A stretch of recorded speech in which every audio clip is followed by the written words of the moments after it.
And हम लोग आज यहाँ पे काफ़ी सारे बहुत कुछ करेंगे, तो भीड़ क्राउड थोड़ा सा कम लग रहा है, थोड़ा सा तो कम ही लग रहा है. चलिए कोई बात नहीं, this is the morning time, सब लोग आएंगे after the breakfast. And we'll start with the session round. And for the first session, as the chairperson, I'd love to call on the stage, ladies and gentlemen, please welcome Dr. S.C. Jha, Dr. S.N. Goit, and along with him, I'd like to call on the stage, please welcome Dr. Naveen Kumar. Please be on stage, sir, with definitely a big round of applause. Before I sit as a chairperson, I welcome you all, and all PG students are kindly requested to come early on. You post in the group. And today we have got a very power-packed session, learned speakers, wonderful topics, and maybe you will be having questions from that in the upcoming medicine examination. Thank you. Let us start the session now. Thank you, sir. I request both the chairperson to announce the name of our next spokesperson. Thank you, sir.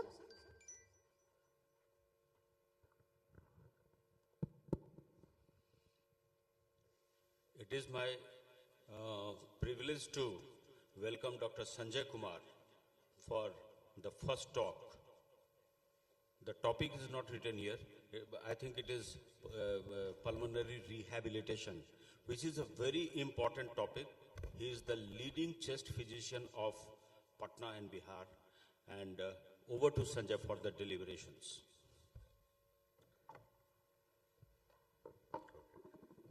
Thank you, sir, for the kind introduction.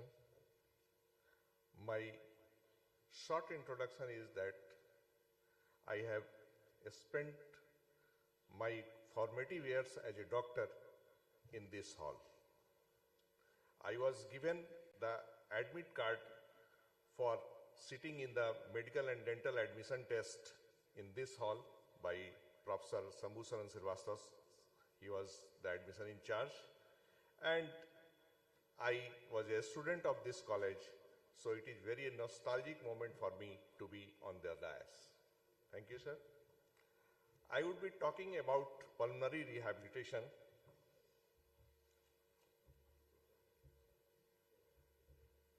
It is not coming.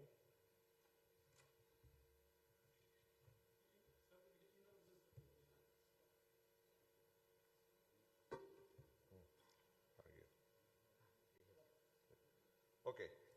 In next 12 to 13 minutes, I will be talking about the pulmonary rehabilitation.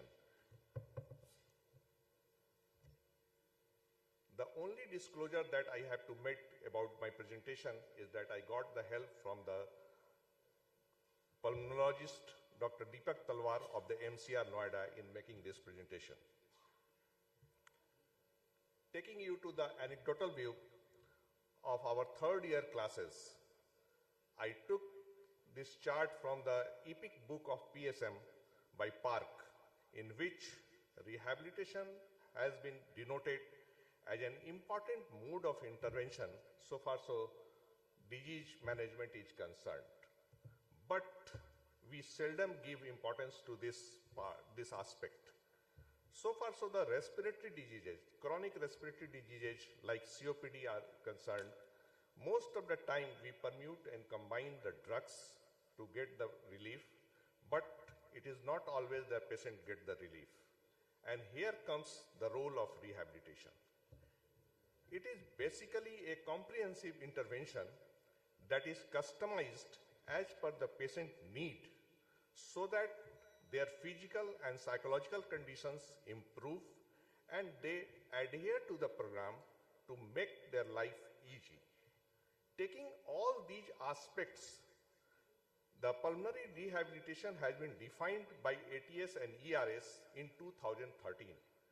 They defined the rehabilitation as a comprehensive intervention based on thorough patient assessment. Mind it, thorough patient assessment, followed by patient-tailored, that is, therapies that include but are not limited to exercise training, education, and behavioral changes, but designed to improve the physical and psychological condition of people with chronic respiratory disease and to promote the long-term adherence to health-enhancing behavior.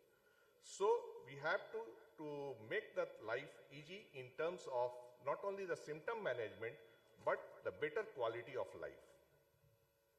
It is basically a structured process in which the patient plays a very important role and the patient's family is also a very important.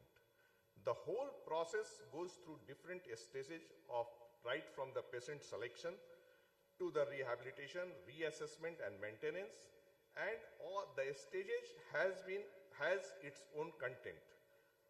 That is exercise training, disease education, psychological and social support. And at the end, we measure the outcomes in terms of functional performance, health status, dyspnea, and the cost reduction in terms of the healthcare utilization.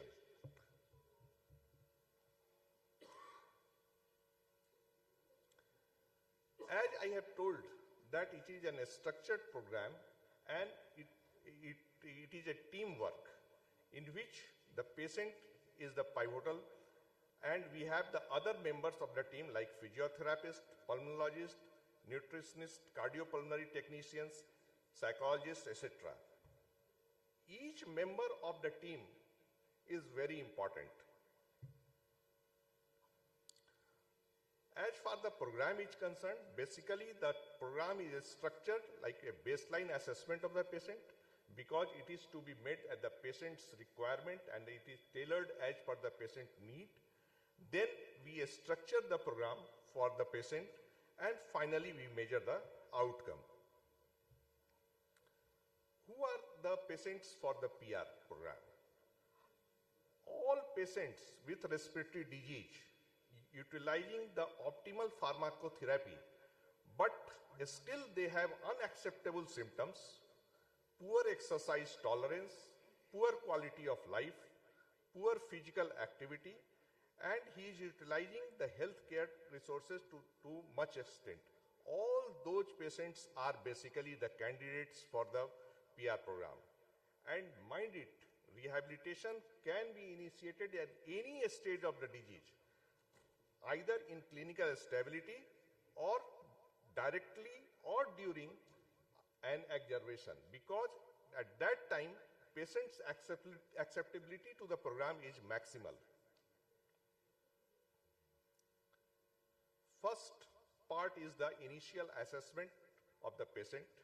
We have to select the patient correctly, then we have to collect the baseline data regarding the patient, and then we do the patient profiling in terms of exercise capacity and health-related quality of life.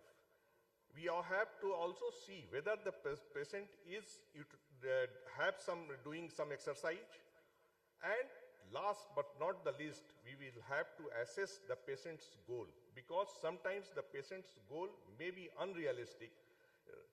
So we have to discuss with the patient that what the patient should expect from the PR.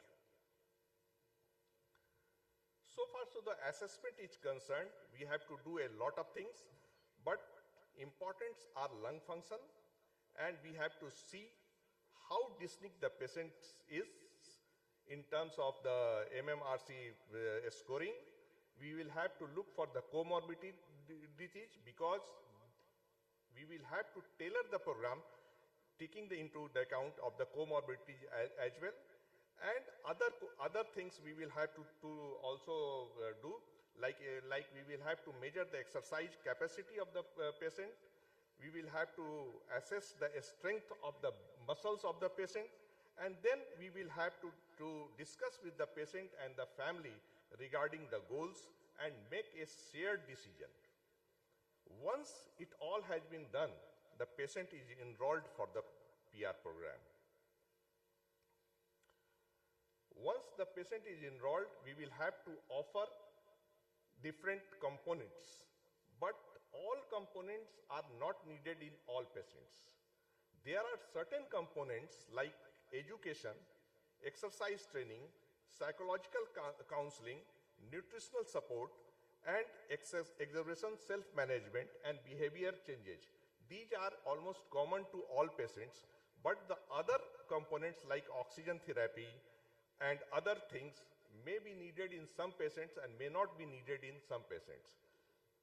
The contents can be given either concurrently or sequentially. That depends upon the patient's status and the patient's requirement and the patient's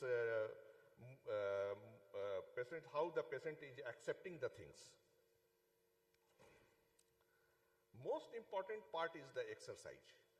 As yesterday there was a lecture of by Dr. M. Thakur regarding the extrapulmonary manifestations of the COPD, and in which he was mentioning about the muscle strength. Of course, the muscle strength is very weak in terms of in the patients of COPD, and they need to be, so they are not exercising and their quality of life is getting poorer and poorer day by day. So exercise training is very important. Conventional exercises are basically endurance exercises or resistance exercises, but sometimes there are certain alternative exercises that may be offered, like swimming, Nordic walking, Tai Chi training, and non-linear periodized training. But it is not being given to every patient. Conventional exercise is most important, and that is being offered to all patients. Once the exercise is decided, next thing is the modality. Modality, that is endurance and strength, and we will have to do the exercises for lower limbs, upper limbs, and in some patients inspiratory muscles, not in all. Next thing, we will have to decide how intense the exercise should be. The studies says that the high intensity exercises is better in terms of muscle strength and symptom relief, either constant or at interval levels. It should be given either daily or at least twice a week. Duration should be 15 to 45 minutes, and there should be a warm-up and cool down time of 5 to 10 minutes each. Lower limb muscles are very weak, and it is the most deterrent part in doing the exercises for the patient. So we start the lower limb exercises like cycle ergometer or treadmill, but upper limb exercises is also important, that increases the arm muscles strength, so that the patients get some relief in doing his day-to-day work.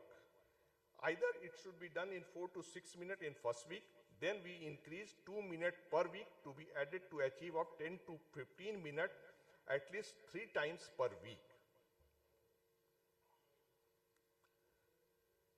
How much exercise to be given? We must have some cutoff.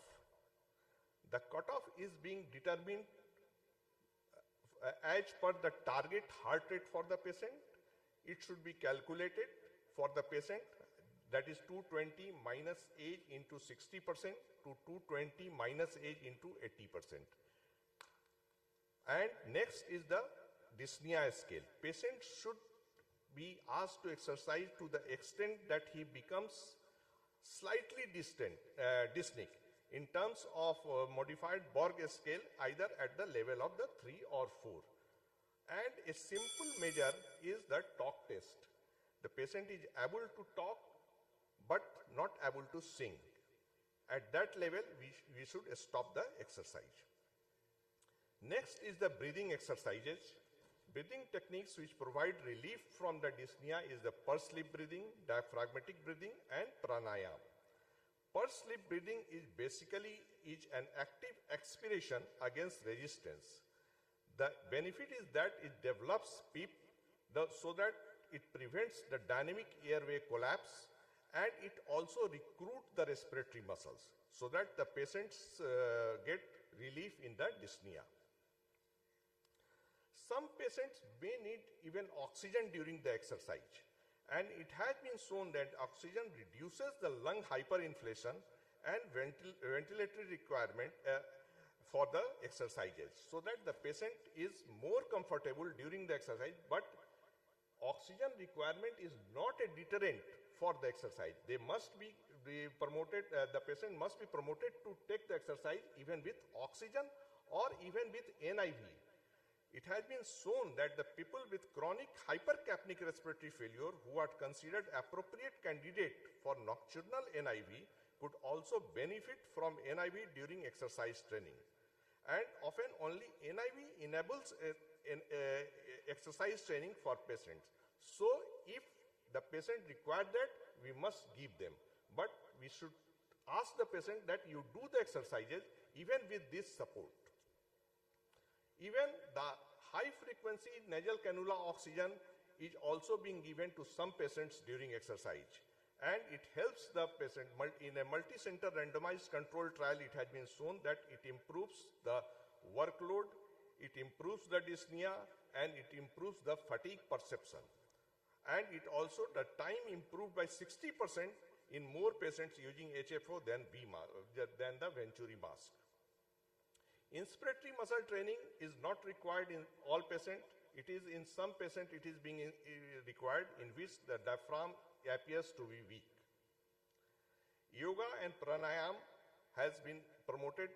Regular yoga practices can modulate the breathing pattern and improve respiratory symptoms when used as an adjunct therapy. So it should be given as an adjunct to the exercise. Nutritional support in PR is debated in a structured program. The landmark studies by the Dheeraj Gupta and Ritesh Agrawal from the PGI Chandigarh and the Seetu Singh and the Virendra Singh from the Jaipur says that all patients should be assessed for their BMI.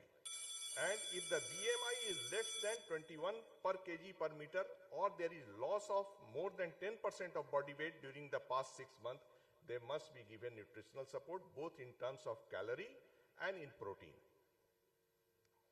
Psychological support is very important because most of the patients are either depressed or anxious, and depression increases the risk of exacerbation, rehospitalization, and mortality.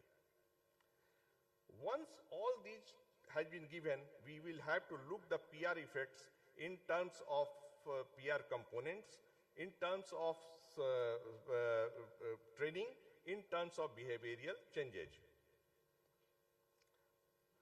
So not only that, we will have to look for the safety also during the PR program and the response of the patient in terms of clinical symptoms and response to exercise are monitored, patient-reported measures, and improvement of the satisfaction. Just 1 minute. But one thing that I would like to highlight that the long-term maintenance is also important because the whole program runs for 8 to 12 weeks. Thereafter, the patient is not doing any exercise and the effect gradually wanes. So, the success of PR lies not only in initiating the program, but also giving the post-PR advice to do some exercises or keeping the patient online either by telephonic consultation or ask the patient to come periodically and encourage to do some exercise. The conclusion is that PR is offered to patients with chronic respiratory diseases to improve breathlessness and quality of life. Selection of candidate is the first step to initiate PR. Baseline assessment of clinical, physiological, and health-related quality of life questionnaire are done to target intervention in PR. Individualized PR program is designed to match patient-centered outcomes. Exercise training is prescribed with intensity, frequency, and duration defined. Adjunctive intervention added as per patient's requirement, and monitoring of progress and adjusting of PR program is done periodically. Documentation of benefits of PR and advice to continue post-PR activities is very important. Thank you for your patient hearing. Excellent presentation, a very clear-cut message from Dr. Sanjay that just treatment of lung diseases is not enough. After that, education, exercise, behavioral changes under close supervision of a physician is mandatory to improve the quality of life. Thank you, Sanjay. One question can be allowed, pointed question and pointed answer. If there are no questions, we'll proceed to the next talk. Thank you. Thank you. Thank you, Dr. Sanjay Kumar. I'd request the chairpersons to stay back for the next session, and I'd request Dr. R.P. Jaiswal to felicitate Sanjay sir, Dr. Sanjay Kumar. Thank you, ladies and gentlemen. Moving to the next session, and for the next session, the chairperson will remain the same. Thank you, sir. It's my privilege to introduce Dr. Ram Kumar and also invite. And it is fortunate he is my batchmate also. And nowadays he is the managing director at Aspan Multi-Hospital Hospital at Jamshedpur. He has done MBBS here, DMCH, MD, and after that he went for senior resident at Delhi AIMS. And his topic is the role of era of super specialty and resurgence of internal medicine. This is really the nice topic, difficult. Thank you. Good morning to all. It feels very nostalgic to be here because I am being graduated from this college and delivering my talk in the front of my seniors, my professor, my colleague, Dr. Naveen, Sambhu, Sujija sir, who has invited me from Jamshedpur to come here and deliver the talk. My talk is little bit different, and this is just the initiation of debate that should be done in every conferences. Why we are where we are, what is the role of internal medicine in present scenario. So there has been many of the debate done in last few decades from the other countries also, started in Singapore, New Zealand, Australia, USA, and they have changed their protocol of managing the disease in their hospital. So I will start with the statement by Sir William Osler, who says that the good physician treats the disease, the great physician treats the patient who has the disease. The great physician understands the patient and the context of that patient's illness. So very much valid and every time. This is the current scenario of the doctors' ratio in India. What are the shortfalls of doctors? It is around 49% shortfalls it is. And somehow where I was searching the article, and it was published in 2016 on the day of Doctors' Day by Sanchita Sharma, who says that we need more general physician for the super specialty care. And so the media hype of being, we are doing such kind of intervention and the super specialty treatment is highlighted on the background that I tell you that when I was doing the senior residency as All India Institute of Medical Sciences, the super specialty department used to tell me that यार multiple comorbidities है ना, पहले तुम ठीक कर लो medicine वाले and give me the call. I will treat the special in referral you will give me, I will treat that and keep the patient to your ward in the medicine department. That is the change. In the outer world, it is totally has been changed. And so this is one of the things needs to be evaluated. The healthcare providers scenario is there that most of the, still 70% outpatient and inpatient care is being taken care by the private hospitals. And there are so many government institutions, public institutions are there by central government, states, Ministry of Railway, Ministry of Defense, multiple sub-centers, CGSS centers, dispensaries are there, but still most of patients likes to go to the corporate setups where they find themselves in better situations in terms of being cared by their doctors. So what does it take to become a super specialty? Super specialty care was usually started initially in the department of eye and ENT in US long back ago, and after that there has been around 24 more department has been developed in super specialty. So establishment of new specialty board signifies the differentiation of a new specialty which much be based on major new concepts in medical science. A new medical specialty board must represent a distinct and well-defined field of medical practice. It may entail a special concern with the problem of patient and their environment. The needed training must be sufficiently complex or extended that it is not feasible to include in the established system. Then we come to now the example of Singapore. Our challenges is to maintain this high quality system at an affordable cost. To do this, our health care delivery must be as efficient as possible. Healthcare is an expensive service.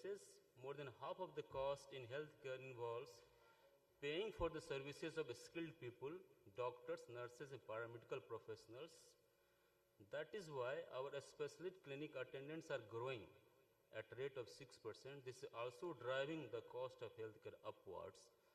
This does not mean that patients do not need a specialist, but the times they don't see a specialist, but the problem that the public faces sometimes is that they may not know when and which specialist to consult. Then there is example of New Zealand, Australia. There was crisis in 1998, the supply of general physicians. And many hospitals which had closed their general medical units could not cope with the large number of older patients with multiple problems and could not properly manage them in a single specialty unit. So their remedy was to training will undertake dual certifications comprising 2 years basics, 2 years generalist, and 2 year specialty, and they have adopted this. Mandatory training will include emergency medicines, intensive care, geriatric and rehabilitation medicine, safety and quality improvement, clinical epidemiology and health economics.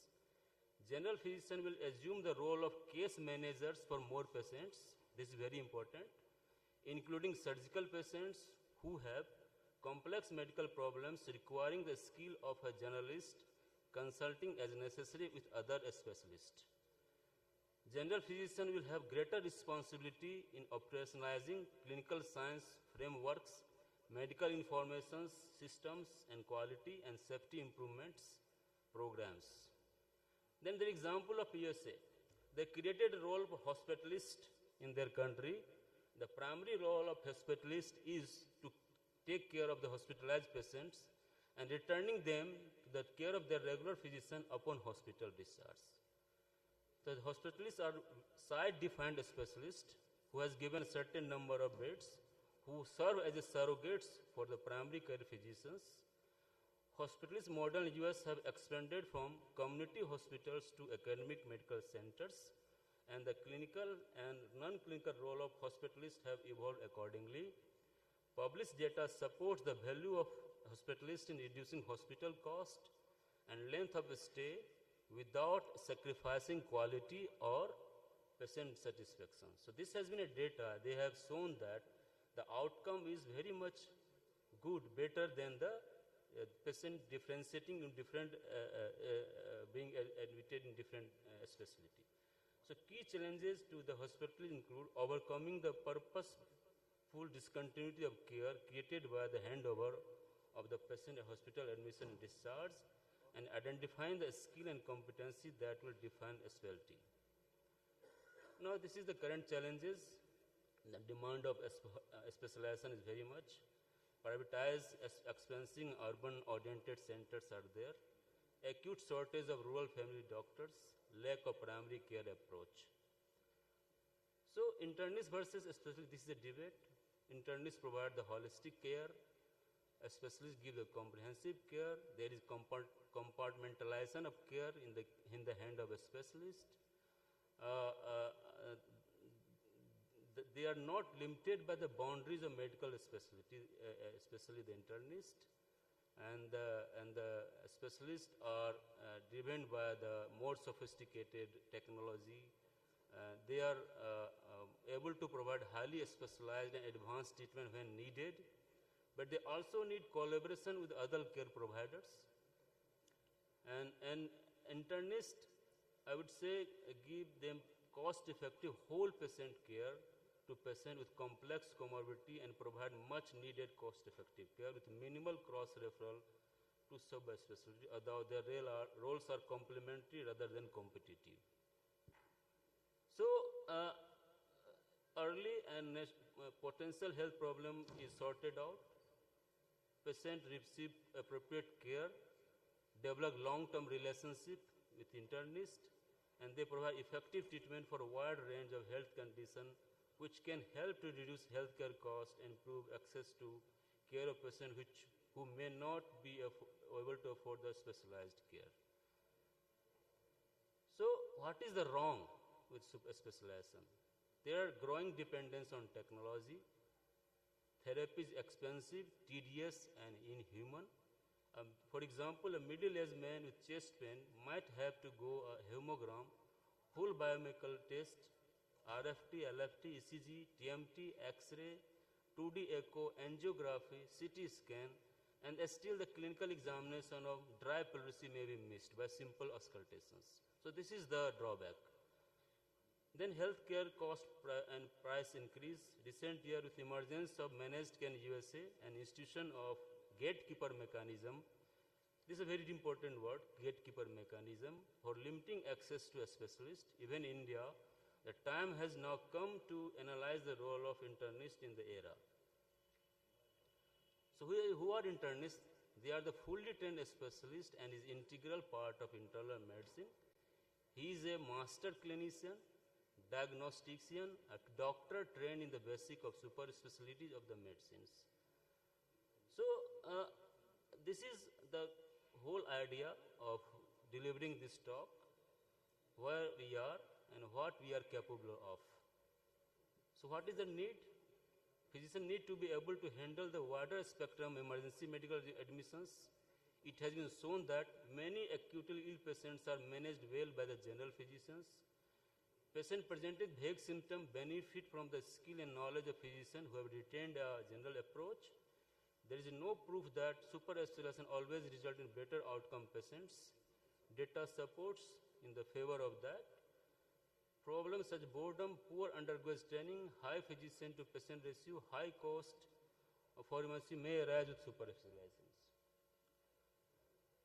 Who manages the emergency better? Super special care is not only more costly than generalist, but may be less satisfying due to compartmentalization. It is not always possible to identify the relevant specialty straightway for patient in an emergency casualty. And it is not also possible to put all the super specialty in the emergency that you evaluate every system and you finally make the diagnosis. So alternate approach has to be adopted for that, and for that it is highly much needed to be as an internist and who evaluate the case and timely according on the merit of the complaint. Patient is being managed and being referred to the respective department. So there is tunneling of visuals and focus on their specialty instead of treating symptoms holistically. This is an example, an old male presented with chronic fatigue, breathlessness after visiting 4 specialists. They consulted pulmonologists, suggested CT thorax, heart support, cardiologist suggested echocardiogram, endocrinologist suggested this could be hyperactive thyroid with a mean more test. So this is a despairing field. This is the waking time. We are older than their specialist. The reason of decline is that there is expansion of specialization, advances in technology, historical inequality in remuneration between proceduralist and non-proceduralist, increasing full-time specialists in teaching hospitals. There is impact on healthcare, patient inconvenience, concern of rehospitalism, increasing shortness of physician in all regions, and increased cost without commensurate returns for improved patient outcomes. There is a problem in India also, rural India, where more journalists are required. There is still deficiency, poor referral system, patient directly approaching to the super specialist because simple headache, I am going to a neurologist, then they will put me and do the MRI, sir पूरे शरीर का MRI करा दीजिए. This is also one of the concern with the patients.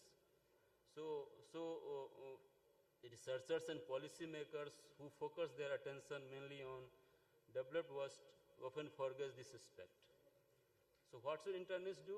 They should have a sensitive response, scientific approach.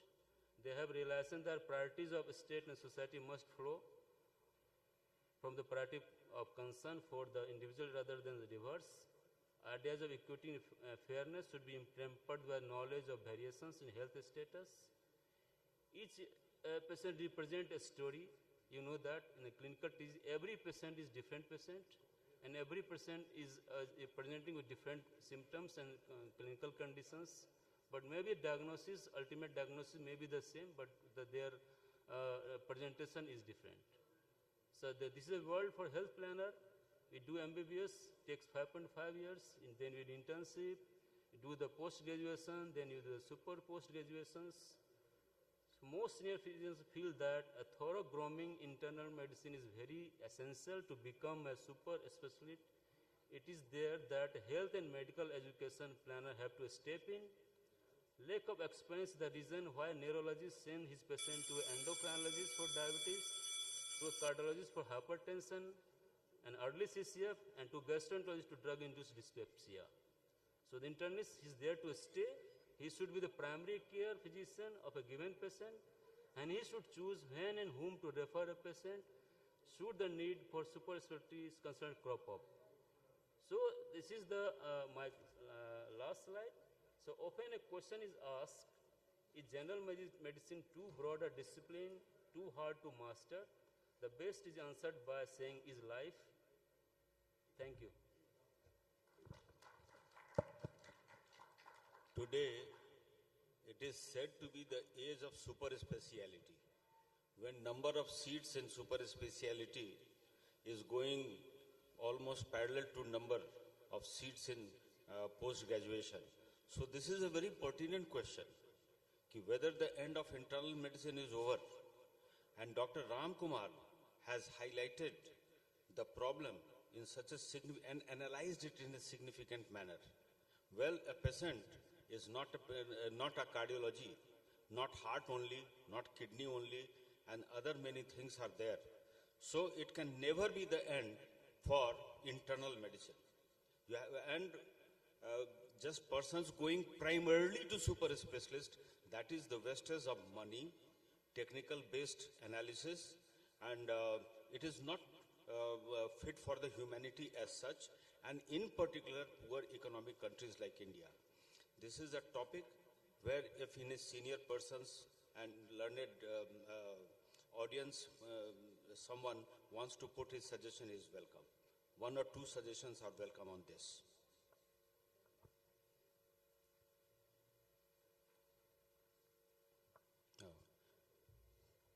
Dr. P.K. Sinha sir, gaya. It's really a very nice topic covered. In fact, what I feel is super specialty should be replaced, in fact, by PG, master degree in medicine or like that, with preference to one line. जैसे कि आज के तारीख में honours में हो रहा है ना BSc में, you are doing honors, you are doing graduation, and then we have got a special paper. That would be better than going with a super specialty. Many patients now coming to me after visiting cardiologist, pulmonologist, gastroenterologist, and then coming to internist, even no cure is there. Yes. That is what is happening. आज के तारीख में patients को भी एक हो गया कि सुपर चेस्ट पेन हुआ सीधे चला गया कार्डियोलॉजिस्ट के पास. It may be because of so many causes. So many persons, and then he was referred to pulmonologist. थोड़ा सा खांसी भी हो रहा है, तो मालूम हुआ कि लिवर बढ़ गया, तो मालूम पेन एब्डोमेन भी हो गया, और घूमते घूमते गैस्ट्रोएंटरोलॉजिस्ट के बाद तब आपके पास पहुंचा, क्योंकि जान रहा है कि पीके सिन्हा बहुत दिन से हैं, चलते उनसे मिल लेते. Then he came back to it. So it is a loss of time for the patients. Money is also being lost. So government has to decide. And the most important problem nowadays, number of seats in super specialty is going larger than the MD medicine. So everyone has got the chance to get this, becoming the super specialist. Thank you, sir. Thank you, sir, for the wonderful unit. Dr. P.K. Agarwal, our chairman, to take note of this And this issue should be pertinent from the platform of API also. So if there are 1,000 MD seats, it should be 100 super specialty seats. But now it is 1,000 MD and 1,000 super specialty. Yes, sir. That is the problem. Thank you, Dr. Ram Kumar, for wonderful deliberation.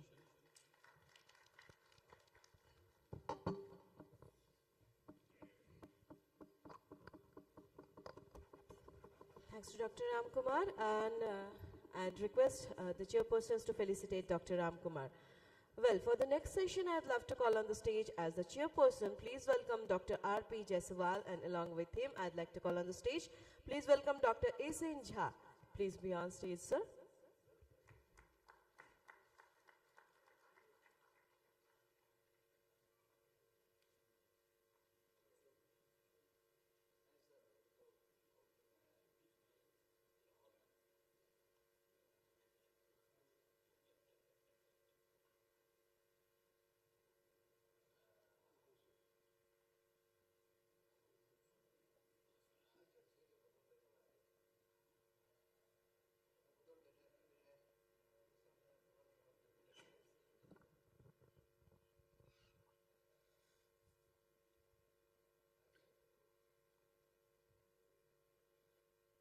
I am inviting Dr.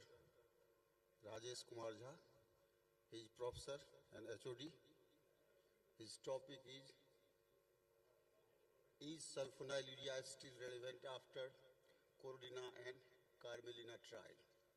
Welcome, Dr. Jha. So before onset, I congratulate this good academic feast what we have getting for the last 2 days. This is the third one, and so many teachers are speaking about the few topics. They are really relevant. Topic has been assigned to me regarding the sulfonylureas are still relevant after the Carolina and Carmelina trial. So we are having this analysis management. Brief overview of the sulfonylureas are their role in type 2 diabetes management, the purpose of the presentation, evaluation and relevance of the sulfonylureas in modern diabetic care, especially after finding of the Carolina and Carmelina trial. What are these sulfonylureas? Mechanism of action: stimulate insulin secretion from the pancreatic beta cell. Example: glibenclamide, glimepiride and gliclazide are these first. Then indication: type 2 diabetes mellitus that we are getting. What are the concerns with the sulfonylurea? The efficacy, then cardiovascular safety, hypoglycemic risk, beta cell dysfunction, no pleiotropic benefits they are claiming. But the expected HbA1c reduction according to the intervention, if you will see with all that, what is the intervention and what is the expected reduction in HbA1c, with the sulfonylurea, you are getting 1 to 2%, just a bit less than the insulin, which is the golden treatment. Now, the shifts towards the newer diabetic medication, the introduction of the newer agents, GLP-1 receptor agonist, SGLT2 inhibitor, DPP-4 inhibitors, then these agents provide additional benefit, that is cardiovascular protection, renal benefit, and question about the role of sulfonylurea is new era of diabetes management. So because the newer drugs has came with the feature not only reducing the diabetic parameters, rather it is cardiovascular and the renal safety is with additional benefit. But how these sulfonylureas are working and how it is beneficial. The overview of the Carolina trial. The objective of this trial was compare the efficacy and safety of linagliptin, that is DPP-4 inhibitor, with the glimepiride and alpha sulfonylurea in the type 2 diabetes. The design was randomized open-label multi-center trial, and the primary outcome was cardiovascular safety and major adverse cardiovascular event, that is base. Now in the Carolina trial, key findings are: the efficacy was both lina and the glimepiride achieved similar HbA1 reduction. About the safety, glimepiride was associated with slightly higher risk of hypoglycemia, weight gain compared to the linagliptin, and the cardiovascular outcome was no significant difference in MACE between the two groups. So only point is there, if you are giving the OHA, it will reduce the HbA1c, it will do the hypoglycemia. And it is the beauty of the drug. What we are giving this drug, we are giving to reduce the sugar, not for the other part. So only thing is there, the negative part of this sulfonylurea is, it may cause hypoglycemia, but judicious dose is your initiative. This is your duty how to do the judicious use. If you overuse, then it will cause the hypoglycemia. The Carbonara trial, the objective of this trial was evaluate cardiovascular outcome with LINA in patients with type 2 diabetes, established cardiovascular disease. Design was again multinational double-blind randomized control trial. The primary outcome was major adverse cardiovascular events has been noted. Now, the Carbonara trial key findings are, again, the linagliptin demonstrated non-inferiority to placebo in preventing cardiovascular event. Safety, no significant increase in adverse event with the LINA, including hypoglycemia, and the cardiovascular safety, LINA showed similar MACE rate as placebo. So if you will compare these two, glimepiride is equal. Sulfonylureas are as par with the cardiovascular safety also. Now, what is the implication of Carbonara and Carbonara on diabetes therapy? These trials reaffirm the cardiovascular safety of DPP-4 inhibitors, that is LINA, and demonstrated that glimepiride do not worsen cardiovascular outcome. So this thing has been outdated. Now about the safety cardiovascular, unlike glibenclamide, glimepiride does not block the beneficial cardioprotective effect of the ischemic preconditioning. So the trial was double-blind, randomized, placebo-controlled trial in 45 patients with stable CAD. The mean ST segment shift after repetitive balloon dilatation was measured to compare the effects of the glimepiride, glibenclamide and placebo on ischemic preconditioning, and you can see nicely how it has worked. Now, summary of the cardiovascular safety of the glimepiride. Glimepiride appears to improve insulin resistance and atherosclerotic disorder. Less effect on blood pressure than glibenclamide in endotoxin shock rates. Most patient antithrombotic effect among sulfonylureas in vitro. Now, glimepiride has proven cardiovascular safety. About the hypoglycemia, the significantly lower incidence of severe hypoglycemic events with glimepiride versus glibenclamide was there, and incidence of severe hypoglycemic events according to treatment. Only thing is there, when you are using the glibenclamide, you should be judicious in using the drug, particularly if the patient is coming with the hypoglycemic events.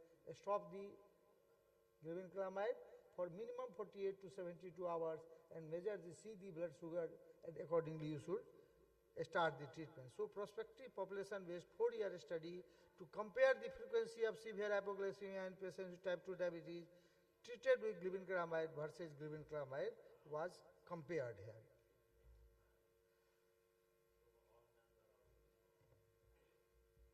So risk of hypoglycemia increases as therapy is intensified. So you have to see how much drug, how much dose should be utilized, and if you will see regarding the hypoglycemic parameters, that you will see with the diet alone, and if you will give with the sulfonylurea, this is just increasing. But thing is that if you are giving the basal bolus insulin also, in that condition also you may get the hypoglycemia. If you will not judge, if you will not titrate the dose. So you can have, this is the increment. Now, glimepiride has significant lesser risk of severe hypoglycemia compared to other sulfonylureas like glipizide or glibenclamide. Now, UKPDS has shown the decrease in beta cell function and the progressive nature of the diabetes.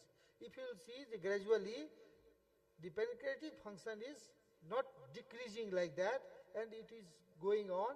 Only thing is there, when you have started the drug, problem is that in most of the condition, 50% of the function is already jeopardized, so you may get this. Then about the beta cell dysfunction, there was no solid evidence for beta cell exhaustion with sulfonylurea used in the clinical settings over 6 years in the UK pediatrics. Diabetes may itself cause the decline in beta cell function. And desirability of the DPP-4 inhibitor with respect to beta cell exhaustion is based on extrapolation of the short-term experimental data. So that part should be understood. And UK pediatrics shows isolate beta cell function, HOMA percentage, and you can have this graph in the non-overweight and overweight, how this is, as the year is progressing, how it is working. Now, glimepiride does not cause beta cell apoptosis. It might be because of the poor diabetic control or duration of the diabetes and other factors. Because of that, the beta cell function is diminished or exhaustion. Now, the glimepiride has proven extrapancreatic action on the insulin resistance and significant reduction in the HOMA-IR, an increase in the MCRG and the reduction in HbA1c without changing extrapancreatic beta cell function and urine CPR found with glimepiride, increased plasma adiponectin and decreased plasma TNF-alpha may underlie the improvement of insulin resistance with glimepiride. Now something about the insulin resistance. The glimepiride has greatest extrapancreatic activity among the sulfonylureas and mean increase in the plasma insulin and mean percentage decrease in the blood glucose over 6 hours after the single dose, and sulfonylureas tested in fasted male beagle dogs to determine ratios of mean plasma insulin release and blood glucose decrease. So you can compare with this chart. Glimepiride not only improves the insulin secretion but also improves the insulin sensitivity because of its extrapancreatic action. So, in summary, sulfonylureas fulfills most of the criteria of an ideal OAD. However, experience with the theme is immense. They have stood the test of the time, cost effective, high HbA1c lowering potential, additive potential with the incretins. Sulfonylureas addresses both the insulin deficiency and insulin resistance, or both. Gradually, monotherapy alone cannot keep the blood sugar in check. As the disease progresses, need for combination therapy. Nowadays, it is told you should not start with the one, you can start with the combination, and even with the third, but you should, target should be received. The combination should have complementary modes of action. Thank you.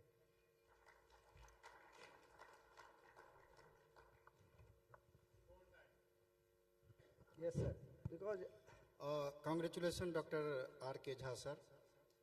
You, as always, kept the time in your mind, and the deliberation was superb, as you have been doing for the last many years. I request if any question is there to put forward.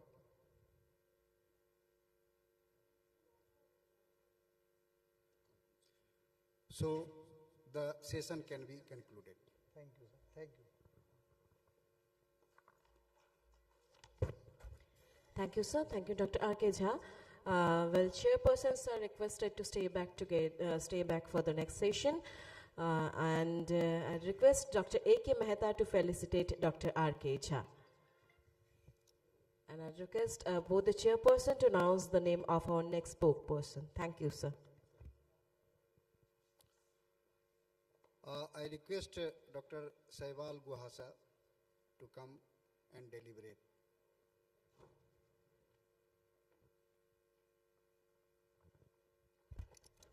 Thank you. Good morning, Chairperson, sirs. My respect and gratitude to the entire organization team of Bapicon 24 for inviting me here. I sincerely express my pranam to all my seniors here and good morning to dear friends. We have been talking about the science of medicine for last 2 days. I'll be deviating a little bit from that, and I'll be dealing more with the art of medicine. And we'll be discussing about oft neglected topic about education, particularly education of a diabetic patient during her motherhood. And which is a neglected topic. We talk frequently about how to treat diabetes in general, how to treat diabetes in pregnancy, but we usually don't talk about what we should educate the patient, a diabetic patient during her pregnancy. Education of a diabetic mother is challenging. We need to think about two different aspects of that. First is education about diabetes in general. The patient should be, patient herself, the mother herself is a diabetic, so she should be aware of the disease, the consequences, the treatment aspect, everything about it.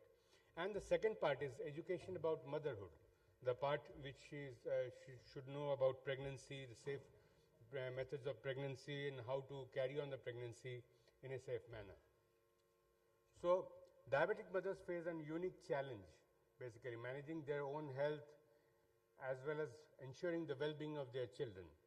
And as physicians, educating these mothers on best practices is crucial to prevent the complications of diabetes to occur in the mother as such, and if also in the baby, if the baby is also a diabetic patient.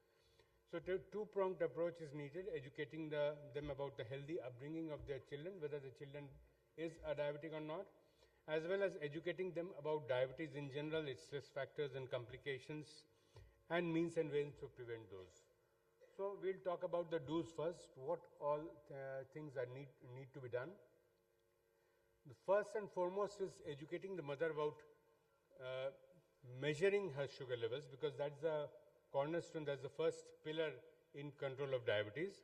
We should train her to use a glucometer properly. Even in a rural patient, we should teach them how to use the glucometer. If she is illiterate, we often train them to take the help of your children who are studying in school to recognize the figures, what the sugar values are, and to note it down somewhere. So we talk to them about the frequency and timing of measurement of glucose which is needed, and to encourage daily blood glucose monitoring to maintain optimal levels. And if they are fairly controlled, we can do with a 3-day or 4-day control as well. And we should educate how to understand and interpret the blood sugar readings, teach them to recognize the signs of hypoglycemia and hyperglycemia, and ensure a prompt preemptive action. We should also train them about the importance of a balanced diet.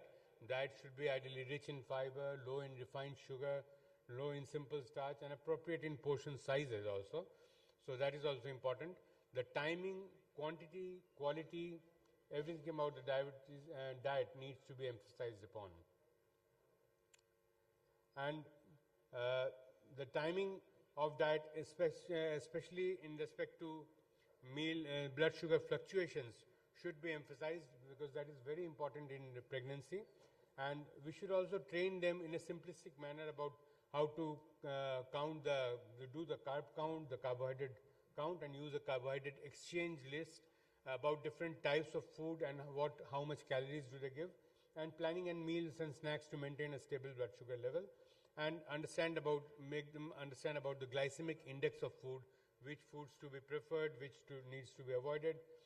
Also, exercise is very important. We should train them how exercise affects the blood sugar levels and contributes to overall well-being, and talk about the recommended exercises she can do during her pregnancy, and the safe practices for managing blood sugar around physical activity, because whether she needs to take some medicine before going for the exercise or some food before going for the exercise, everything has to be explained so that she doesn't land in hypos, because hypos, as we all know, are very dangerous, more so in the pregnancy period. And we should always mention that it's not that when she is pregnant she needs to just take rest. Exercise is a very important and integral component of treatment of diabetes, and that is also needed during the period of pregnancy.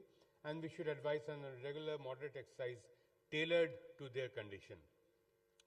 Then about insulin and medication adherence. We should reinforce the importance of consistent medication and insulin use. the importance of taking insulin on its time, importance of following up immediately with a meal, ensure that they understand the importance of proper dosage, proper timing, and they should be able to recognize the side effects of low dose or high dose of insulin, like signs of hypos and hyperglycemia. And we should basically train them about the type of insulin which they have been advised, like if they have been given a basal insulin, we should tell them that they should take it at a particular time every day. Similarly, with the mealtime insulins, we should ensure that it's taken, if it's a short-acting or an ultra-short-acting insulin, we should always ensure that the meal food should be ready in front of them, and only then they should take the insulin. And they can be trained basically to self-adjust the dose of insulin in case of high sugar or low sugar levels by 2 units at a time, or simplistic methodologies. Then stress management is a very important part, and which is very, very neglected in our society. So we should always talk about highlighting, we should talk about techniques for managing stress and how it impacts blood sugar levels. We should tell them the importance of yoga, meditations, and certain stress management, other relaxation techniques which they can follow during the pregnancy period. And importance of mental health support needs to be talked about, because that's again a very neglected topic in our settings. And then obviously, as I have told, not only for diabetic patients, for all, not only for the pregnant diabetes patients, this is important for all diabetic patients. Whenever we start teaching a diabetic patient, I think the first thing we should talk to them about is about the disease as such, what the disease means. Second thing we should talk about is insulin, so that the phobia of insulin gradually wanes out. Even if the patient doesn't need insulin at that time, we should always talk about insulin with any diabetic patient, because if, God forbid, he needs to take insulin after a few years down the line, the phobia of insulin is not there in his mind. We should always say that insulin is a friend, is the safest drug on earth for diabetes, and it's not to be feared about. There's nothing called addiction to insulin. So we should in general talk about this to all patients of diabetes when they come to our clinic. And the third point, we should talk with all diabetics whenever, at the time of diagnosis, is symptoms of hypoglycemia and hyperglycemia, because many a times rural patients, when they are there, they miss their meals, or there is something difficulty, there's some change in their daily habit, they experience hypoglycemia which they don't recognize, and unfortunately many of them die out of that. So these three things, talk about diabetes in general, we should talk about insulin, and we should talk about hypoglycemia. This is the three things we should always talk about whenever we make a diagnosis of diabetes. And then regular checkups for diabetes related complications is also very important, more so in the pregnancy period. We should always check the parameters of the various organ damages, the cardiac status, the renal status. This should be talked about and checked routinely. And we should build a support network of healthcare providers, Anganwadi workers, family friends, and sensitize them about diabetes and the complications of diabetes, and similar, so that they form a self-help group and can help the patient at times of stress. And we should encourage the patients to join diabetic support groups or certain online communities of diabetic mothers who can help each other at times of stress, and that also relieves stress to a large extent. And education and resources, we should try to update the patients about diabetic education. Even if the education doesn't mean it's only for the highly educated patients, even for an illiterate patient, we should try to educate them about diabetes in their own way. We need not teach them ABCD. We can teach them about diabetes as such, about the disease, about the complications, about the consequences, so that she can further the knowledge to other diabetic patients around in a village. So education is very important, and we should understand and utilize the available tools such as various diabetic management apps which are available these days. Now coming to the don'ts, so what a diabetic mother should not do, and this is also very important. First and foremost again is about meals. We should tell them that they should not miss meals. They should not, meal timing should be very regular. Whatever be the engagement at home, the meal is primary, the meal timings are very important. And skipping meals can lead to dangerous fluctuations in blood sugar, which may be deleterious for the child, for the fetus. And we should warn against the use of over-the-counter medications without consulting their doctors, because this needs sensitization. Any pregnant patient needs to be told that any over-the-counter medication may be harmful to her as well as to the fetus, so she should desist from using them without consulting her doctor. And that also applies for all the traditional remedies which are more advised by all the senior citizens in the society around when the patient is pregnant. And then stress the importance of not ignoring the symptoms like blurred vision, excessive thirst, or frequent urination. These could be signs of poorly controlled diabetes and complications, and they should be paid due importance, and immediately she should consult a doctor.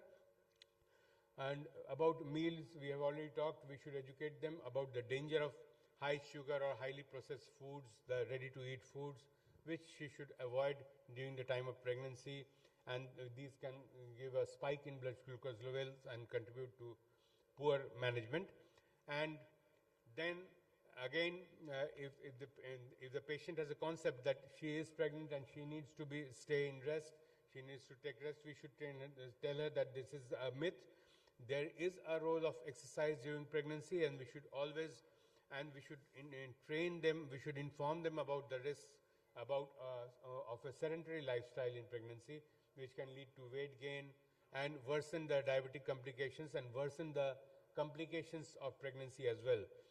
And so regular exercise is very important. So in a nutshell, when we are talking about a diabetic mother, a well-informed diabetic mother is always better equipped to manage her own condition as well as care for her family.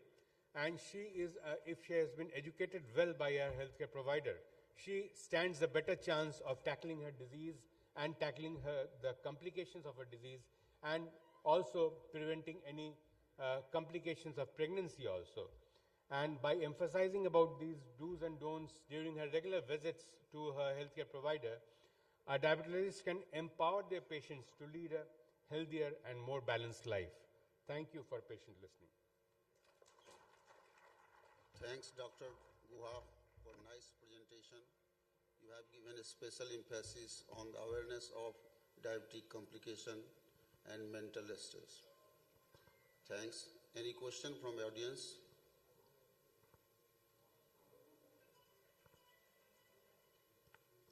So now we are concluding the session. Thank you, sir. Thank you, Dr. Shaibal Guhu. Chairpersons are requested to felicitate Dr. Shaibal Guhu, and for the next session, I'd love to call as the chairperson, please welcome Dr. P.K. Agarwal. Along with him, I'd love to call, please welcome Dr. R.K. Jha, Department of Medicine, DMCH. Please be on stage, sir. Thank you.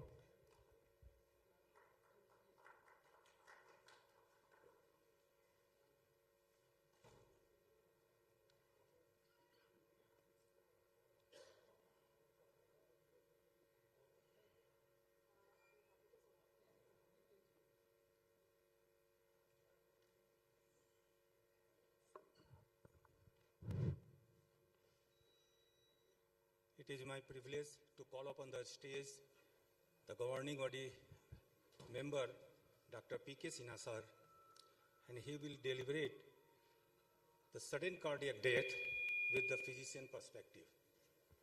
Dr. P.K. Sinha sir.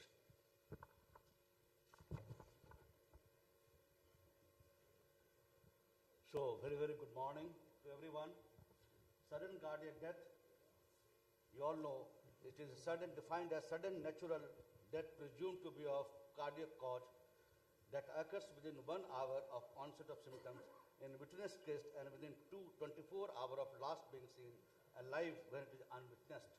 And in autopsy cases, sudden cardiac death is defined as the natural, unexpected death of a known or cardiac cause.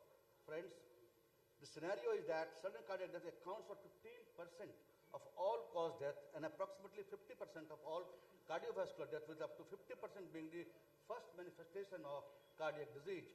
Majority of sudden cardiac death occurs outside the hospital, and less than 10% of victims survives to be discharged from the hospital. And out of that, only 20% of those who survive suffer severe neurological or physical disability. Friends, disheartening facts are that most of the cardiac arrests occur at public places where CPR-trained person and or automated external defibrillators are not available. Emergency medical services fail to reach fast at the site of event. 50% of cardiac arrests are unwitnessed, precluding any resuscitation effort. Friends, ladies and gentlemen, therefore, physician has got a very important role, and it starts with evaluating the patient of known structural heart disease and of patients of arrhythmia, followed by risk stratification for sudden cardiac death. A second important point is that he needs to identify and to interrogate the relevant situation, clinical or familial, for sudden cardiac death, and thereafter he needs to make a decision for ICD, WCD, additional CRT to prevent SCD. Second, catheter ablation or chronic pharmacological management to prevent occurrence of life-threatening ventricular arrhythmia or frequent ICD shocks. Pacemaker implantation to prevent life-threatening bradycardia. Well, friends, let us have an overview of the causes. 40 to 70% are due to coronary heart disease, 30 to 35% in Asians are due to cardiomyopathy, that is NIDDM, hypertrophic cardiomyopathy, arrhythmogenic right ventricular cardiomyopathy, and infiltrative cardiomyopathy like sarcoidosis and others. Inherited arrhythmias like long QT syndrome, short QT syndrome, Brugada syndrome, early reporter syndrome, CPVT, etc. accounts 10% cases in Asians.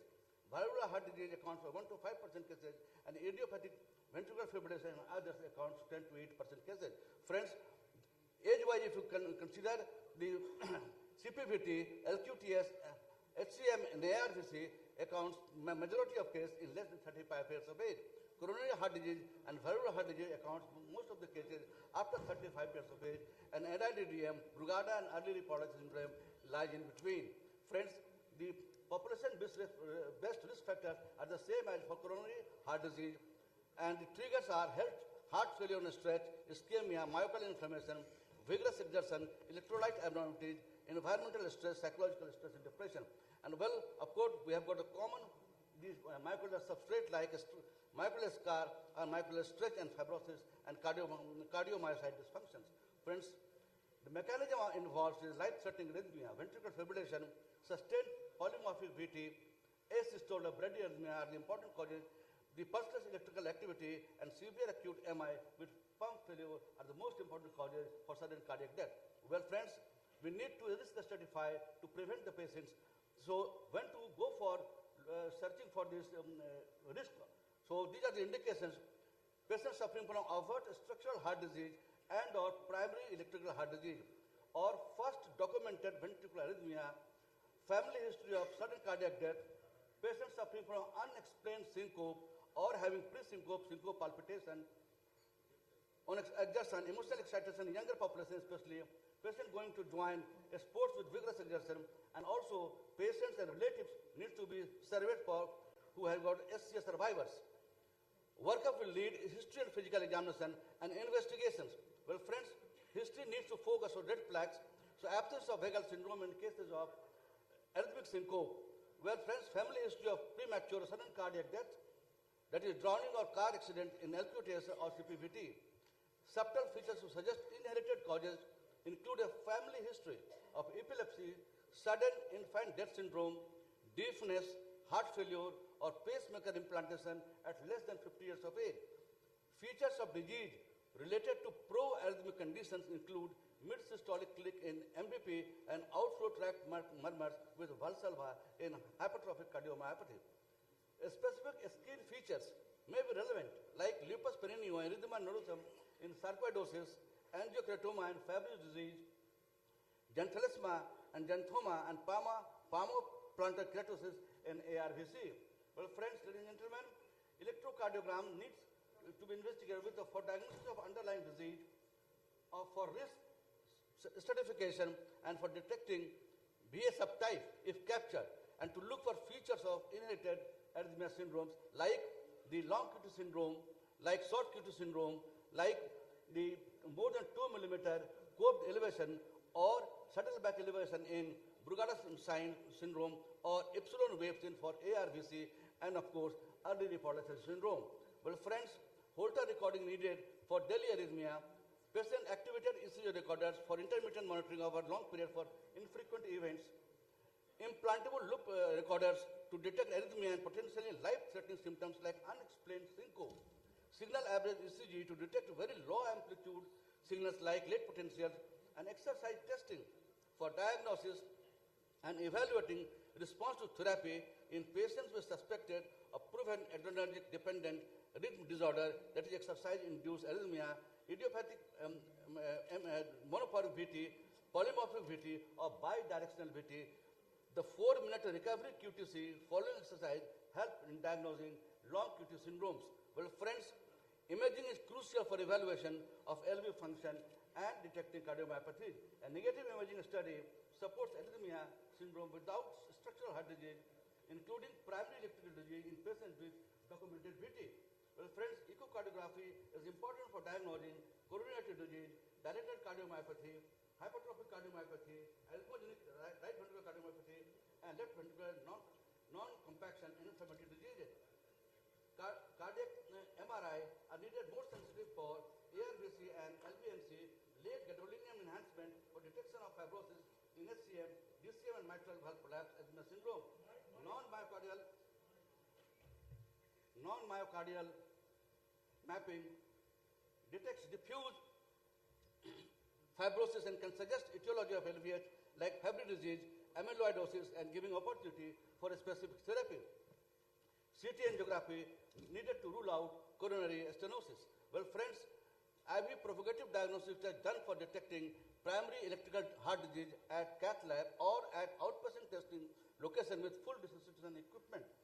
So, asmalin flecainide, procainide for Brugada syndrome, epinephrine test for CPVT, acetylcholine used for diagnosing suspicion of coronary vasospasm, adenosine to exclude latent pre-excitation. Well, friends, genetic counseling and testing is recommended for patients and their relatives in cases of DCM or hypokinetic non-directed cardiomyopathy if the sudden cardiac death occurs in less than 50 years of age.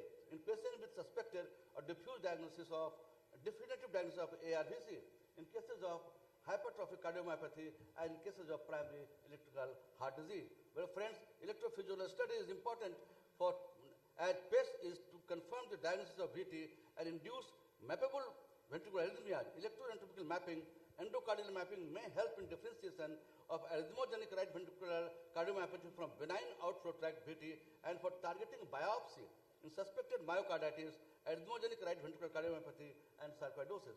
Well, friends, endomyocardial biopsy in relevant cases like inflammatory cardiomyopathy, sarcoidosis, and myocarditis, air valley will be of help. Well, after having this evaluation, we need to go for SCD risk stratification. Friends, any overt structural heart disease patients or primary electrical heart disease patients are at higher risk, and this risk varies with the type and severity of disease. Any structural heart disease patient or electrical heart disease patient having depressed LV function with clinical heart failure, having unexplained syncope, showing sustained VT documented or induced at EP study, LV scar size and heterogeneity detected in cardiac MRI, markers of altered autonomic function and altered repolarization, and QRS prolongation are the features which suggest increased risk of sudden cardiac death.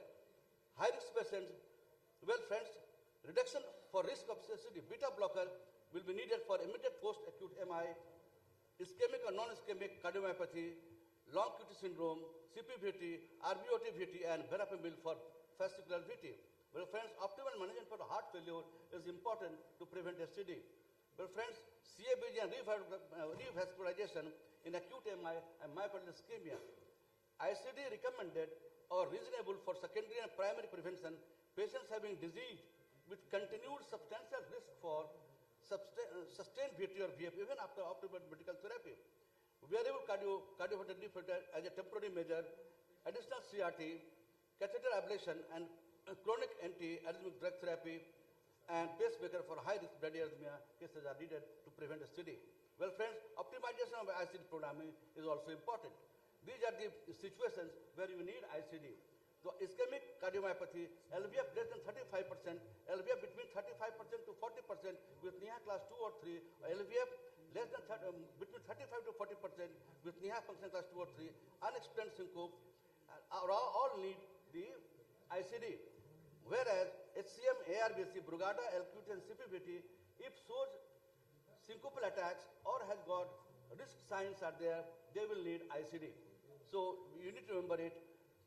WBC, the variable cardiac defibrillation is needed as a temporary measure, CRT, if the QRS is prolonged.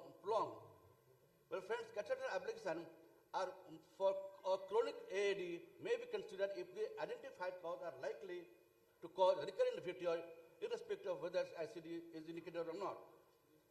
But then, friends, out of all these, we cover only 20% of patients, 80% of patients remains undiagnosed, no known heart disease. So, friends, low risk patients, although absolute STD risk in patients with LVF more than 35% is lower. The STD rates are elevated as compared to general population. These patients do not qualify for ICD. And so presently, STD prevention rests on cardiac risk modifications only. And general population, again, the presently modification of STD risk factors and practice of healthy lifestyle needs to be focused. Friends, the second important role of physician is to manage the cardiac arrest. For this, it is recommended to create awareness among the bystanders. So create awareness in general population for BCLS, including CPR and AED, to know and provide ACLS, post-cardiac arrest. So initial evaluation and initiation of CPR, layman in out of hospital cardiac arrest, aiming to achieve return of spontaneous circulation. So the mnemonics is doctor's ABCD. So give attention to any danger elements around the and ensure safety. Check for response and recognize the situation early. Shout for help to EMS and send the call preferably by cell phone. Check airway, check breathing, check pulse to assess circulation and taking no more than 10 seconds so as to avoid delay and initiate chest compression without any delay. 100 to 120 per minute, depressing the sternum by 5 centimeters, allowing full chest recoil between compression is needed. Ventilation, 2 breaths for every 30 seconds, 30 compression if a trained rescuer is present. Otherwise, for lay rescuers, only hand-only CPR is good to minimize the interruption in chest compression. Defibrillation, apply the patch to the chest, allow a brief pause in the chest compression. If a shockable rhythm is found, a biphasic waveform shock of 150 to 200 joules is delivered. If non-shockable, follow the guideline for that one. So, a cycle of CPR and defibrillation, 2 minute CPR, defibrillation, 2 minute CPR, defibrillation will be continued till you get the return of spontaneous circulation. In addition to that, you can use epinephrine. You can use epinephrine 1 milligram every 3 to 5 minutes, and if necessary, IV amiodarone 300 milligram immediately and 150 later on. If a specific cause is found out, we need to go for a specific therapy as shown. Well, friends, if bradyarrhythmia or pulse electrical activity is found, first important point is to relieve the treatable causes or reversible causes as hypoxemia, hypoxia, hyper or hypokalemia, hypothermia, acidosis, drug overdose, tamponade, pulmonary embolism, pneumothorax, and massive AMI. Use epinephrine for bradycardia, atropine IV, or pacing external or transvenous is important. Friends, post-cardiac arrest, once the return of spontaneous circulation is obtained, initial stabilization phase, optimize ventilation, give attention to acidosis, hypoxemia, electricity, manage hemodynamic parameters, SPP more than 90, obtain 12 ECG. Continued management, additional emergent action, consider immediate cardiac intervention if STEMI is present. Follows commands if patient unable to follow the command, go for TTM, obtain brain CT, EEG monitoring, and other critical care management has to be done. Evaluate and treat rapidly the reversible etiologies. Most important aspect, always remember, evaluate and treat rapidly reversible etiologies. Well, friends, the secondary ICD is needed in all cases who have suffered SCD after excluding any reversible cause. In a syncopal patient, you need to go for ICD consideration. Well, friends, so the message, identify the high-risk patients and apply preventive measures, ICD plus minus CRT to prevent STD and catheter ablation or chronic AADs as indicated for preventing recurrence of VT or VF. Optimize management of structural heart disease and cardiac risk factors in intermediate risk group. Well, friends, lifestyle modification and cardiac risk factor management in general population. Friends, public training for CPR and AED, availability at high-risk places with mobile alerting system for trained person is important. Fast initiation of CPR with minimal interruption, 30/2 with 100 to 120 minutes with 5 centimeter compression and full recoil in between, and if needed, only hand-on CPR. Well, friends, if aid is available, cycle of a CPR 2 minute, check and shock with other needful till return of spontaneous circulation. Friends, modernized EMS or ACL services needed at all places and in all hospitals. Friends, ladies and gentlemen, always interrogate and evaluate the relevant situation. What is the relevant situation? History of STD, the relatives of whose patient has suffered premature death, and all unexplained syncope. And so prevent SC, learn high quality CPR and SCLS and save life. Thank you very much for patient hearing. Thank you, Dr. P.K. Sinha, sir. Governing body member, newly elected governing body member of API.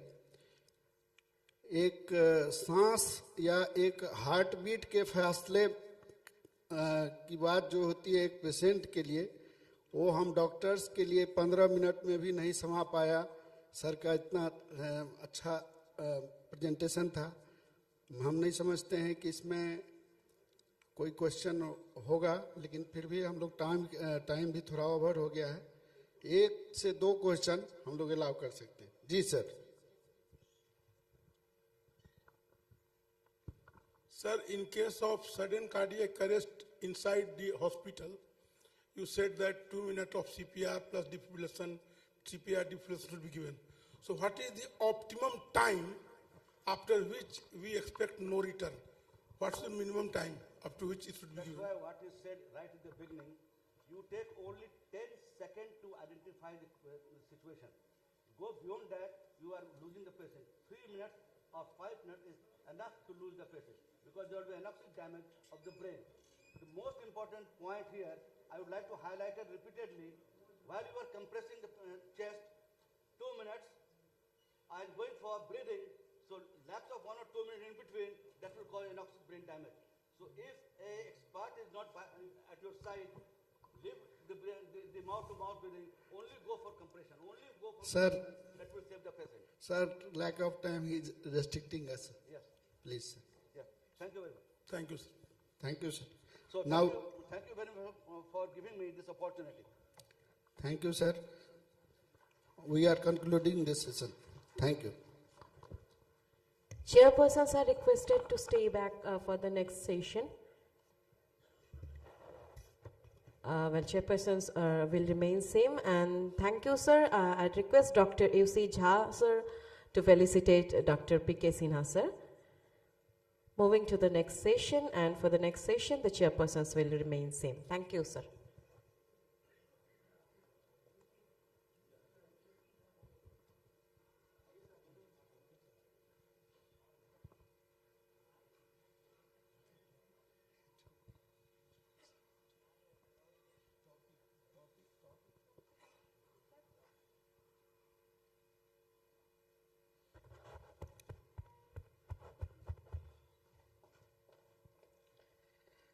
I welcome Dr. A.K. Gupta, Professor and Head Department of Medicine, SN Medical College, Agra, to deliver on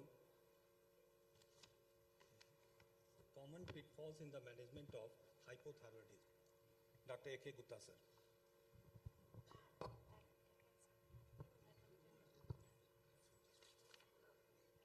Chairpersons,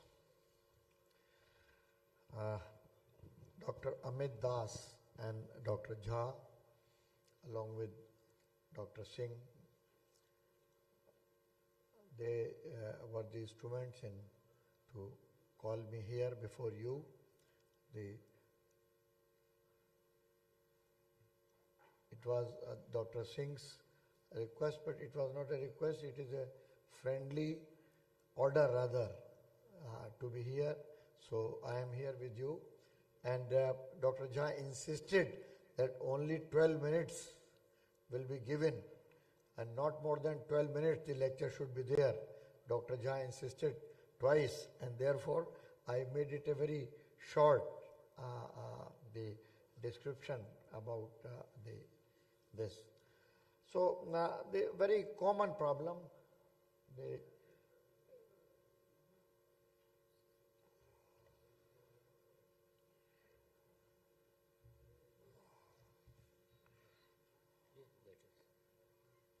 इससे नहीं होगा। हाँ तो कहाँ नहीं, अगला वाला होगा, कराइए, नेक्स्ट स्लाइड आएगी ना। Yes, so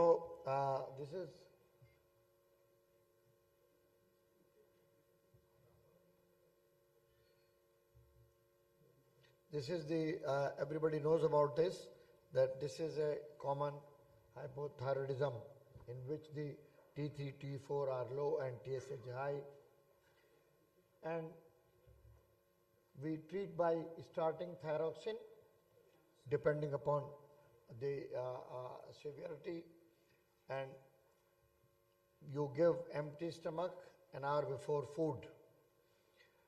And sometimes if the thyroxine, empty stomach you cannot give, and many times the proton pump inhibitors is being given in the morning, or even if you have to give iron or calcium, you can shift to the thyroxine at the bedtime 2 hours after dinner, and the efficacy will be the same.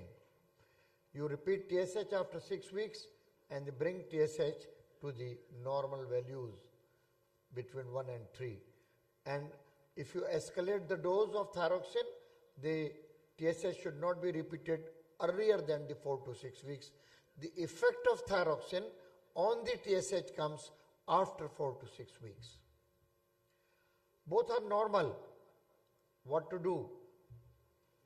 The most of the patients, they need same dose, and TSH should be repeated after 6 months to 1 year. Since the commonest cause is Hashimoto's, the thyroxine continues lifelong. But the attention is required for two important things. One is a postpartum thyroiditis and another is the viral thyroiditis. These are the two causes of hypothyroidism in which thyroxine is not needed lifetime. These viral and postpartum thyroiditis, they both have got a thyrotoxic phase. In viral thyroiditis, a young female with a painful thyroid, and the thyrotoxic phase lasts for 2 to 6 weeks, which is being followed by a hypothyroid phase which lasts for 2 to 6 months. And in this patient of a hypothyroid phase, the thyroxine is being added up, and the patient keeps on taking the thyroid, and they become euthyroid within 6 months to 1 year, and these patients require thyroxine only for 1 year. But the patient keeps on taking, as a general dictum or thought in general public is, once the hypothyroidism occurs, it continues lifelong. And many of the relations or neighbors of the patients are taking thyroxine, and therefore once being started, they do not consult the doctor or stop the drug, and they keep on taking. But these are the two conditions in which the thyroxine can be stopped. So how to know about that? If the patient comes to you taking thyroxine and the reports are normal, so the practical advice is you make the dose half and repeat TSH after 4 to 6 weeks. If the TSH remains normal, reduce the dose by further half and again follow after 6 weeks what is the TSH. If the TSH remains normal, probably this was a patient of a viral or postpartum thyroiditis who did not,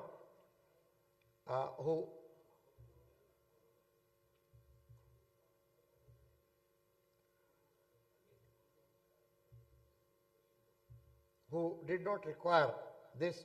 So after making the dose half, if the TSH does not go up, you can stop, and this was the patient who did not require the dose of thyroxine because she was not a patient of a Hashimoto thyroiditis. And if the patient comes to you, the important thing for the postgraduates, if comes with a normal report, you can reduce the dose half and further follow up to decide whether this is a viral or a postpartum thyroiditis. Another report, T3, T4 is normal, but the TSH is high. This is subclinical hypothyroidism. Now what to do? If the TSH is above 10, start thyroxine. And if the TSH is more than normal but less than 10, between 4.5 to 10, thyroxine is needed if the patient has got a positive TPO antibody. If there are clinical doubtful symptoms, even in that case, the thyroxine should be started. Infertility females, this is one of the very important tests, and repeated abortions are there, or if an infertile female and the lady is in subclinical hypothyroid, the thyroxine must be given. A young patient having dyslipidemia, the lipid levels are abnormal and she is in subclinical hypothyroidism, the thyroxine should be started. And if there is a family history of a cardiovascular disease, then the thyroxine in these patients of a subclinical hypothyroidism, the thyroxine should be started. And of course, if you are not giving thyroxine in this subclinical hypothyroidism, suppose there is no positive TPO antibody and there is nothing like dyslipidemia, then these patients of subclinical hypothyroidism, they must be followed every 6 months by getting a T4 and TSH, because like in impaired glucose tolerance, 2 to 5% of subclinical hypothyroidism will become a clinical hypothyroid every year. And therefore, if it is a patient who is of subclinical hypothyroidism, they should be followed and should be seen.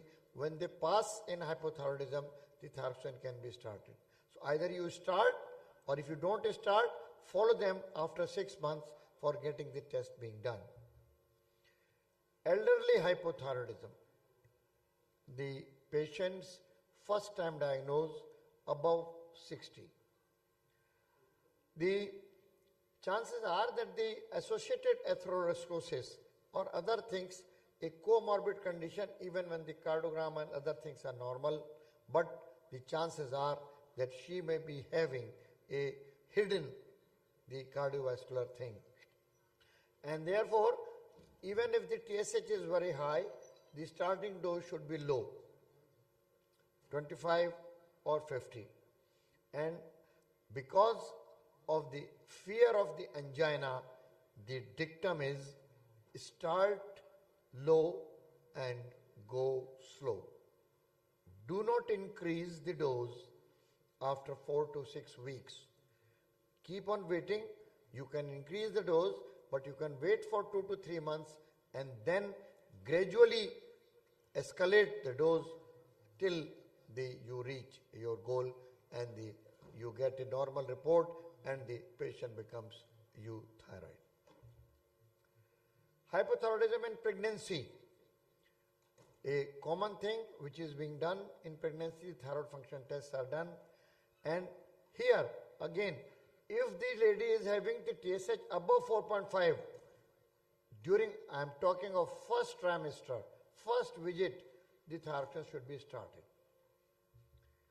The reason being, the fetus starts making thyroxine in second trimester and the development of the fetal brain occurs in the first trimester.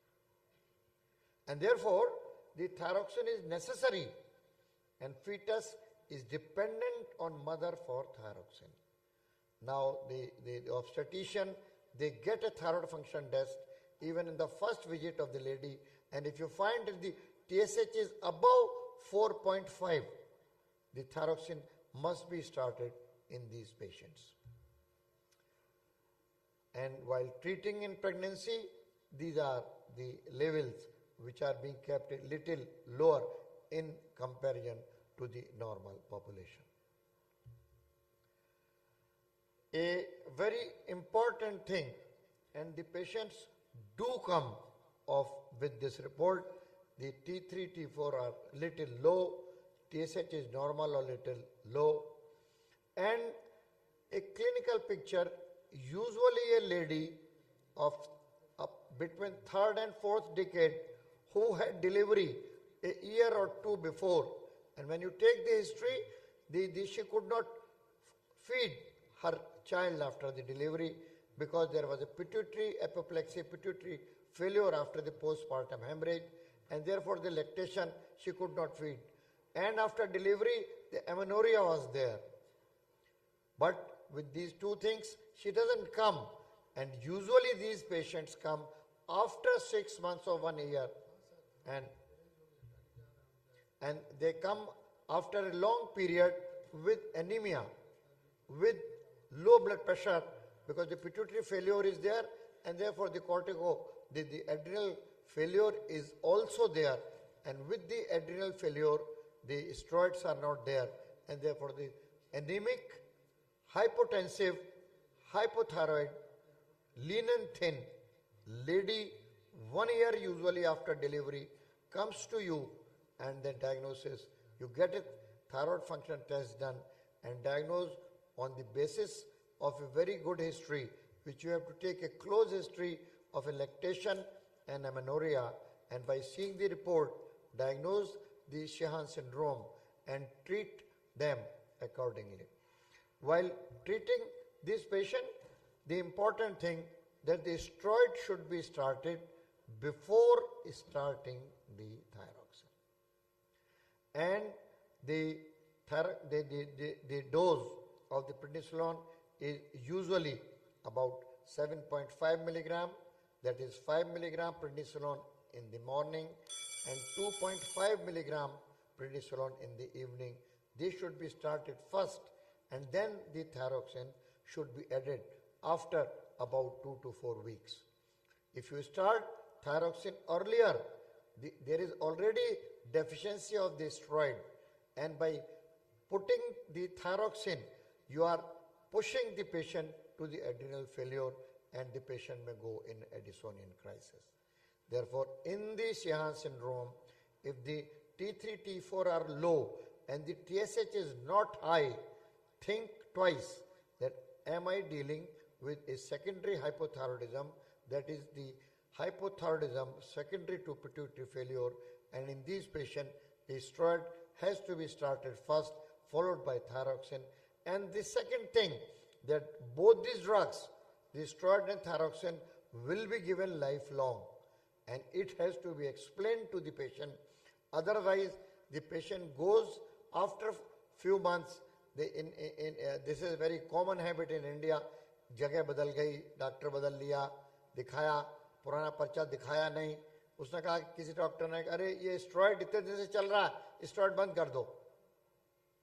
Patient ने steroid बंद कर दिया, and after 3-4 weeks, after a month or so, she will become quite miserable. I have seen many patients, and therefore, please remember that Sheehan syndrome, steroid and thyroxine will be continued lifelong. Thank you very much.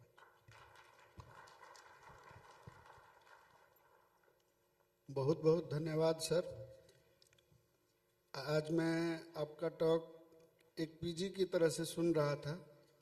Round में जिस तरह से हमारे साथ इनका questions रहता है, मैं नहीं समझता हूँ कि कोई भी इनका क्वेश्चन अब अनआंसर्ड रह गया होगा. लेकिन फिर भी किसी को एक दो क्वेश्चन के हम लोग समय दे सकते हैं. Doctor BK Singh sir.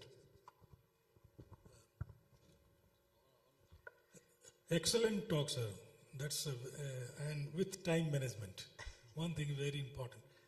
My simple question is that if the patient is in first trimester, LAD, diagnosed not, but her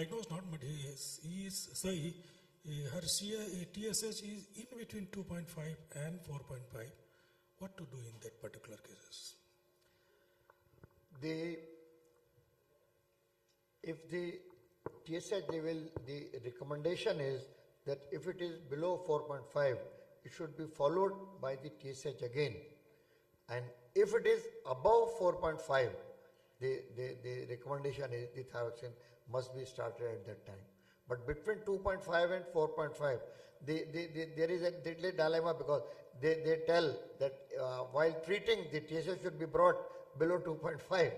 But for between 2.5 and 4.5, the literature says that you should repeat the test after 6 weeks. Thank you, sir. Thank you sir.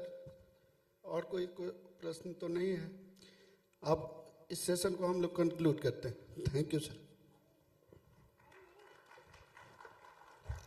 Thank you, sir. Thank you, Dr. A.K. Gupta, sir. Chairpersons are requested to felicitate Dr. A.K. Gupta. Ladies and gentlemen, moving to the next session. And for the next session, as the chairperson, I'd love to call on the stage. Please welcome Dr. Avilok Kumar Jha. And along with him, I'd like to call on the stage. Please welcome Dr. Jyoti Prakash Karn. Please be on stage, sir.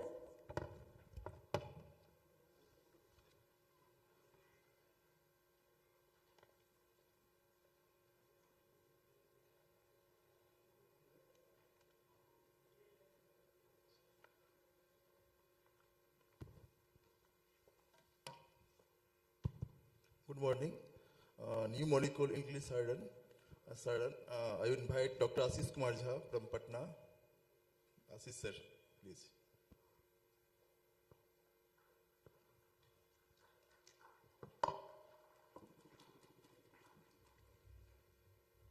First of all, warm regards to my teachers. So many teachers are here. It always feels home when I come back to Darbhanga DMCH.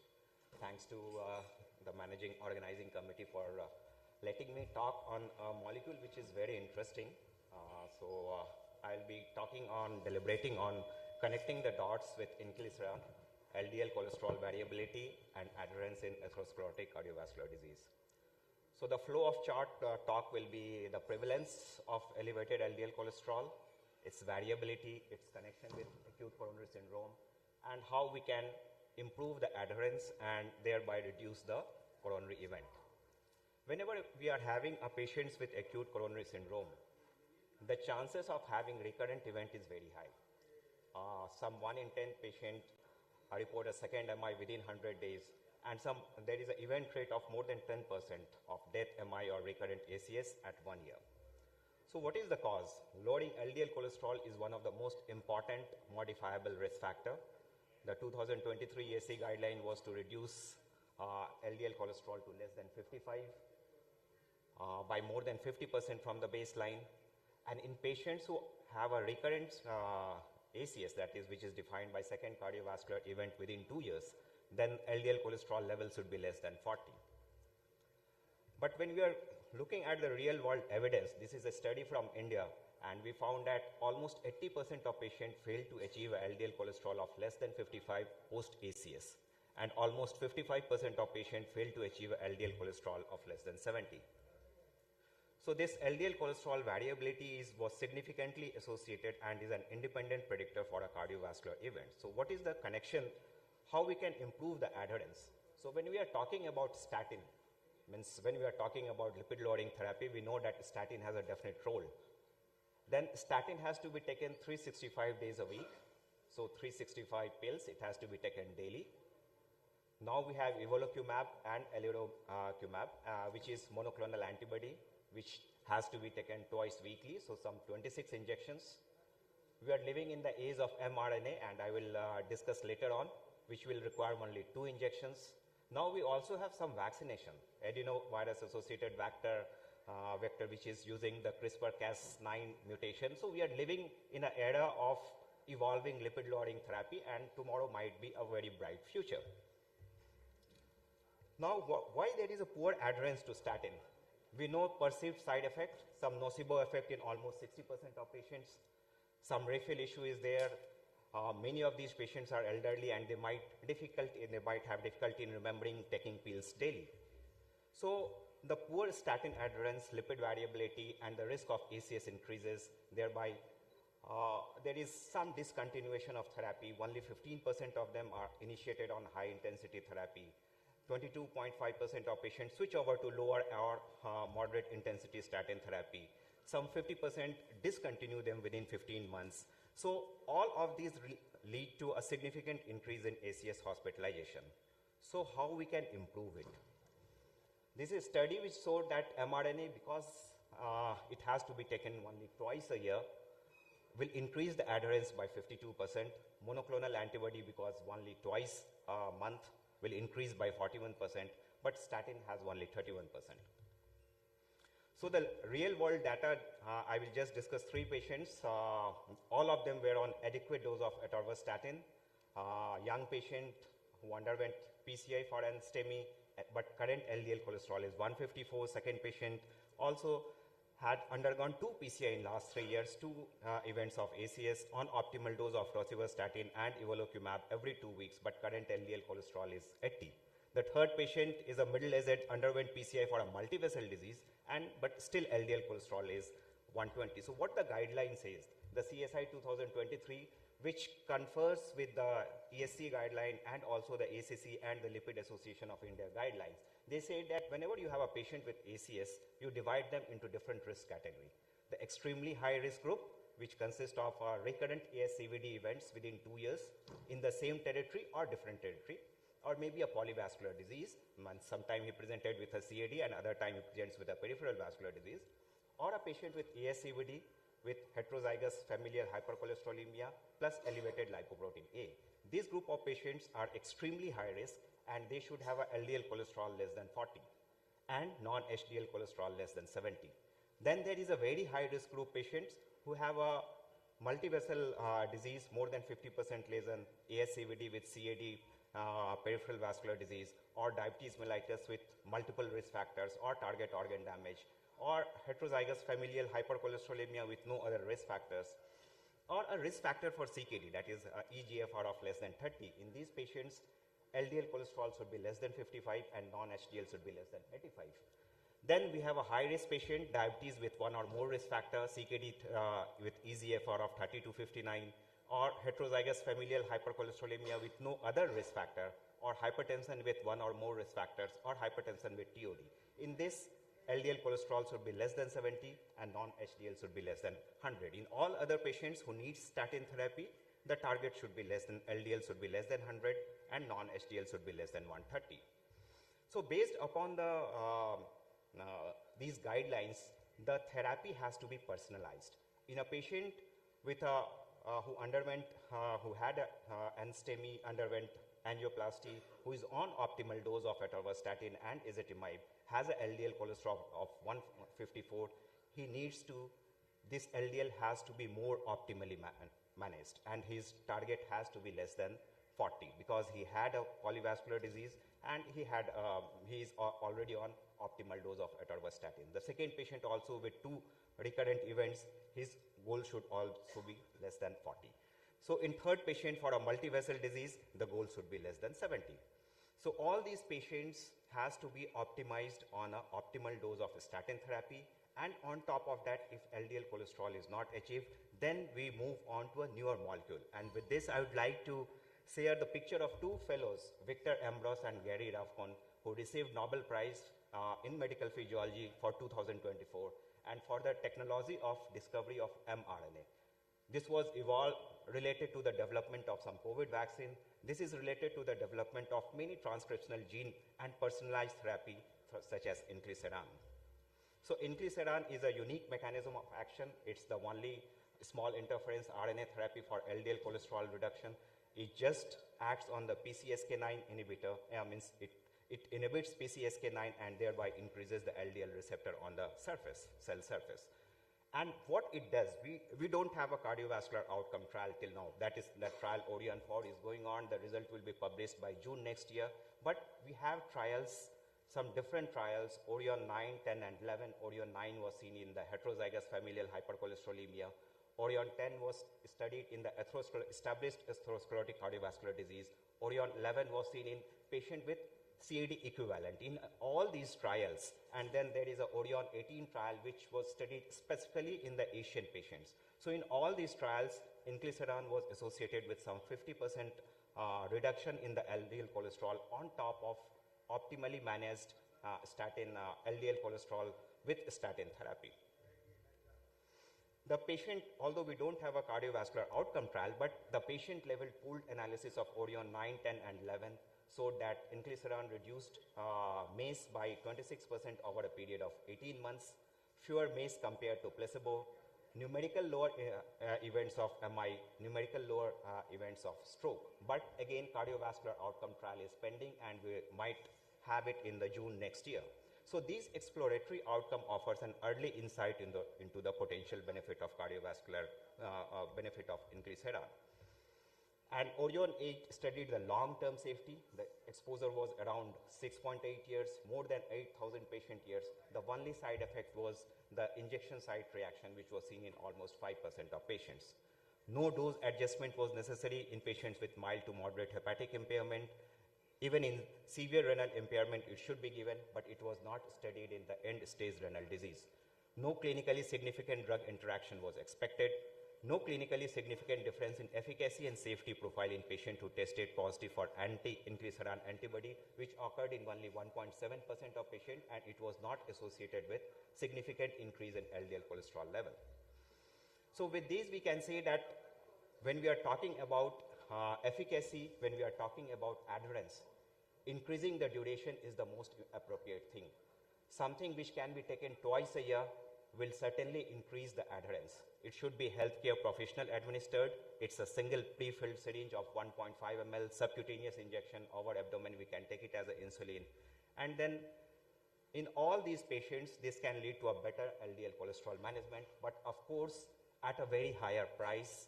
And so I don't know whether it will be applicable to population in whole in India, but certainly it can be efficacious and beneficial for patients who can afford. So with key takeaways, the increased LDL cholesterol level are directly linked to risk of ASCVD. Sustained long-term reduction, LDL cholesterol reduction is associated with proportional decrease in overall lifetime risk of ASCVD. Despite high-intensity statin therapy, if elevated LDL cholesterol is there, it might be due to poor adherence. Molecules like inclisiran exhibit robust and durable reduction in LDL cholesterol level as a strong complement to maximally tolerated statin. Inclisiran, with a convenient 2 doses a year, demonstrates an effective and sustained reduction in LDL cholesterol level and a very favorable long-term safety profile. With this, I would like to thank you all for the kind and patient listening. Thank you, sir. Very novel molecule inclisiran with a newer mechanism of action by mRNA targeting. Any question from audience, please? If no, sir, it should be added on the other anti-hypolipidemic agent, or it should be given alone? No, there are two things. Till now, the guideline is on the maximum tolerated dose of statin plus ezetimibe. Yes. If LDL cholesterol is still not achieved, then we can use it. Now, bempedoic acid is also there. So certainly bempedoic acid should also be used. And even then you are not achieving a LDL cholesterol level in patient with ACS, then it can be used. The second thing is any pulmonary effect of inclisiran, like you have SGLT inhibitors have a lot of pulmonary effect, particularly in cardiovascular patients. Any effect of this molecule on cardiovascular patient or any other benefit apart from lowering cholesterol level? Yeah, that is what, it doesn't reduce lipoprotein A level. Yes. It increases SDL cholesterol by 10%, which is not significant. The cardiovascular outcome trial is pending.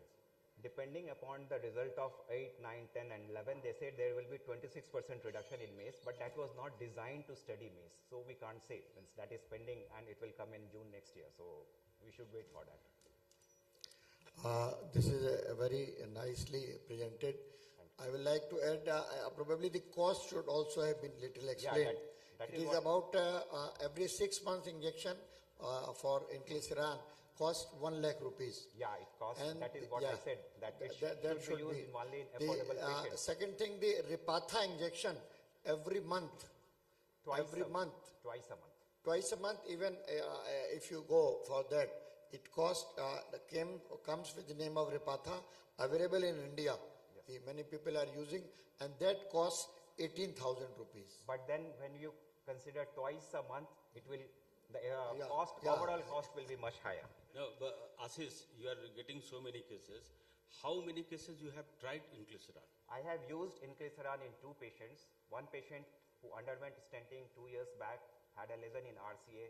we again had an event of ACS, LED was disease, anti-wall MI, and her LDL cholesterol, even after giving rosuvastatin of 40 mg, ezetimibe 10 mg, bempedoic acid 180 mg, her LDL cholesterol was 204. So I have used it. At present, her LDL cholesterol level is 78. So in two patients I have used. One more query. There are many Google expert patients who at the very outset says, you don't go for a statin and all, go for inclisiran. What is your advice to them? There are two trials, not with inclisiran. There are two trials in statin intolerant patient for evolocumab. Because both are PCSK9 inhibitors, so both are almost similar molecule. There is a GAUSS trial and Odyssey alternate trial. GAUSS trial was studied with evolocumab. Odyssey alternate was studied with alirocumab. So it was given in patients who are intolerant to even atorvastatin 20 mg, and they found that it is a very good molecule, but of course the cost factor is high. So they should understand that its cost much higher than the Thank you, thank you. Thank you, sir. Thank you. Thank you very much, sir.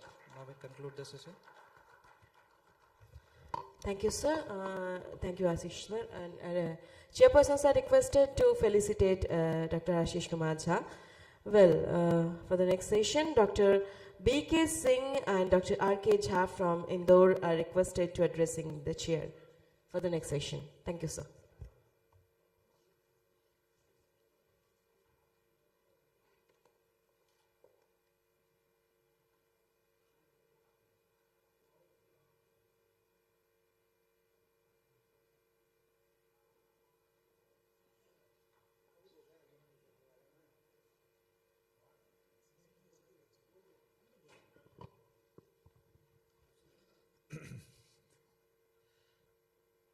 Dr. Professor K.K. Lohani sir is the person who is known not only the Bihar, rather in all India, because of the CCDSI cone. And he is having so many things in his credit, and he will talk about the lipoprotein A as therapeutic target, what do evidences say. So now over to Professor K.K. Lohani sir.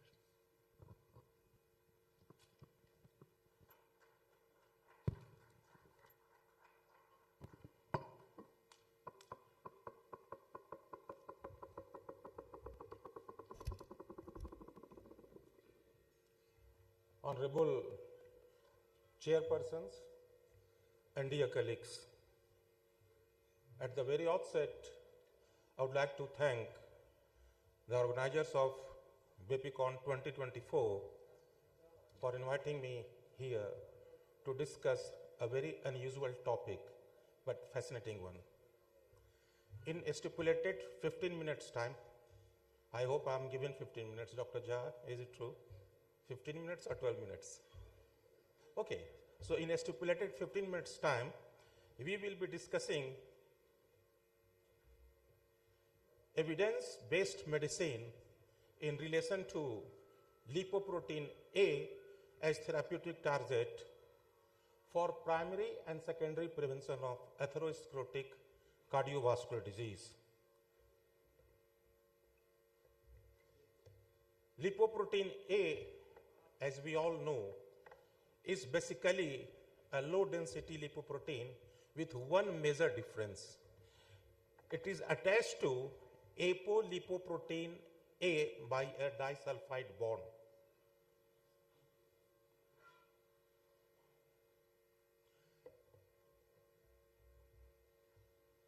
Normally, low-density lipoprotein is attached to ApoB, which is supposed to be its carrier protein. And ApoA is supposed to be the carrier protein of high-density lipoprotein. So what is the problem? Problem is very straightforward. An apolipoprotein, which is supposed to carry good cholesterol, HDL, is carrying bad cholesterol, that is LDL. So you can understand the consequences. This is a genetic problem and mode of transmission is autosomal dominant. The peak level of lipoprotein A in an individual is achieved in early childhood as early as 5 years of age, and it is considered to be an independent risk factor for atherosclerotic cardiovascular disease. A level below 30 milligram or 75 nanomillimole per liter is supposed to be safe, and a value above 50 milligram per deciliter of blood is considered high.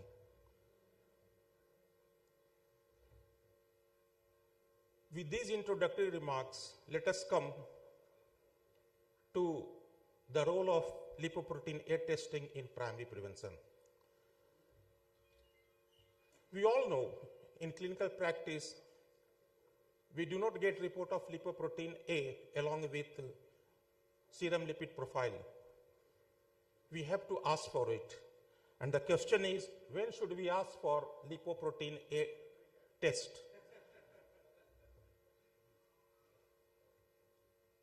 In a patient who is 20 years of age or above, measurement of Lpa is reasonable in following conditions. Individual with a family history of premature atherosclerotic cardiovascular disease, individual with history of premature cardiovascular disease, individual with cholesterol above 190, individual at very high risk to define whether he should be given PCSK9 inhibitor or not. In all these situations, the class of recommendation is 2A and the level of evidence is CBBB. There are other set of patients where measurement of Lpa could be reasonable. In intermediate or borderline patients, to assess risk enhancement, we all know there are certain risk enhancers. If present, enhances the risk category of the patient. A moderate risk patient become high risk patients if risk enhancers are present. If there is less than anticipated LDL lowering despite good adherence to the therapy, a family history of elevated Lpa, patient with calcific valvular aortic stenosis. This is another condition which is common with high lipoprotein A. And recurrent or progressive atherosclerotic cardiovascular disease despite optimal lipid lowering therapy. So these are the conditions where we should ask for lipoprotein A test along with serum lipid profile. And it is said that before you go for lipoprotein A testing, there should be a proper discussion between patient and the physician about the pros and cons of this test. However, many people say that there should be a universal screening approach. Well, this is the controversial matter. Till it becomes clear, we should stick to the indications for lipoprotein A testing. At this juncture, anybody can ask me a very valid question. Okay, we discussed the pros and cons, and Lpa testing is done, and it came out to be high, 60 or 70 or 80. What is the clinical significance of it? Its clinical significance is very straightforward, as I said earlier also. It will enhance the risk category of the patient. If the patient was in moderate risk category, he will become a high risk category patient. And what does it mean? His LDL target will be reduced. From 100, it will become 70. Number two, for this, to achieve this, the intensity of statin therapy will be enhanced. If he was taking moderate intensity statin, he should be given high intensity statin. So this is the purpose and utility of doing lipoprotein A testing in a patient along with lipid profile. Now let us come to the issue of secondary prevention. A person is already having atherosclerotic cardiovascular disease, and now we have to know whether Lpa is high or not and what is the consequences. So the first question which should be answered is Lpa as a plausible etiology for MACE. MACE we all know is major adverse cardiovascular event like stroke, like coronary artery disease, like sudden cardiac death, etc. And it has been proved beyond doubt in different clinical trials that if a patient of coronary artery disease has got Lpa more than 50, his or her risk is tripled if the age is less than 45 and doubled if the age is above 45. Likewise, the cardiac death and bypass graft stenosis is more in patients with high LPA, and so is recurrent ischemic stroke. So, atherosclerotic cardiovascular disease plus high LPA, more chances of MACE. That is the message. Second is, suppose patient has got atherosclerotic cardiovascular disease. He or she is also taking statin. And if LPA is high, what is the interpretation? In 7 placebo-controlled randomized clinical trial, which included about 30,000 patients, it has been proved that elevated LPA in a statin-treated patient of atherosclerotic cardiovascular disease, there is significant increased risk for MACE or atherosclerotic cardiovascular disease. So LPA is dangerous even if patient is already on statin therapy. And this is the answer of the third most important question. What is the effect of lipid-lowering drug on LPA level? To our utter surprise, statins slightly increases the LPA level. Minimal or mild increase. And literature says that in many situations it increases lipoprotein A or LPA by 10% or more. Still, it is the drug of first choice because it has got definite role in preventing atherosclerotic cardiovascular disease.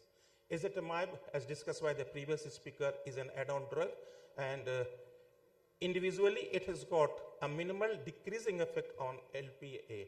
So this is a useful drug so far reduction in LPA is concerned, and mostly it is used as a combination therapy with statin. Third is the PCSK9 inhibitors, or for that reason, inclisiran, which was discussed by Dr. Jha just before this talk. Evolocumab decreases LPA by 27%, and elerocumab decreases LPA by 29% on its own, besides its effect on low-density lipoprotein, which they decrease by more than 50%. So we have 3 modalities of treatment: statin, ezetimibe, and PCSK9 inhibitors, or inclisiran. Mempodonic acid is also an add-on drug, so you can use it as an add-on drug to reduce the level of LDL cholesterol. One drug is not mentioned here, which is effective against LPA, and that is niacin. Unfortunately, the drug has gone out of scene because of its side effect profile. So niacin is no more used. And surprisingly, none of the aforesaid drug is approved by FDA for the treatment of LPA.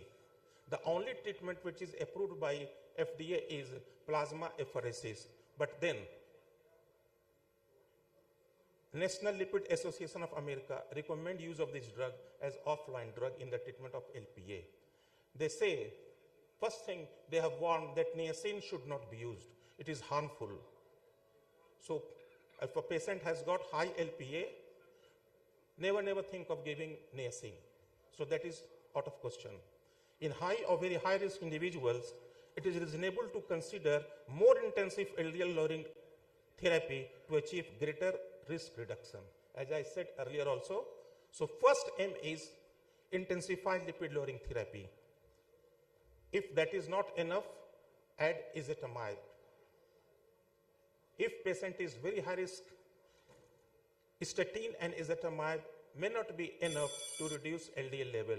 So think of adding PCSK9 inhibitors or nowadays inclisiran. And the level of recommendation is 2A, 2A, 2A, and you can understand its meaning. So with this, we come to the summary. Be aware of lipoprotein A associated increased risk for atherosclerotic cardiovascular disease events. Continue to follow guideline-based therapies as most lipid-related risk is still attributed to LDL cholesterol. These two statements are valid for primary prevention. So for secondary prevention is concerned, consider more aggressive LDL lowering for atherosclerotic cardiovascular disease patient with increased LPA, and consider earlier use of PCSK9 inhibitors in atherosclerotic cardiovascular disease patients with elevated LPA. Dear colleagues, about 2 years back, a study was published in cardiovascular section of BMJ. In fact, it was a global epidemiological study, and the name of the study was LPA Heritage. This study was conducted in 48 countries world over, and in about 950 centers, and it included 48,000 patients. The outcome of this study is shocking. More than 25% total patient of atherosclerotic cardiovascular disease world over. I'm again repeating it. More than 25%. Exact figure is 27.9%. They have LPA level more than 50 milligram per deciliter, which is definitely high. And worst of all, 50% of these patients had LPA level more than 100 milligram per deciliter, which is very, very high. So you can understand where we stand now so far LPA is concerned. I will conclude my talk with a very simple message. Time has come when we should give due regard to this genetically determined risk factor called lipoprotein A. Thank you very much for your kind attention. Thank you very much, sir, for your excellent talk as usual. And one thing is very important, the LPA is also important, including the LDL level. And any question or quick comment from the audience, if any? Thank you very much, sir. Thank you.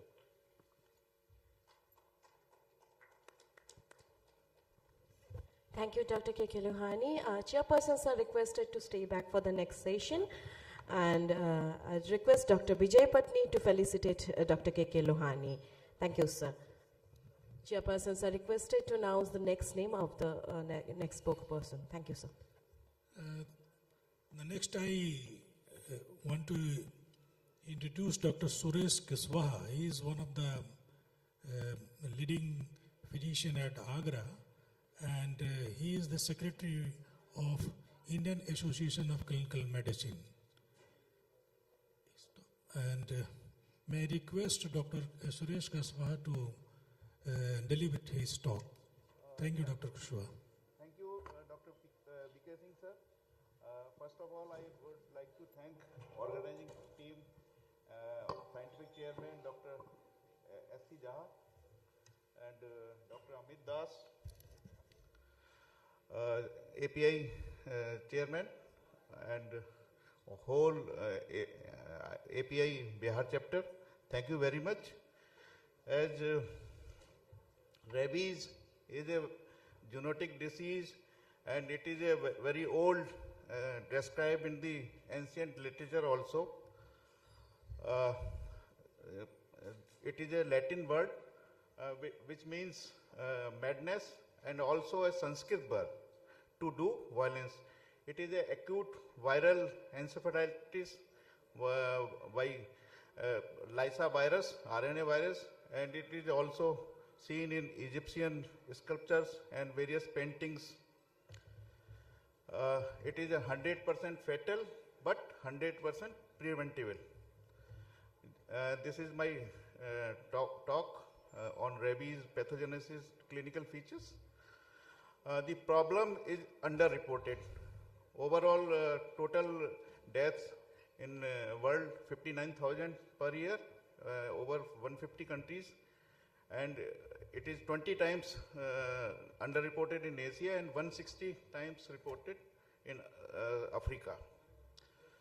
1/3 of cases of the rabies we have in India, 36% of the global rabies cases in India, and the whole Asia, South Africa and South America having high risk of the rabies, and the grey areas like Australia, New Zealand and North America having rabies free. These are countries in India, Andaman Nicobar and Lakshadweep are rabies free areas. And India state-wise, these are the cases reported from 2018 to 22, various state-wise cases of the rabies.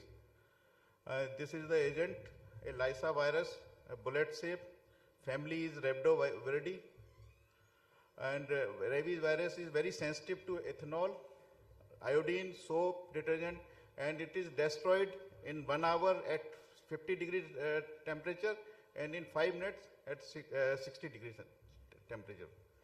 And reservoir of the infections in urban rabies, dog, cats, monkeys, wildlife, hyena, jackal. These are the wildlife rabies reservoir: hyena, jackal, skunks, mongoose, fox, and vet. And in India, dog and cats are more frequently transmitting the rabies. Occasionally by monkeys, bears, cows, buffaloes, sheep, goats, and rarely by bats or rodent. Bite from the wild animal, it is considered as a category 3 exposure. And bite by the bats and rodent, usually not required vaccination, but under special condition we can consider the rabies vaccination.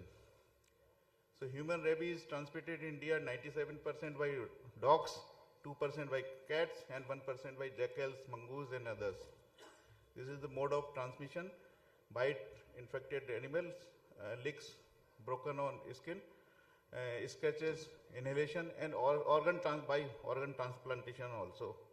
Rabies pathogenesis, inoculation by dog bite, and it is virus multiply in muscles and then goes to the brain, and from brain it is spread by saliva, skin, and secretions. This is the cycle of the rabies virus. And this is the nigri bodies seen in the brain in postmortem studies. On right side, normal brain, and left side, 73-year-old man died of rabies, a thin and discolored cortical ribbons seen. On CT, rabies encephalitis.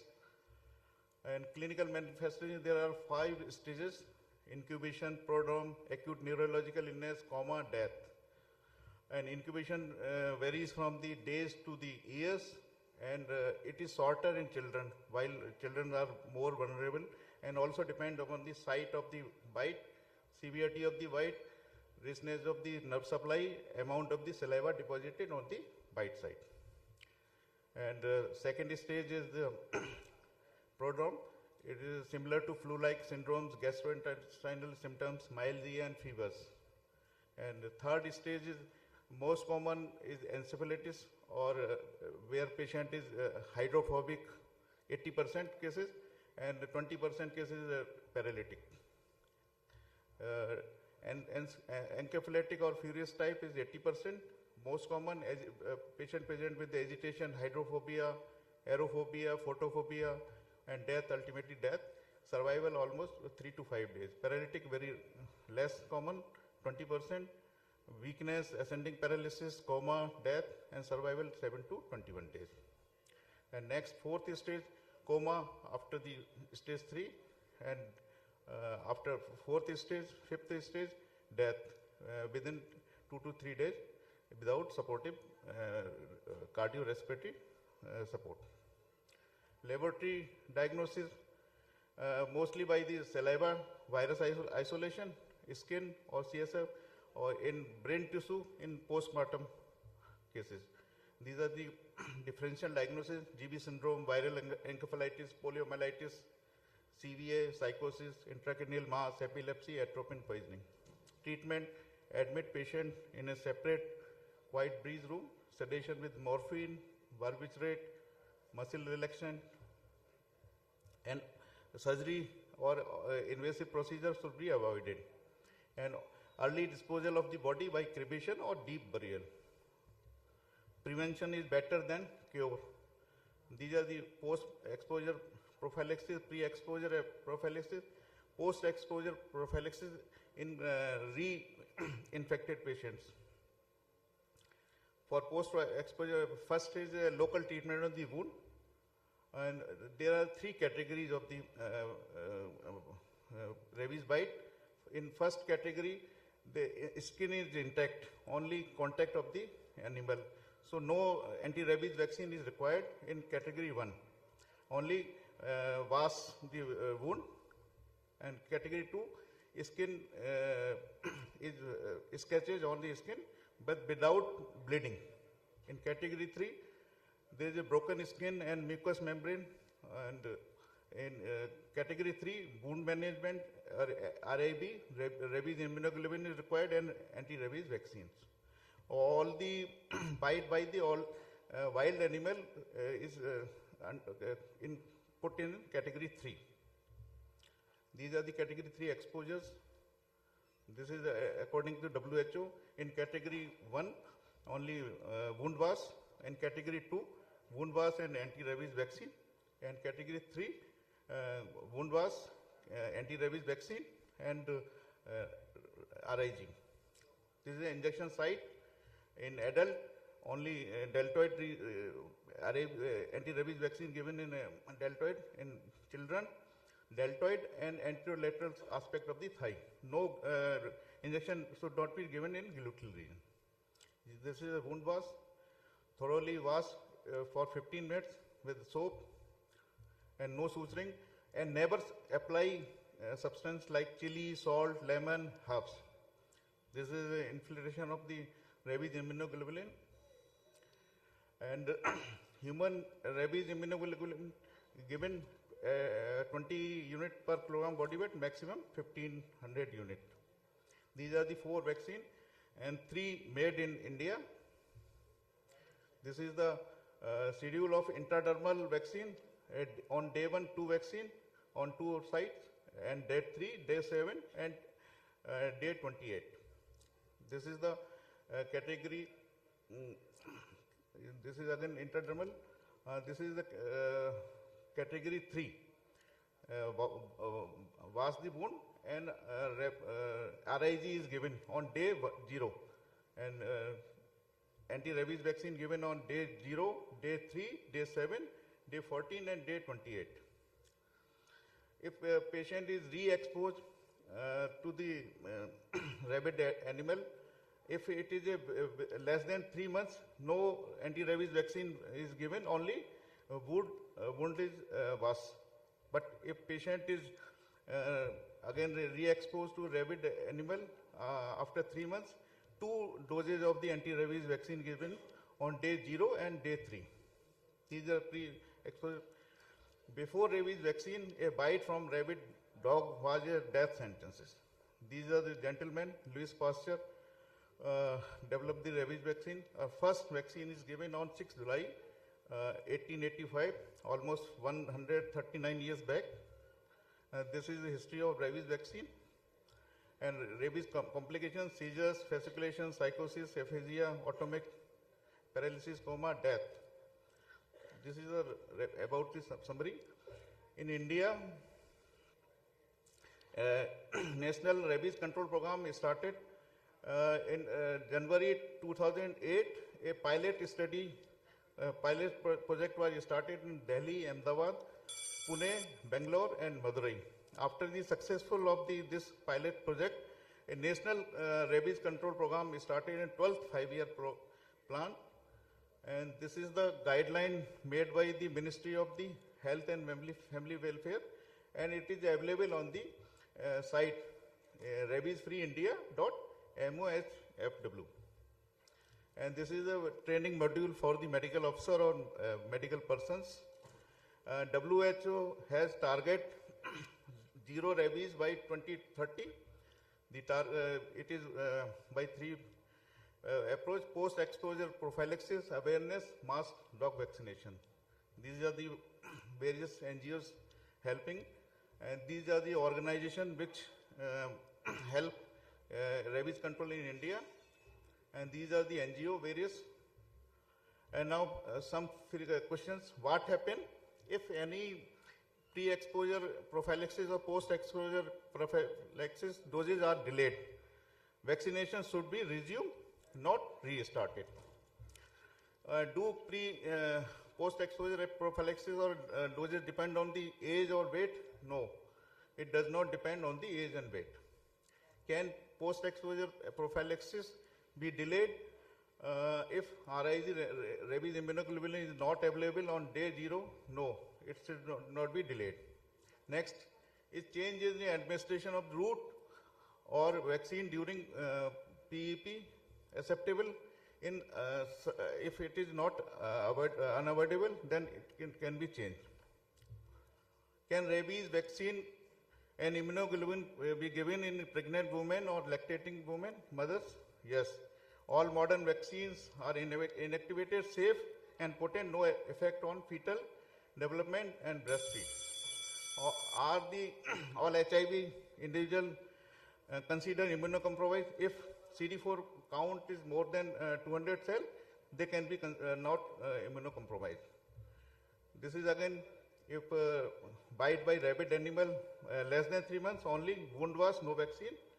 And bite by rabid animal more than 3 months, anti-rabies vaccine is given on day 0 and day 3 with wound management. Thank you. Thank you, sir, for the excellent lecture. And it is so informative, I think there should no question is required, because what the audience or even myself has thought to ask you, in frequent asked question, you have narrated all the thing. So, thanks, sir. Thank you. Thank you. And I conclude this session. Thank you. Thank you, sir. Chairpersons are requested to felicitate Dr. Kashwani.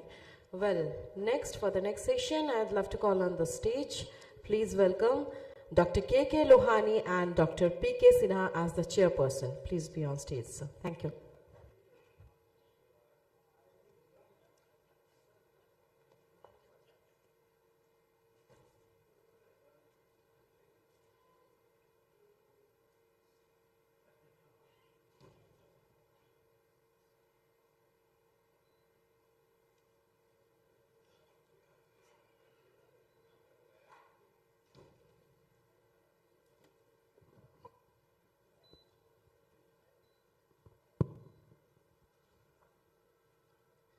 So, welcome to the session of Dipanjan Bandyopadhyay on antiretroviral therapy for HIV, current guidelines, and a peep into the future. May I ask Co-Chairperson Dr. K.K. Lohani to introduce Dr.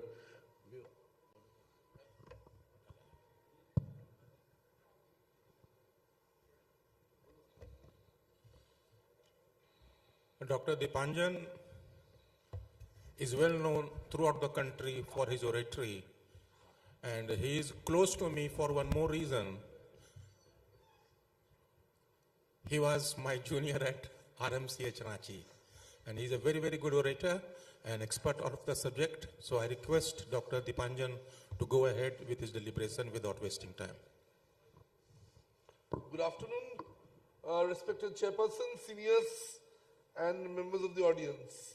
It's always a homecoming feeling coming back to Bihar.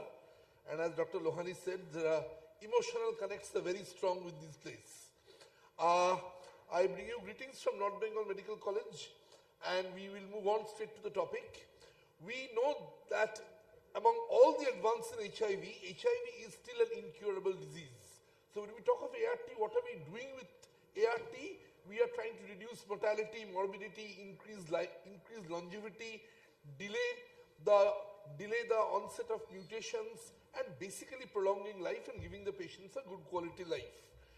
So evolution of ART basically takes us back to the times when we discovered zirabudin and we thought the battle is won and the HIV virus has been arrested, and then we came to know that the virus is more intelligent than us, so we gradually needed more and more drugs, and today we have highly active antiretroviral therapy which essentially combines 3 drugs from 2 biochemical groups.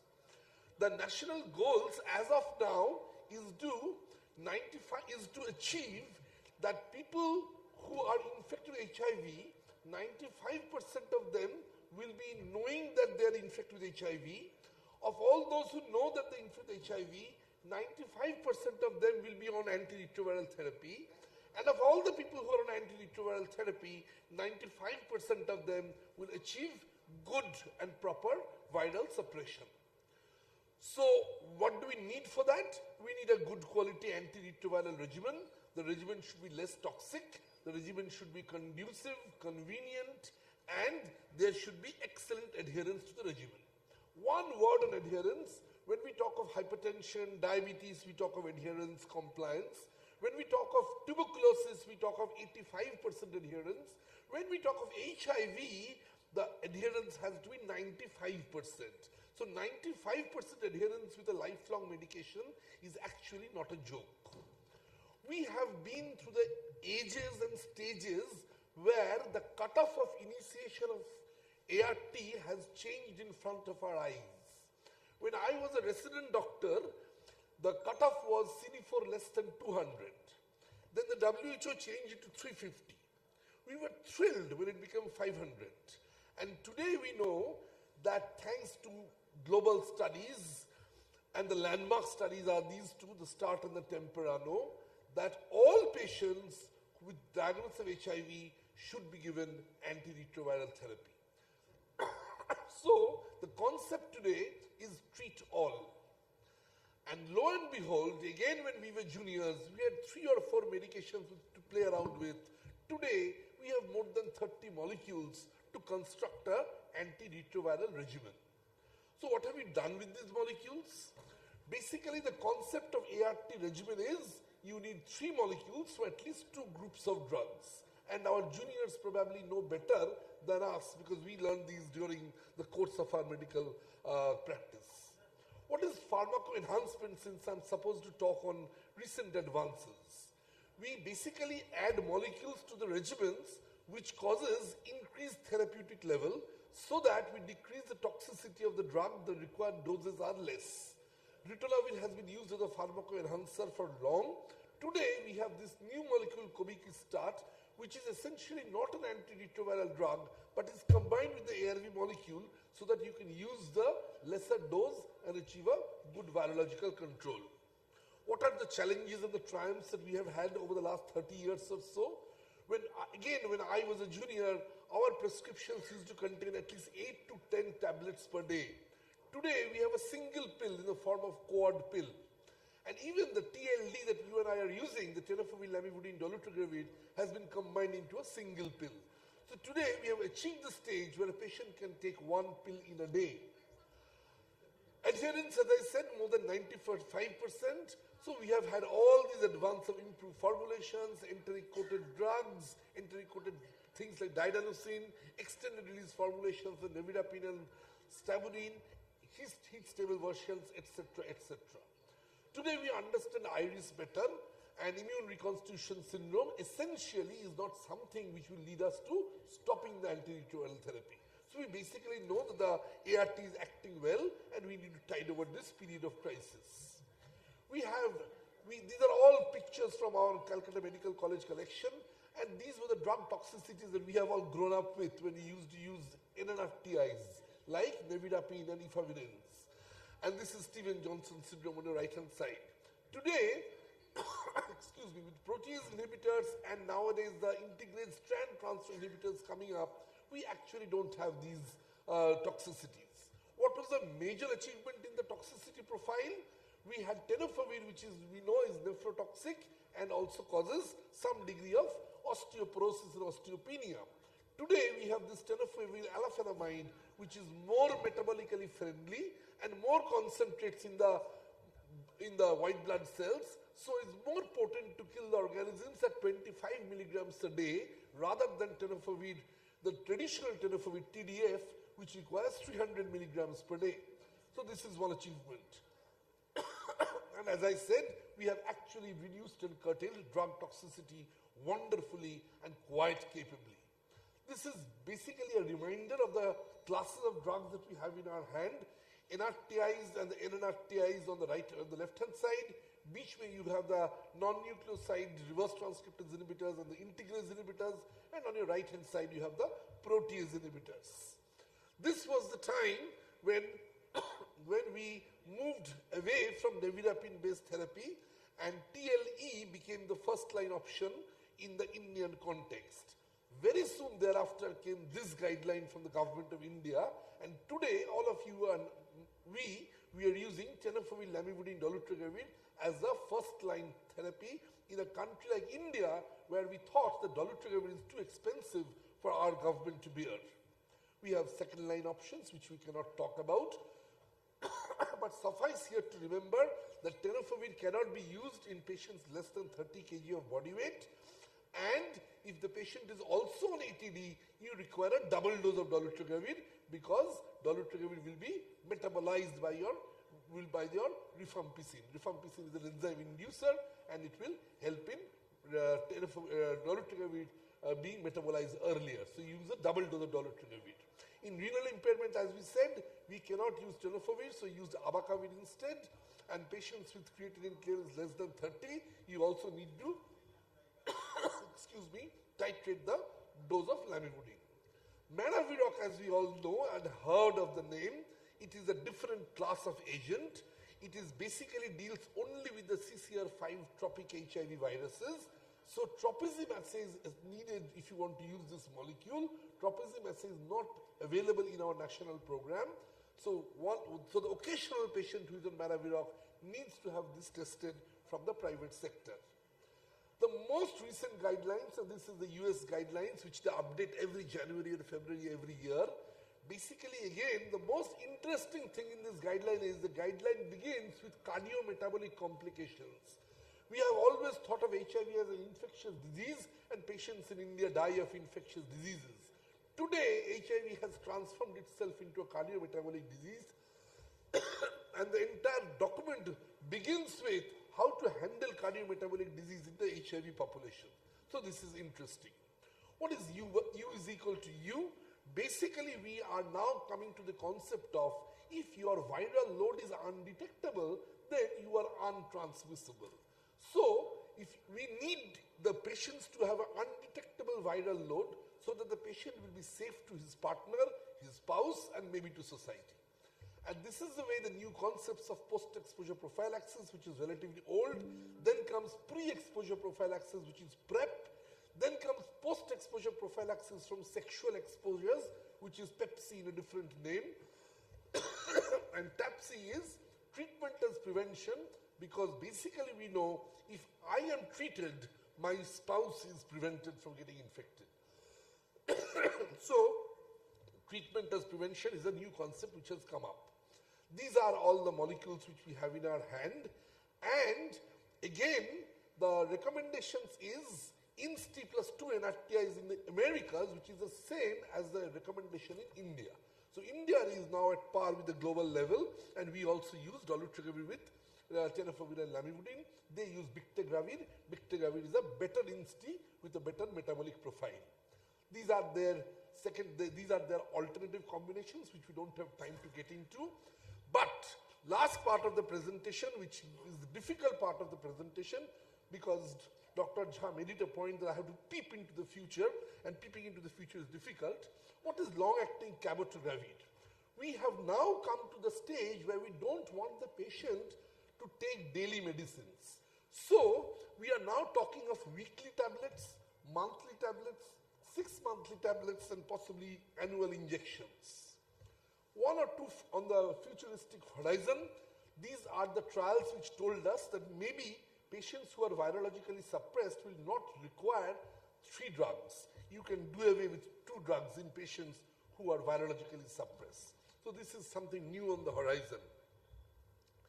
This looks like Greek and Latin, but essentially we have the mutation studies, and mutation studies have now told us very simple mutation studies we can pick up excuse me, as to which are the agents which might be not effective in a particular patient. So mutations like the thymidine analog mutations put zidovudine and lamivudine off.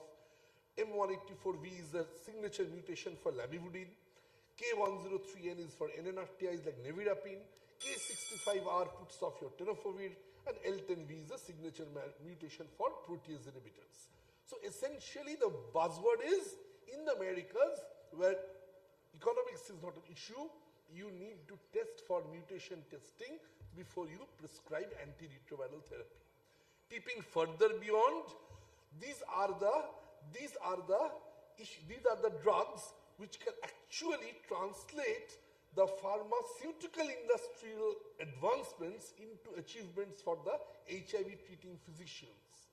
So number one, we have reached something called pre-exposure prophylaxis, and these are the studies which are telling us that you can actually achieve pre-exposure prophylaxis.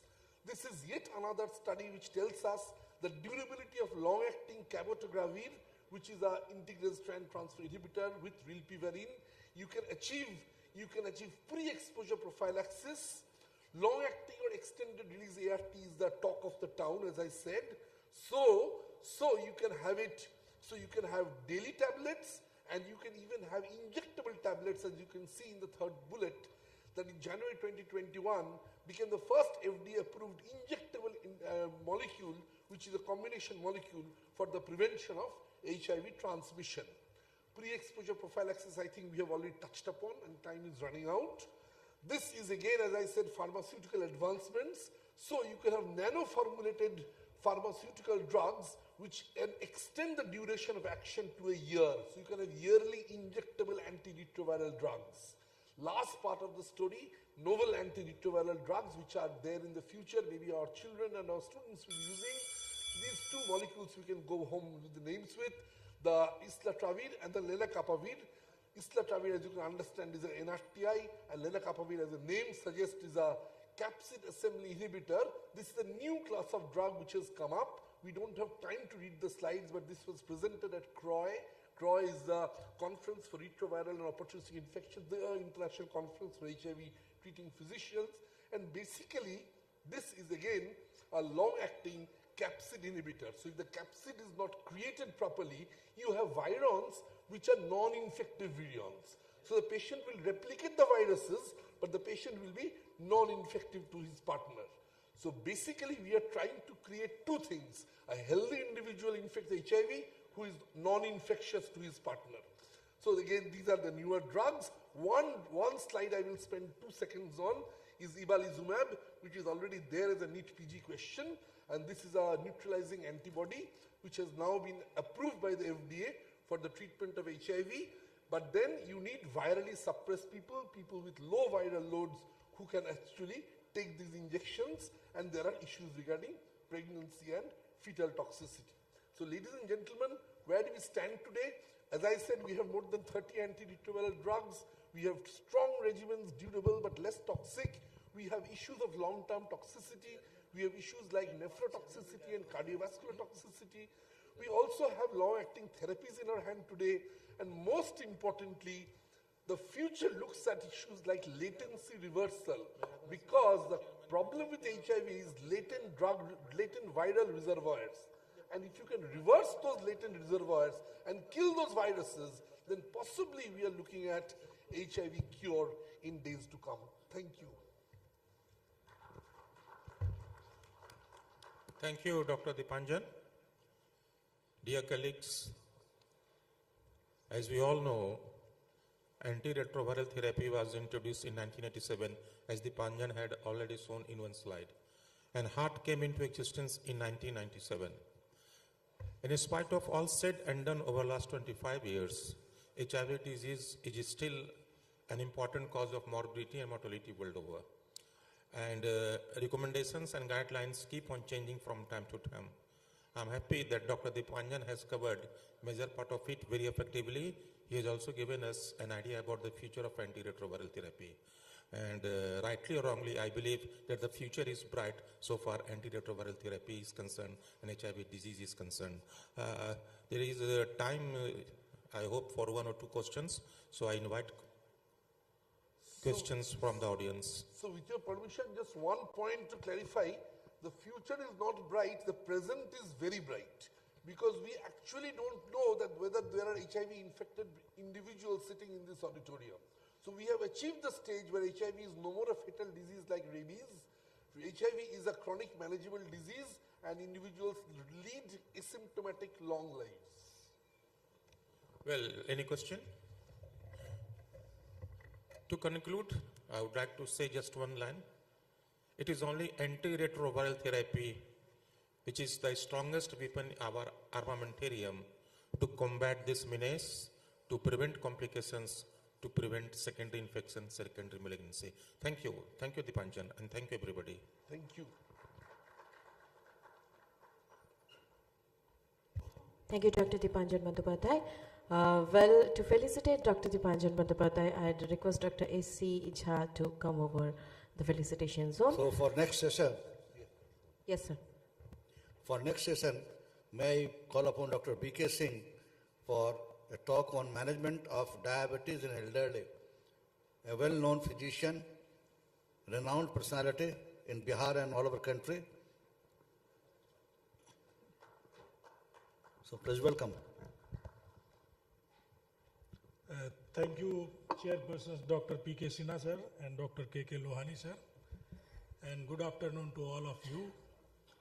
At the outset, my thanks to the organizing committee of Darbhanga, Dr. U.C. Jha sir, Dr. Das, and Dr. S.C. Jha sir for giving me opportunity to say something regarding the management of diabetes in elderly. You all know that the diabetes mellitus is a chronic metabolic disease. And the prevalence of diabetes is increasing as the older people are also increasing. It means that the population of elderly people are increasing, and similarly the diabetes is also increasing. So the number of diabetic patients in elderly is twofold increasing as compared to the person who are not elder. And elderly people are more prone to develop comorbidities, geriatric syndromes, frailty, and besides the macro and microvascular complications. Means that the elderly people are more prone to have comorbidity, and or all are above 60 years are associated with some or how of the one of the comorbidities.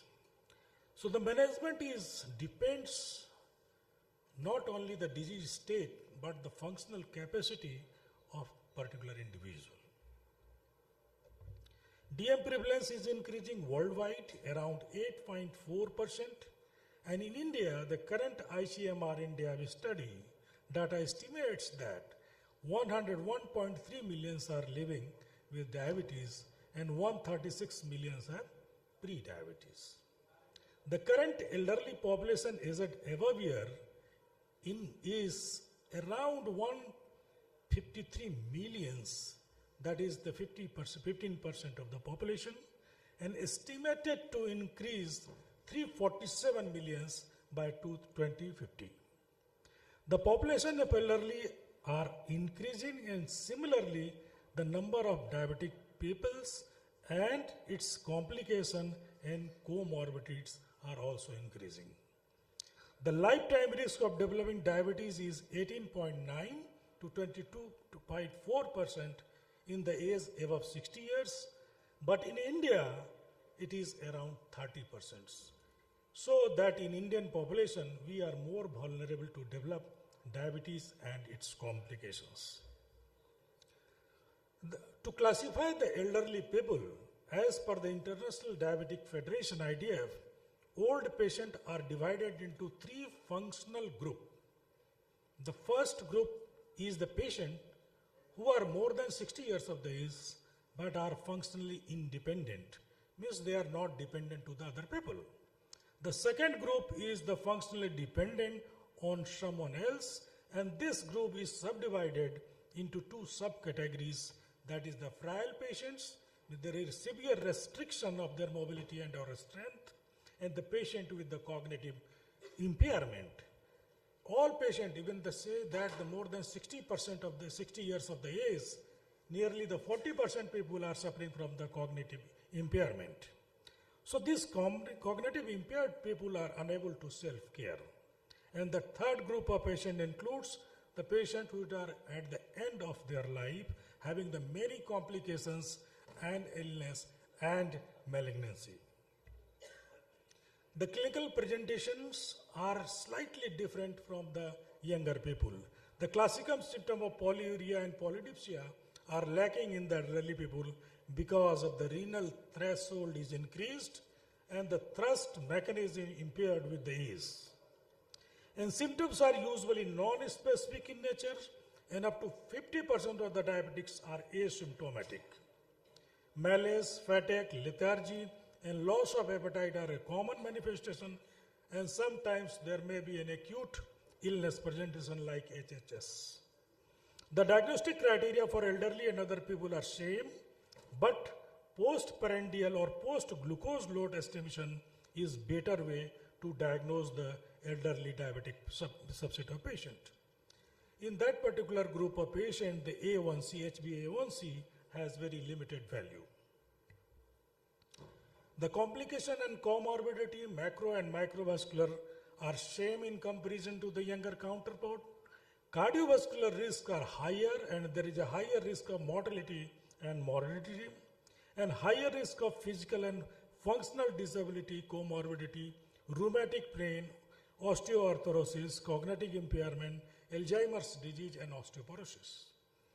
The cardiovascular diseases are most common complications, and troublesome urinary and fecal incontinence, which is quite common in the elderly people, and reduced vision due to retinopathy and cataracts are also there.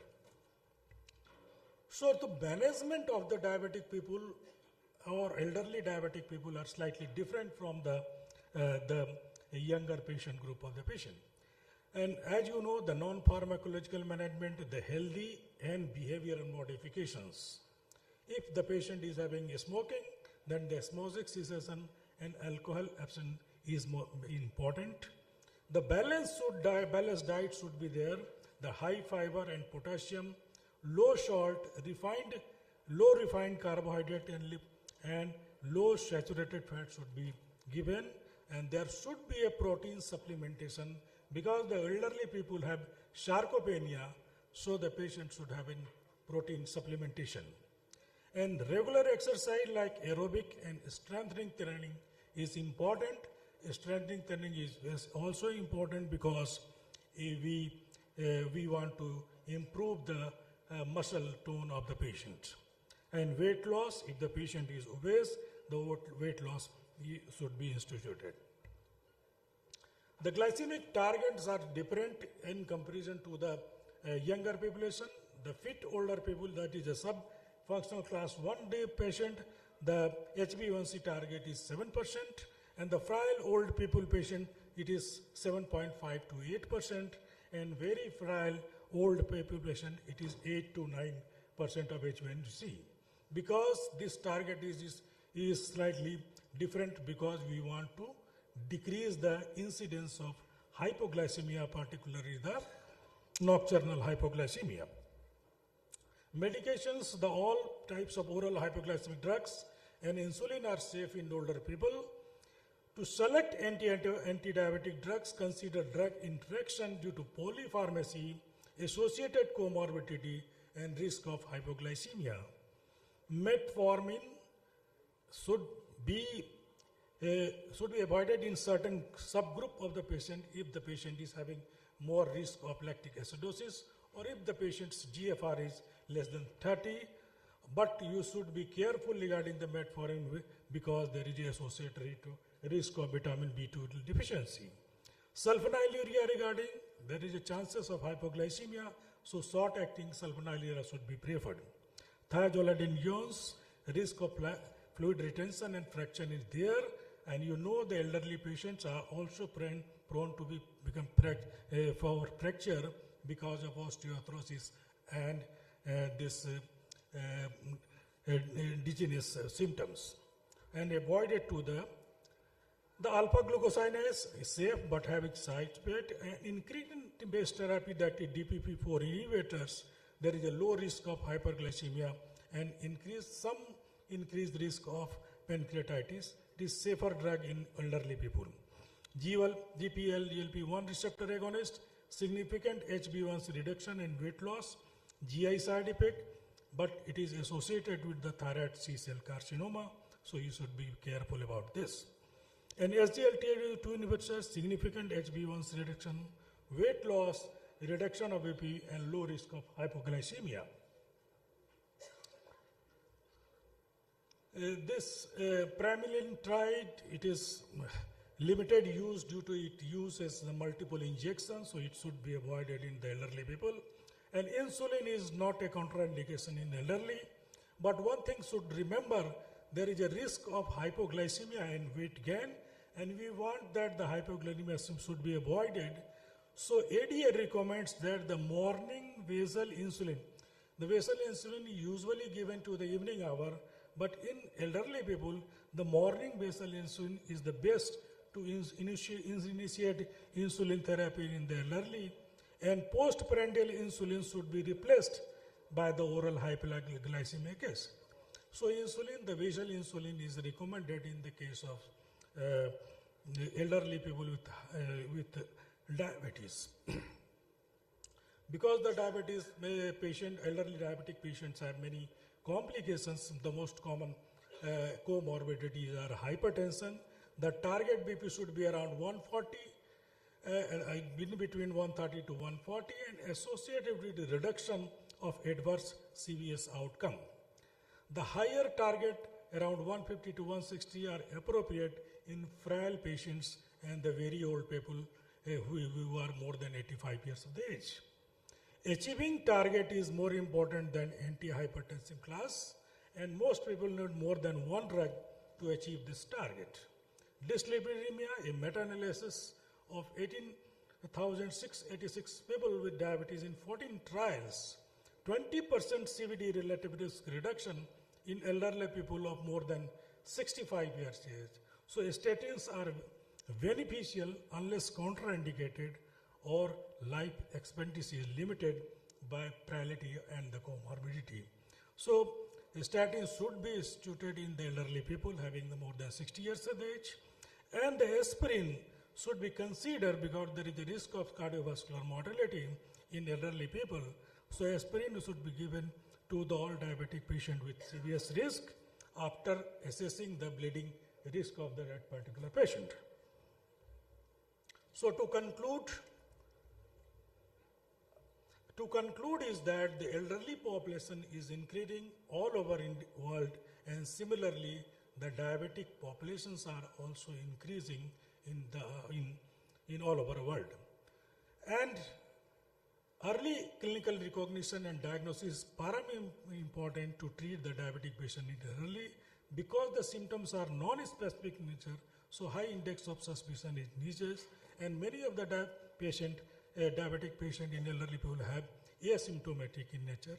Recognition of postprandial hyperglycemia is the best way to screen the diabetic patient in the elderly, and treatment should be individualized, and therapeutic goal depends upon comorbidity, particularly cognitive impairment of the patient, means that the functional capacity of the patient should be determined first before instituting the treatment.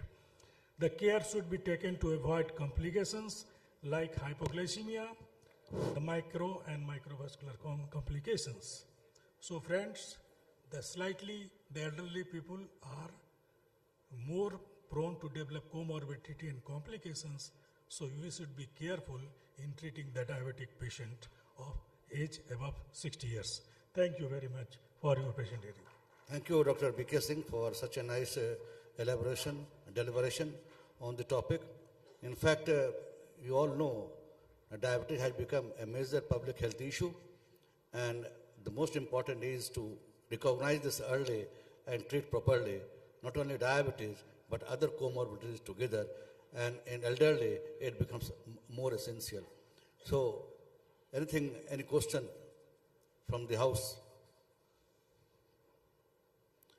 I hope Dr. B.K. Singh has given such a nice and summarized such nicely, so we need not to put any question. I request Dr. K.K. Lohani to give the concluding remark. Dr. B.K. Singh, congratulations for a wonderful oration. You have very rightly said at the very outset that prevalence of elderly population is increasing in the society world over. That is a good thing. Number two, we all know prevalence of diabetes is increasing, so prevalence of diabetes in elderly is increasing. I think there are three issues in elderly diabetic patients which all of us should take care of. Number one, which you have mentioned, risk of hypoglycemia is very, very high. So we should always be alert about it.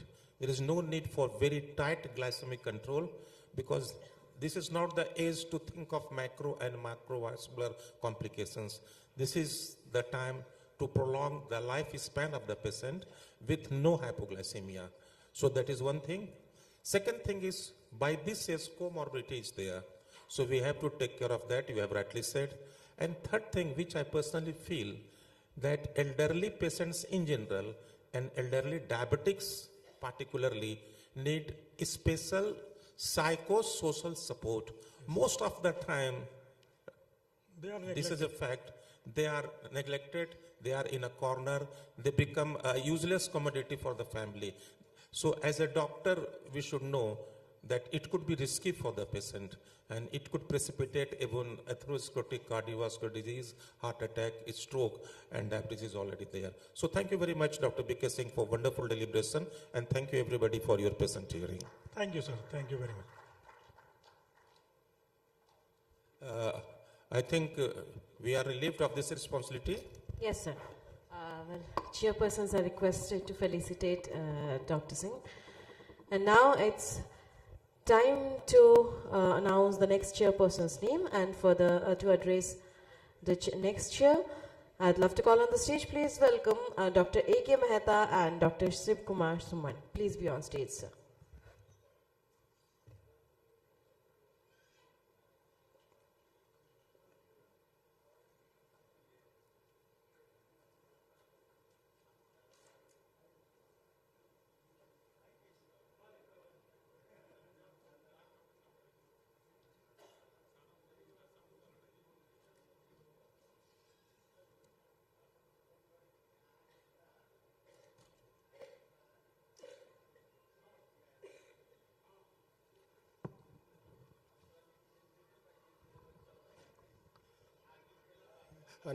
Now I would like to request Dr. Sailendra Kumar sir, Associate Professor and HOD of Department of Tuberculosis and Chest, SKMCS Muzaffarpur, for their presentation.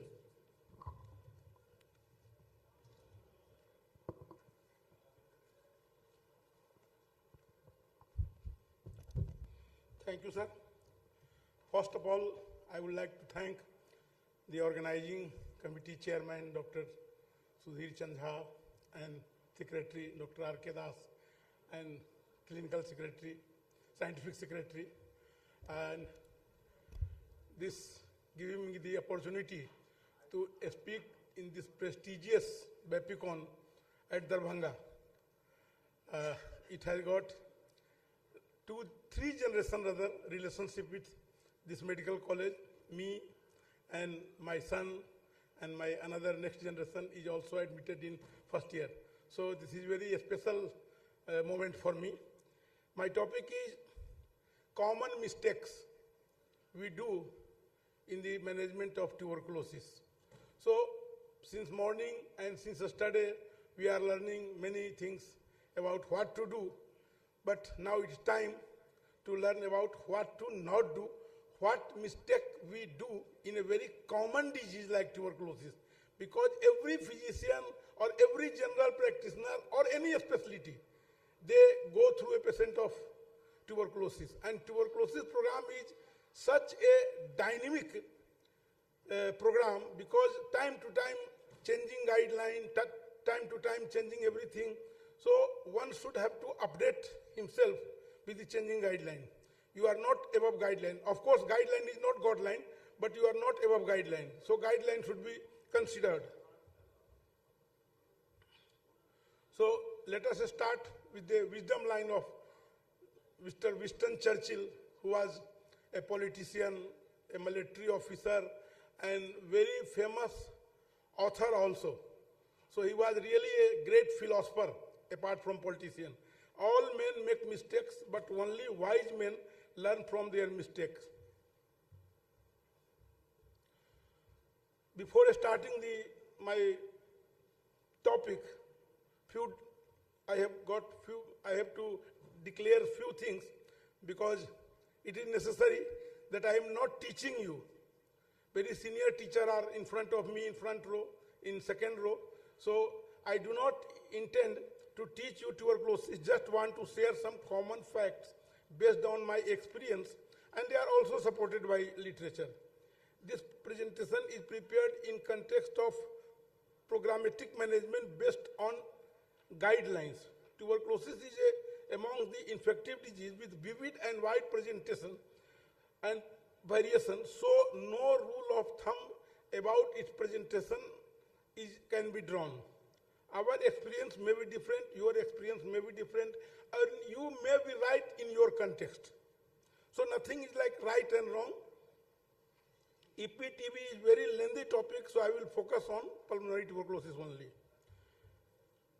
Let us start with some old teaching. At that time, no diagnostic facilities like NAT, culture, media culture sensitivity was available.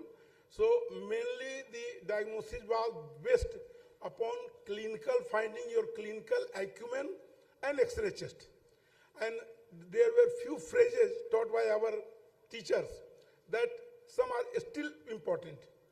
No tachycardia, no tuberculosis. Very common phrase used by our teachers. In diagnostic dilemma, no patient should allow to die without a sort of ATT. Tuberculosis should be kept in differential diagnosis of every undiagnosed patient with atypical presentation.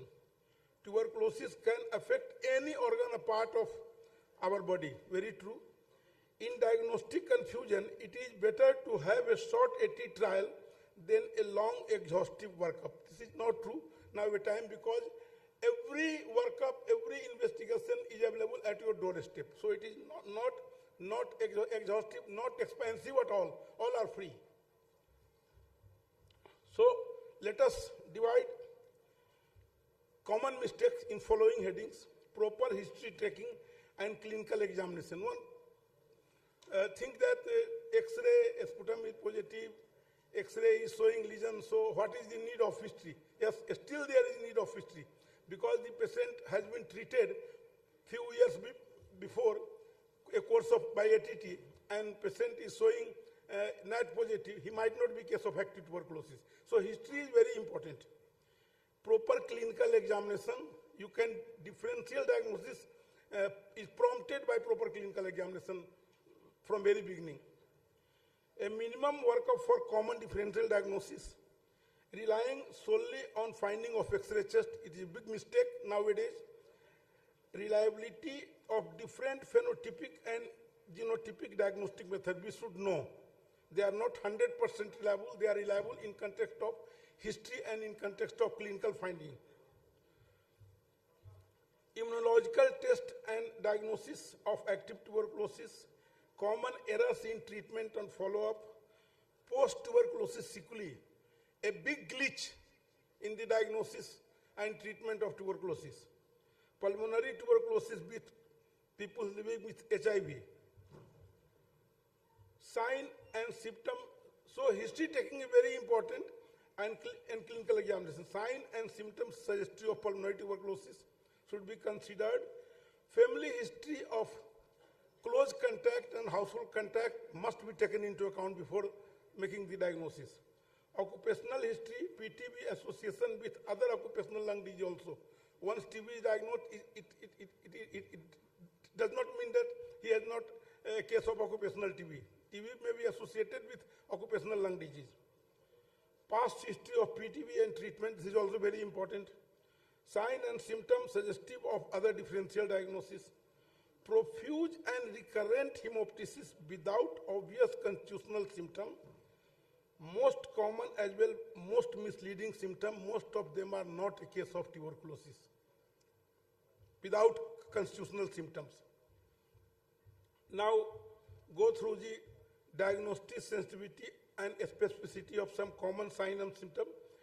Chest X-ray alone can give highest sensitivity, but specificity is very low. And 2% of patients who were NAT positive have normal X-ray in this study of Myanmar. So a normal X-ray patient may have tuberculosis and a NAT positive patient may not have tuberculosis and a abnormal X-ray patient with tuberculosis may have negative NAT. So there are all three variations. And among all three variations, your clinical presentation is the most important. So everything should be read in the light of that. This is the diagnosis of pulmonary tuberculosis taken from Davidson Medicine, current edition. One is important that the empirical anti-tuberculous drug which responds within 5 to 10 days, it's not a method of treatment, it is a method of diagnosis now. You can use it for the diagnosis, not for treatment, when there is great confusion after all the investigation on everything. So it can still be used, but name is different. It is not empirical treatment, it is not for treatment. Diagnostic value of X-ray. A systemic review has shown that combination of clinical parameter and X-ray chest finding has highest sensitivity but lowest specificity. X-ray chest does not differentiate between an old healed lesion and an active new lesion. So it is very difficult most of the time to decide whether the patient has active lesion or old healed lesion, because many patients, about 30 to 40% patients come to us who have taken 1 or 2 shots of ATT previously. So X-ray chest is a primary investigation and should be offered in every suspected case of pulmonary tuberculosis.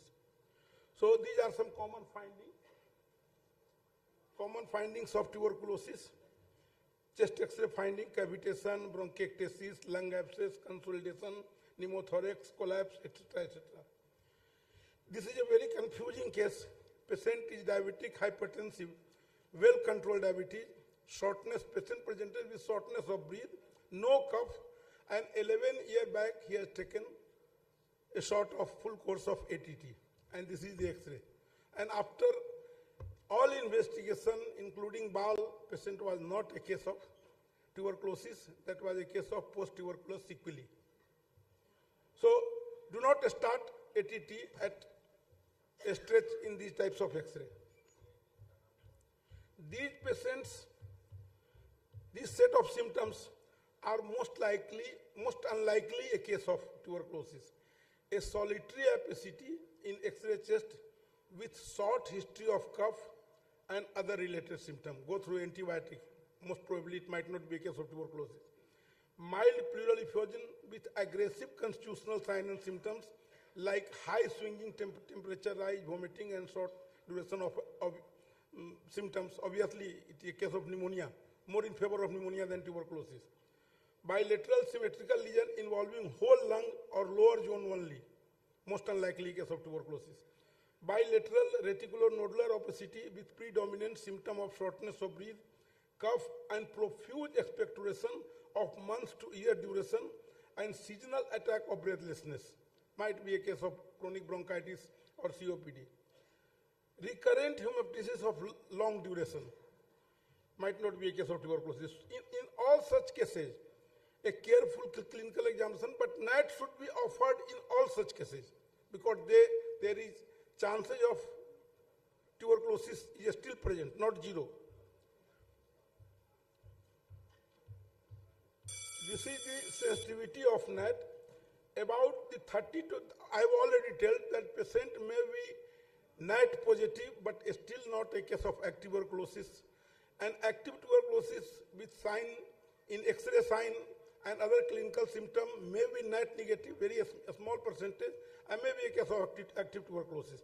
So we should know the actual value of NAT in diagnosis of tuberculosis. These points should be also noted. NAT tests are very sensitive and specific for diagnosis of TB, but it should not be used for follow-up. It should not be used for follow-up, because after cure of tuberculosis, even after many months, sometimes in year, bacteria may be shed out in the sputum and NAT may be positive. NAT does not differentiate between live and dead bacteria. So NAT should not be used for follow-up of the tuberculosis patient. NAT immunological test for diagnosis of tuberculosis that has been banned by Government of India by law, and selling, doing, and procuring immunological test kits is now illegal, and that should not be used as such for the diagnosis of tuberculosis. Other specialties, not physicians, are still using NAT test, TB gold and something like that for diagnosis. That is very misleading. Starting ETT, proper counseling, proper dose, proper body weight is very important, and proper dose of vitamin B6 is also necessary in private practice. Just do not give a B complex. They contain very less amount of pyridoxine. So at least 50 mg pyridoxine should be given to a patient who is taking first line ATT. Proper surgical drainage of cold abscess, that is also necessary. Then ATT will work. No comorbidity should be treated simultaneously. Other comorbidity. Just 1 or 2 slides. These are the proper doses. These proper doses must be used. Doses should be adhered. We are talking about the patient adherence, but physicians should also adhere to the proper dose and proper duration. These are the government package supplied by different age group and different composition for pediatric as well as adult group. Therapeutic trial is now not recommended at all for the treatment purpose. And initial intolerance to ATT does not disprove the diagnosis. That's the very old dictum that if patient is not tolerating ATT, it means he is not having tuberculosis. An opposite way, you can say that reciprocal, paradoxical reaction, especially in extrapulmonary tuberculosis, sometimes proves the diagnosis. When we start ATT, symptom becomes more intense and everything becomes more intense. That proves the diagnosis many a times, especially in lymph node TB. Follow-up is very essential. ATT in pregnancy, important point. All 4 first-line drugs have an excellent safety record in pregnancy and are not associated with fetal abnormalities. So pregnancy in any stage, any month, is not a contraindication for first-line tuberculosis. Tuberculosis should be given, and should be given. And routine chest X-ray, if needed, is also indicated in pregnancy, taking into account of the barrier used for X-ray exposure prevention. So now take-home message, very clear. Tuberculosis is a very common in our country and pulmonary TB is the commonest form, but we should always keep in mind the differential diagnosis probable. If you are sitting in the OPD of TB, it does not mean that every case is coming is maybe a case of tuberculosis. Diagnosing and treating a case of TB is very simple, but often we do mistakes due to lack of updated guideline, which is updated almost yearly, TB guideline, especially MDR TB guideline. As per law, reporting of every case of TB, whether in government system or private system, is mandatory. Now we are getting short of time. It is last, sir. It is last slide. And not reporting is punishable by law. You should know. As per current guideline, molecular diagnostic tests with RR testing should be offered to every suspected TB case before starting ATT, and it is available everywhere, even in PHC. Proper counseling, proper medicine, proper dosing, and proper duration of treatment are key factors for better outcome. We should try to seek the standard guideline in diagnosis, treatment, and follow-up of TB case. And lastly, I would like to end with a punchline that treatment of tuberculosis is your social obligation, not only your medical duty. It is your social obligation also. Thank you. Thank you, Shailendra ji. We are having no time, so no question will be allowed. Now we are concluding the sessions. Thank you, sir. Thank you, sir. Both the chairpersons are requested to felicitate Dr. Shailendra Kumar. Well, for the next session, I'd love to call as the chairperson, please welcome Dr. P.K. Agarwal Along with him, I'd like to call on the stage. Please welcome Dr. U.C. Jha. Please be on stage, sir.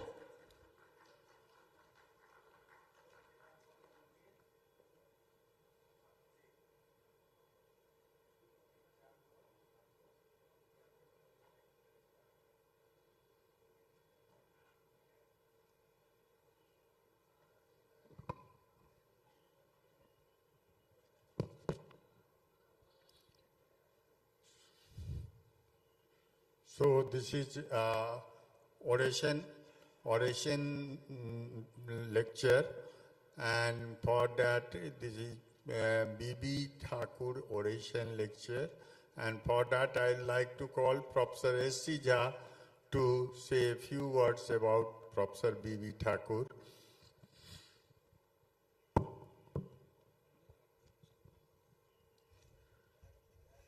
This is about Dr. B.B. Thakur, in whose name this oration is. And he needs no introduction to this audience, but a brief biodata of respected Professor B.B. Thakur, sir.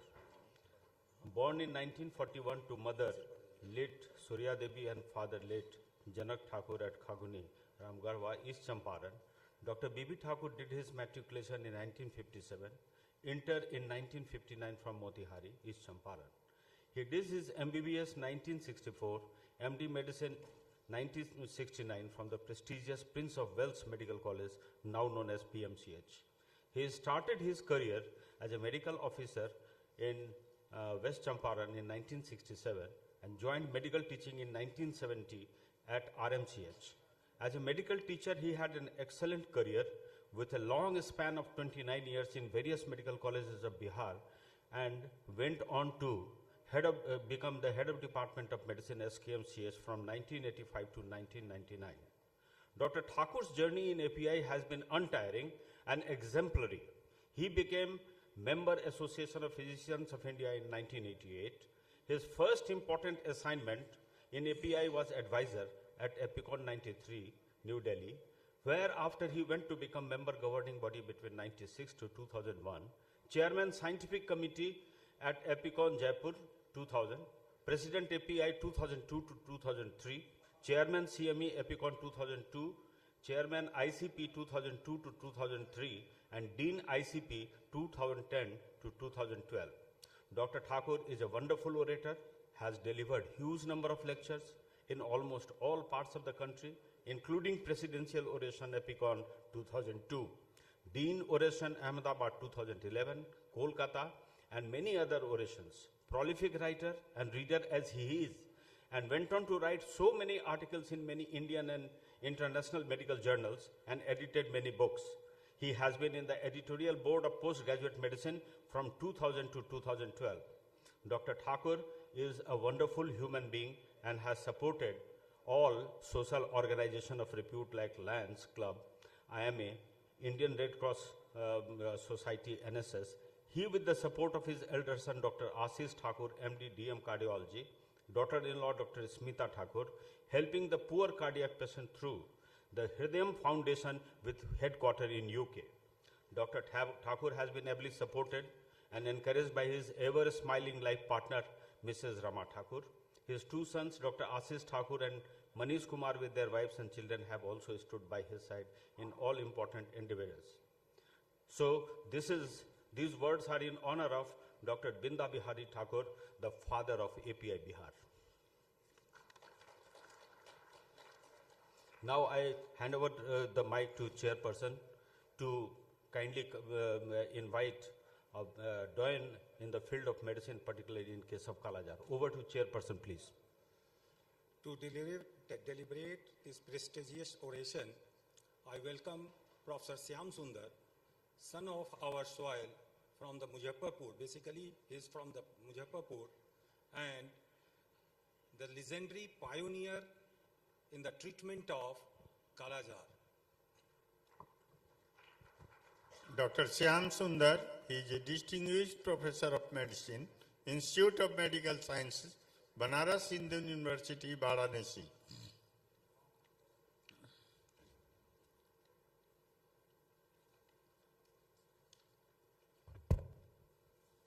There are so many important contributions of Dr. Shyam Sundar. His pioneer working on rapid RK39 strip test resulted in the global application of this tool for the diagnosis of Kala-Jar, and it is being used in the national program of India and several countries of the world.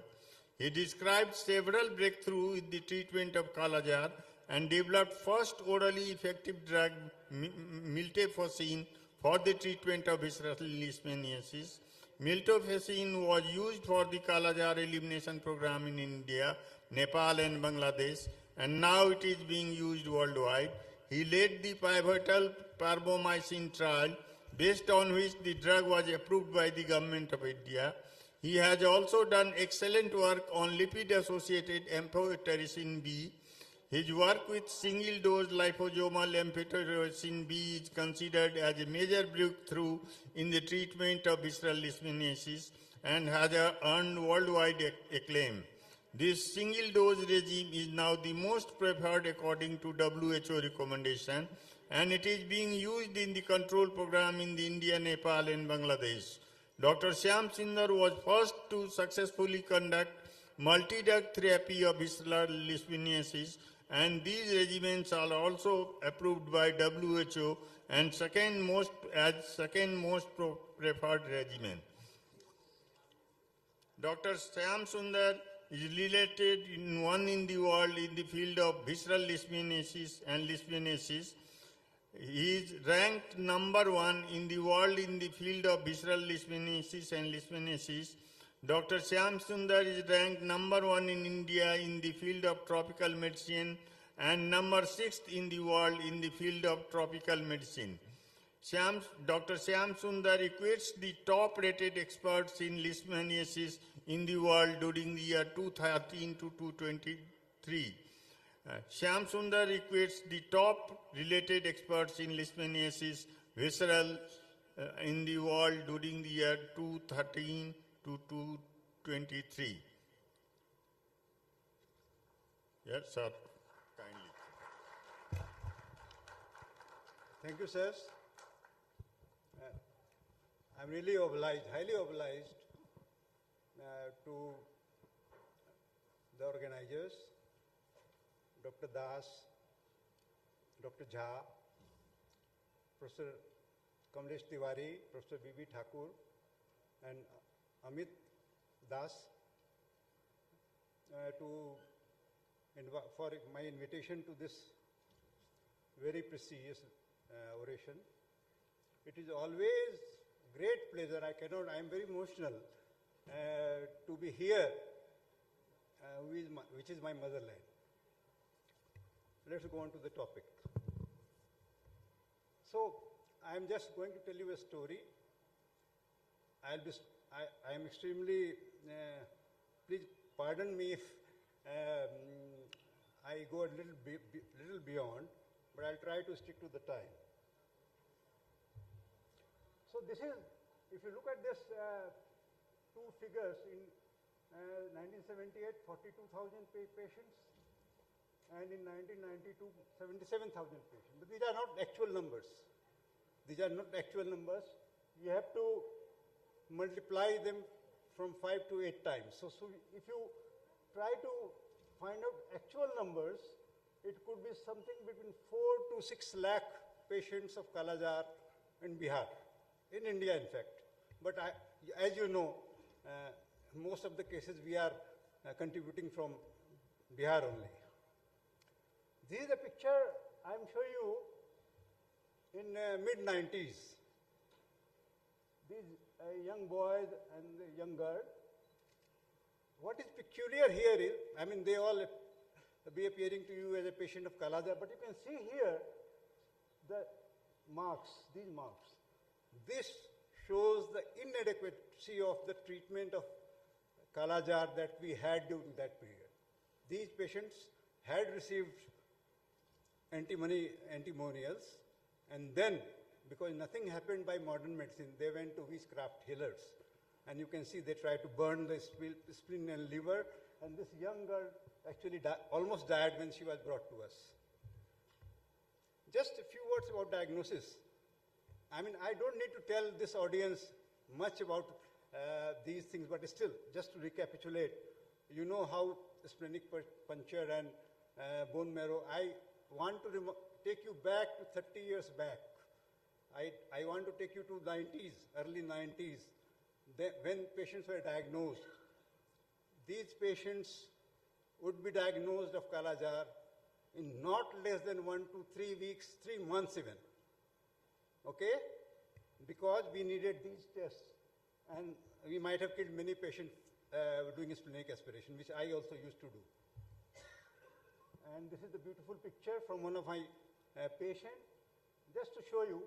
And if you look at this MST GOT of Leishmania donovani, you can see this is the nucleus, this is chondroplasm. Nothing like this happens in any other disease except leishmaniasis. So the diagnosis is not that difficult if you are, experienced, if you know what to look for, as far as parasitological diagnosis is concerned. But it is nearly, or it was nearly impossible to get a quick diagnosis. In mid-90s, can you hear me? In mid-90s, one of my very close friend, Steve Reed, he invented this antigen, K39 antigen, and by ELISA he showed that the sensitivity and specificity was perfect, 100%. Then I came in contact with him and I discussed with him the possibility of making something like a pregnancy test, which he made successfully. And a company in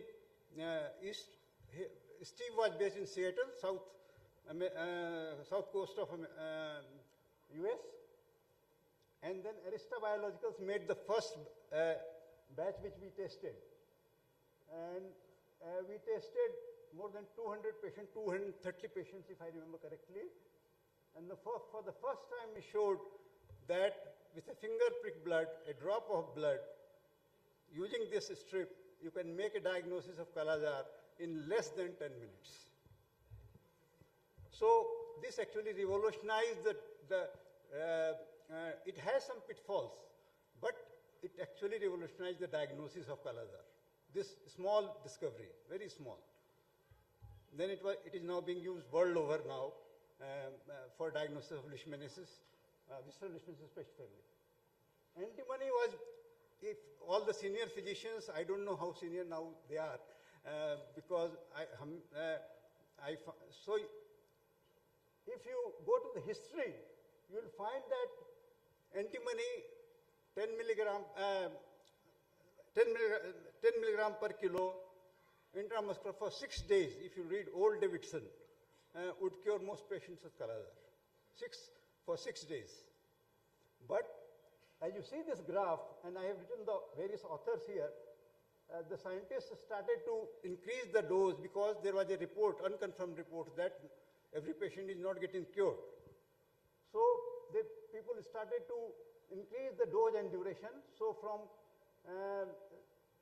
10 milligram, the dose was increased to 20 milligram, and suggestion was to increase it up to 30 to 40 days by Professor C.P. Thakur. But that did not help, and if you see our work, and including Dr. C.P. Thakur's work, the sensitivity of, or the efficacy of antimonials went down to 35 to 46% in late 90s. It was a very desperate situation, very desperate. Not only that, antimony, I want to tell you a few words about antimony. This is a patient from Bihar, 209 patients. It killed almost 7% patients, fertility 15. 7% patients were killed by this drug, cardiotoxicity, and the efficacy was 35%, as I told you earlier as well. Now, changing gears, I want to pay my homage to Professor Mohan Mishra. I don't know whether this audience need to know him or not, but he was a great physician, very much belonging to this medical college, Darbhanga Medical College and Hospital, and I think he was one of the most famous physicians of this region. He did a pioneer work. He is most underrated. not mentioned in many lectures of Kalazar. But if you look at, he did a wonderful revolutionary approach where nobody would touch amphotericin B. As a physician, as a student, I would not touch amphotericin B. So he started this, and if you look periodically, first he tried it in second line treatment, 0.5 milligram for 14 days. Then he compared it with pentamidine, which was a drug which was used for resistant patients. Again, same dosage, and cure rate 98%. Here is 100% cure rate. And then in 1994 he published where the same dosage would cure almost 100% of patients as compared to 62%. This I am telling you in 1994 by antimonials. I think this was a great contribution which I think speaks volume. Every paper was published in Lancet. I think there is, except second to New England Journal of Medicine, this is the best journal in the world as far as medicine is concerned, whole of medical sciences is concerned. In year 2000, Government of India decided that in patients with SBA resistant, we should turn on to amphotericin B. Many other people also followed his work. But, and then everybody, this is our center in Muzaffarpur, and you can see everybody is receiving amphotericin B infusion. But the problem is amphotericin B, but we had no choice. We had no choice. There are so many problems with amphotericin B, but patient has to be in the hospital for 5 to 6 weeks. Any physician who has used amphotericin B deoxycholate, remember deoxycholate, he knows how toxic this drug is. Almost everybody develops such severe rigor and chills that patient may turn away from you, he may run away from the hospital because he came with 101 fever. After this drug, you cause him 104 fever. And it could cause even serious toxicity like nephrotoxicity and hypokalemia and cardiotoxicity. So, I mean, we had this drug. I don't want to tell you my love to work for this disease because you already know that. So we were looking for oral anti-leishmanials. I tried ketoconazole, failed, which a professor from AIMS Delhi said that no, it is a wonderful drug for Kalazar. I mean, you can go and see the Lancet of 1990 letters. Then in the same journal, I don't want to show you the reprint, but in the same journal, I didn't want to publish. I just sent a letter to the editor that this is not correct. What we have found, he just published in the journal. And that was my first publication in Kalazar in Lancet. Then we tried oral fluconazole. Here, about 30 to 40% patients in all doses, very high doses we have used. We have used up to 800 milligram per day also for several weeks, for 30 days. But about 40% had, what we call as initial cure. Every patient relapsed, every patient. So I had to abandon this project, and I said this drug doesn't work. I do not know why Lancet published it. Then we found out another drug which is known as miltefosine. It was an anti-cancer drug. It was being used in human in Europe. So what we did, that if it is, and it had very good anti-leishmanial activity in experimental studies, in animals, in vitro. So we thought, why not try this drug? So after getting all the approvals from drug controller, etc., we did a pilot in 1997. In 1998, we published this result in Lancet, where we found that if we use 100 milligram per day to 150 milligram, about 93% patients would be cured. We did 8 months follow-up, 6 months follow-up, further 2 months follow-up, just to make sure that what we are telling the world is correct. Then we did a number of trials. Every trial is not listed here, from phase 1 to phase 4. about 14 trials involving other centers also, like C.P. Thakur Center, T.K. Jha, and so we found that the dose of 100 milligram per day for 28 days should cure almost a vast majority of patients. Then we did a phase 3.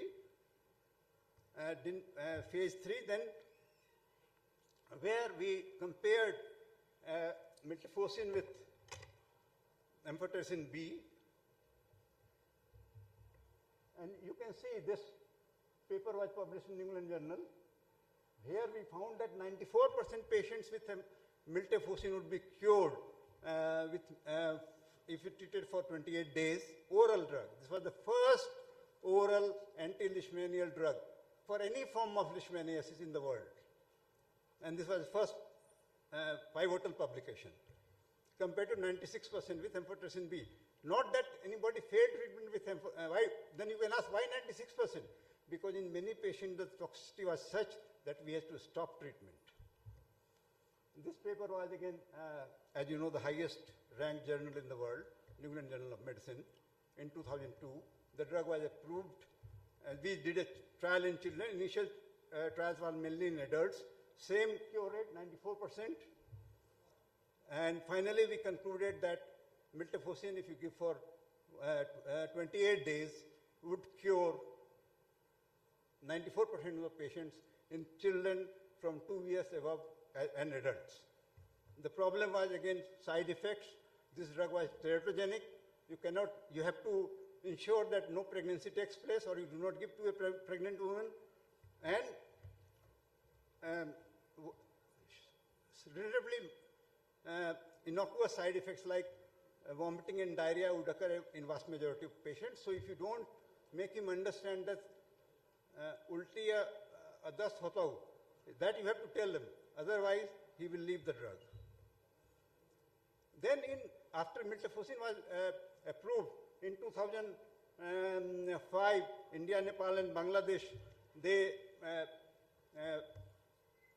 launched what is known as Kalajar elimination program. The aim was to eliminate Kalajar by 2010. Unfortunately, there were several extensions. Final extension was 2023. The problem with this drug was, I have already told you, I don't want to go in there. And miltefosine, amphotericin B did cause a dip in the incidence, but with miltefosine we could not. Why? Because this drug, the parasite is still circulating for a long time.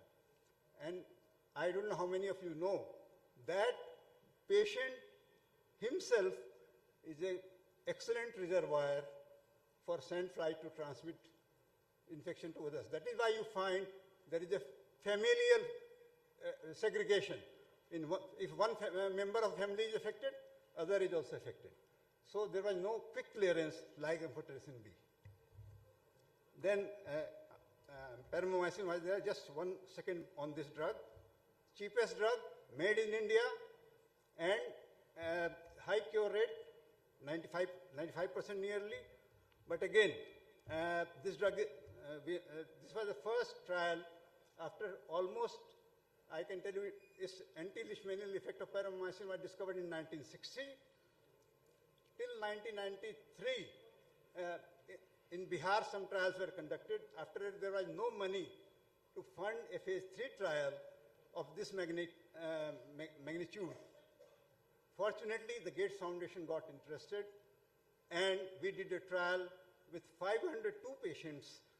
This work was also published in New England Journal of Medicine in 2007, and drug was approved by DCGI for India. Finally, lipid amphotericin B, wonderful drug. You can give high doses, no toxicity. I'll show you the evidence. And problem was the cost. 50 milligram of ambisome, which some of you might have used in your college, would cost $200, 12,000 rupees at that time. Today, the cost is $325, and the cost is more than 25,000 for 50 milligram. So what you are getting is not ambisome, it is gold. and why you are getting, I'll tell you. So we try to do head-to-head comparison between amphotericin B, ambisome, the middle one, LAM, and another lipid amphotericin B, what is known as amphotericin B lipid complex. The cure rate was very similar. The beauty of this drug was this. If you see, no reaction in 71% patients.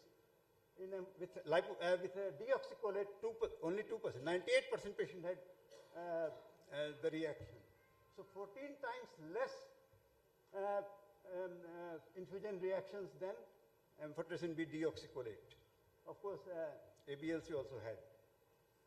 So, because I'm not showing the slides because of the lack of time, we did 2 trials, or more, I think more, where we showed, and in this trial, 3.75 milligram total dose, Dr. Mohan Mishra was a participant. I just want to name, including Professor Jha and Professor Thakur. We showed that 3.75 milligram total dose would cure 89% patients. 3.75 milligram, you are using deoxycholate 15 milligram, 3.73. So we thought, at least my thought is that when we get common cold for ISA, somebody gives us, say for amoxicillin or azithromycin, tells us take for 5 days. In 1 or 2 days you are better, you forget. Isn't it? So I wanted that we should have a drug which should really be short.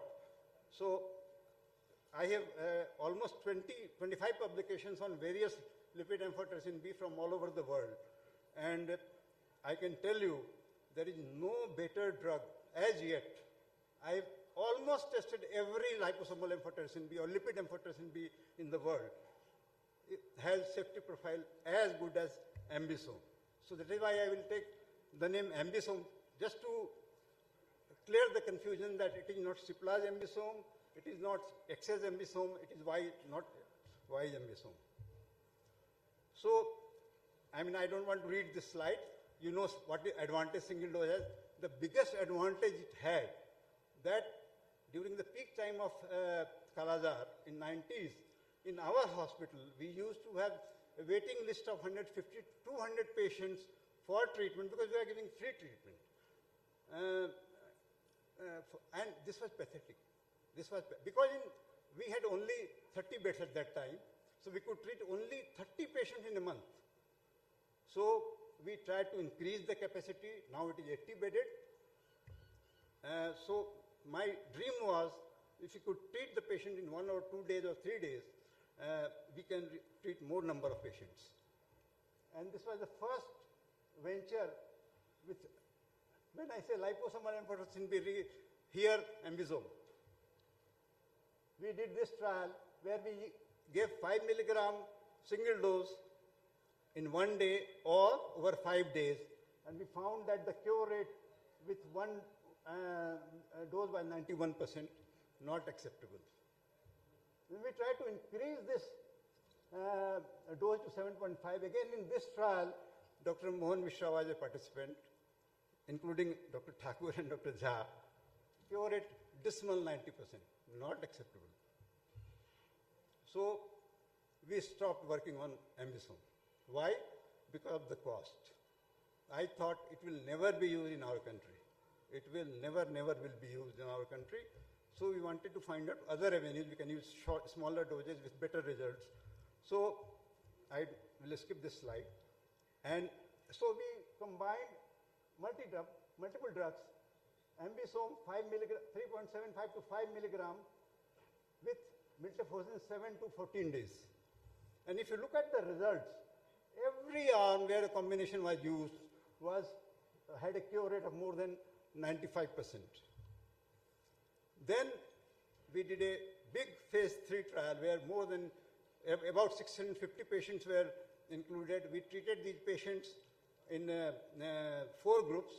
The comparator control group was deoxycholate for 1 month, and in other 3 groups, we used 5 milligram of ambisome with 7 days of miltefosine or perimomycin for 7 days in the last third combination group, we used ambisome, not ambisome, sorry, miltefosine and perimomycin for 10 days. So one oral drug, 10 injections of perimomycin.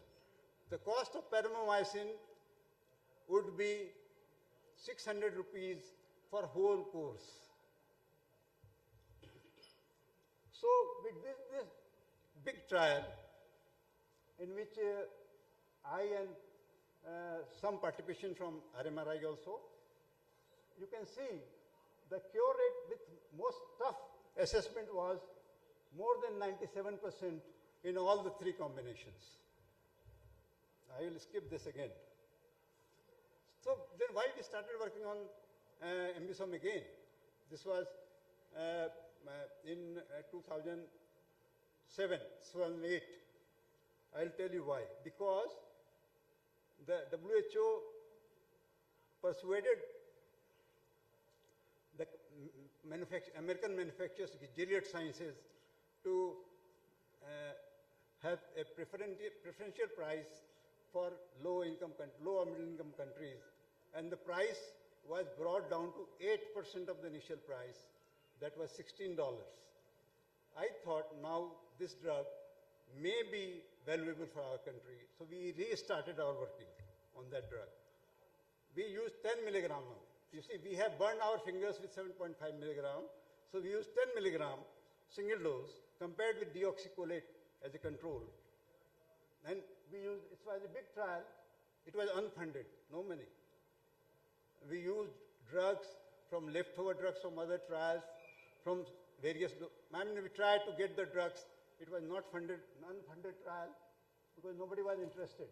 So we treated 304 patients with single dose liposomal amphotericin B, compared it with 1 month of deoxycholate, and you can see the cure rate was very good, 95.7%. It was not perfect, it was not 100%, but I think we could chew or we could buy 95.7%. So we concluded that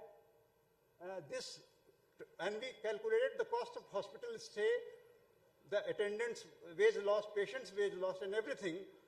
This was turning out to be cheaper as a whole as compared to deoxycholate 1 month treatment. I don't want to say what was the benefit a single dose would have. You can read it.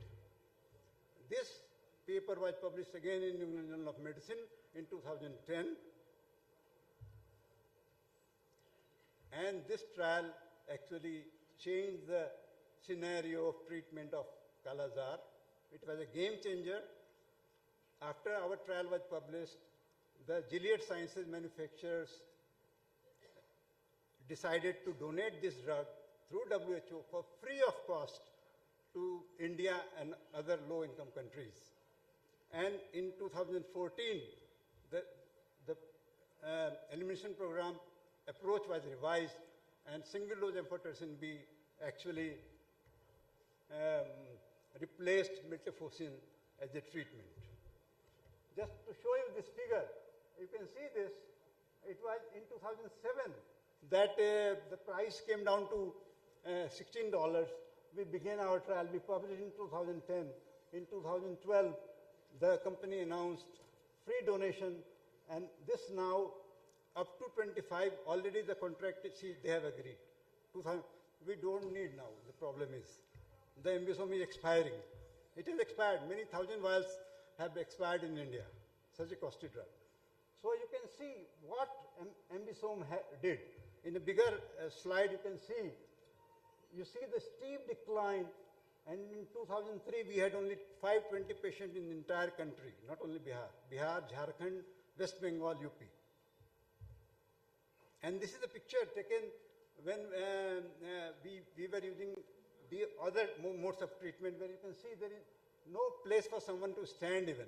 This is our ward, but this is older version. Then we have made it 80-bedded, and now what is the situation? You can see this. No patient. We don't have any patient. If you today go, the wards are empty. Nothing is there. And this is a slightly older figure, 8%. Earlier it used to be 67% India's contribution. In 22 it was 8%. Today it is about 1%. Bangladesh has already been given the certificate of elimination using this strategy developed by you, by our country. And India also in 2023 achieved elimination in all 633 blocks of the country. Nepal actually had achieved elimination in 2013, but there were new outbreaks in upper areas of Nepal, upper hills, higher altitudes. So they could not announce or they could not say that we have achieved elimination. So we have achieved the elimination goal, but the danger is there. We had really nearly eliminated this disease in mid-50s through National Malaria Eradication Program done due to for malaria. There were no cases between late 50s to 60s. In early 70s, 72, 73, I think Sen Gupta from West Bengal, he reported few cases in Indian Medical Gazette. But PKDL is still there. Big reservoir. So we cannot lower our guard. We have to be still very vigilant. People are forgetting Kala-Azar. Probably future clinician will not know how Kala-Azar looks like because there are no patients. What can you do? So we can take care of PKDL. And another very efficient spreader of the disease is HIV-VL co-infection. So fortunately, as we heard earlier, now we have good drugs for HIV.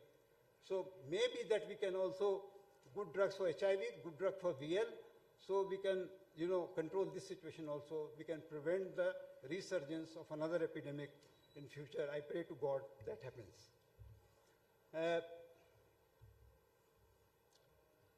Asymptomatic infection word is there. This was a question, but we have done studies in 184 patients published in Lancet Microbe in 2021. None of the asymptomatic infection could infect a sandfly. So I don't think they are playing any role. If they are playing a role, very minor. These are just to show you for your entertainment. This picture is from a lady, PKDL lady, who will say this is PKDL. After treatment, PKDL doesn't leave a scar. All of us know, but you say she has such a severe disease, still there are some signs of scar. This is another macular variety. Finally, this is my final slide probably. I don't want to go into the history of treatment of PKDL. 4 months of treatment. You will probably kill the patient before you can cure PKDL. We have published about few weeks back our result with 2 to 3 weeks of either ambisome alone or combined with miltefosine for 3 weeks. Ambisome alone for 2 weeks, combined with miltefosine for 3 weeks. And this regimen has been approved already by WHO. So probably next RTAG, which is in February, Regional Technical Advisory Group of WHO in Colombo, I will be attending that. And I think it will be officially recommended to use this dose. Finally, I want to dedicate my work to the 3 giants, and I put Professor Mohan Mishra at the top. I think he is no more. And then Professor C.P. Thakur, of course, another giant in Kala-Azar, and Professor T.K. Jha. Thank you for your kind attention.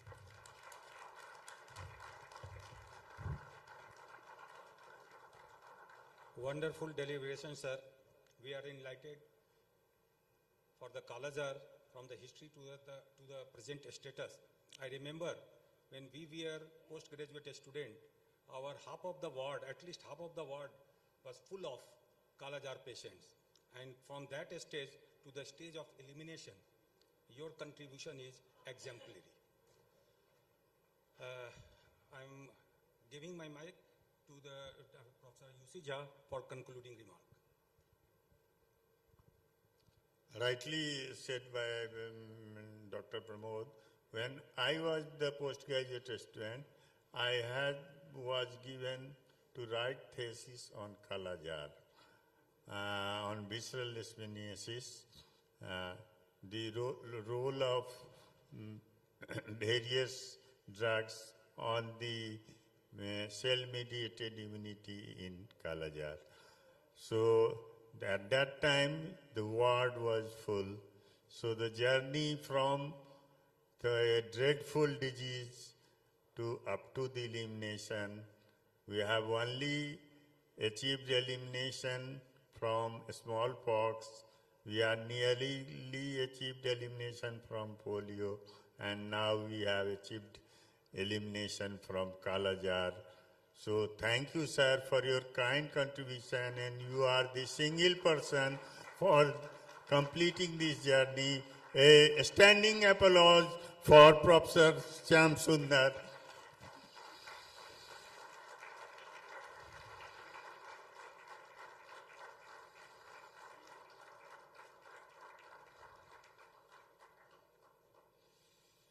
Thank you, sir.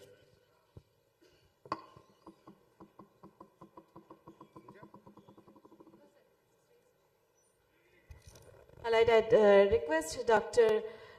P.K. Agarwal and Dr. Yusi Jha, and along with him, I'd love to call on the stage Dr. R.K. Das, sir, to felicitate our dear, reputed and respected Dr. Shyam Sundar.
I request the chairpersons to stay back for the next session. Dr. P.K. Agarwal and Dr. Yusi Jha, sir, to stay back for the next session, and I request Dr. R.K. Das, sir, to join for addressing the chair for the next session. Thank you, sir.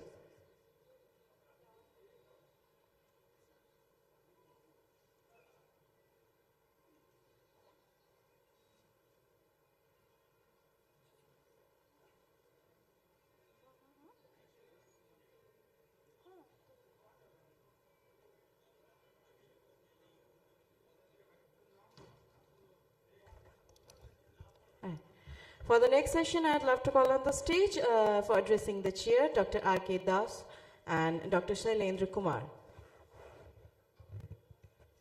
Thank you, sir.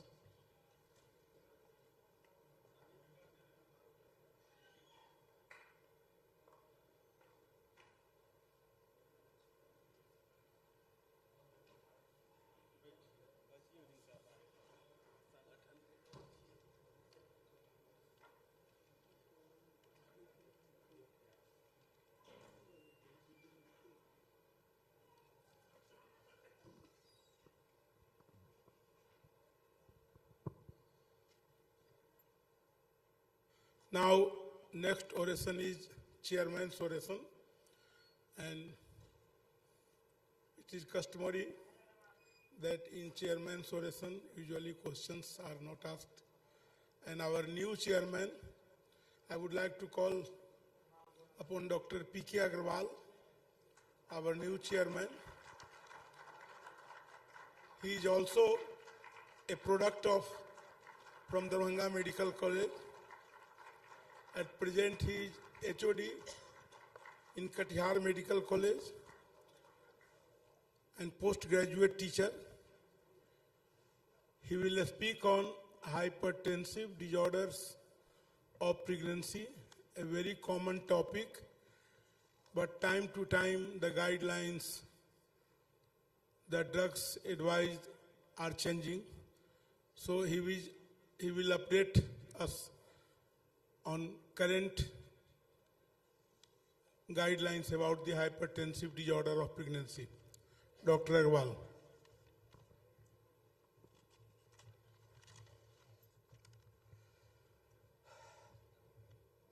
अभिभूत हूँ आपके प्यार, सहयोग एवं आशीर्वाद के लिए.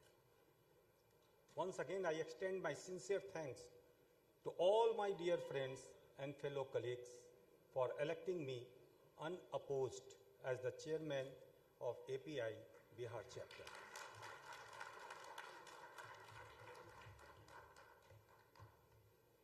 As the chairman API Bihar Chapter, I would like to highlight some crucial points and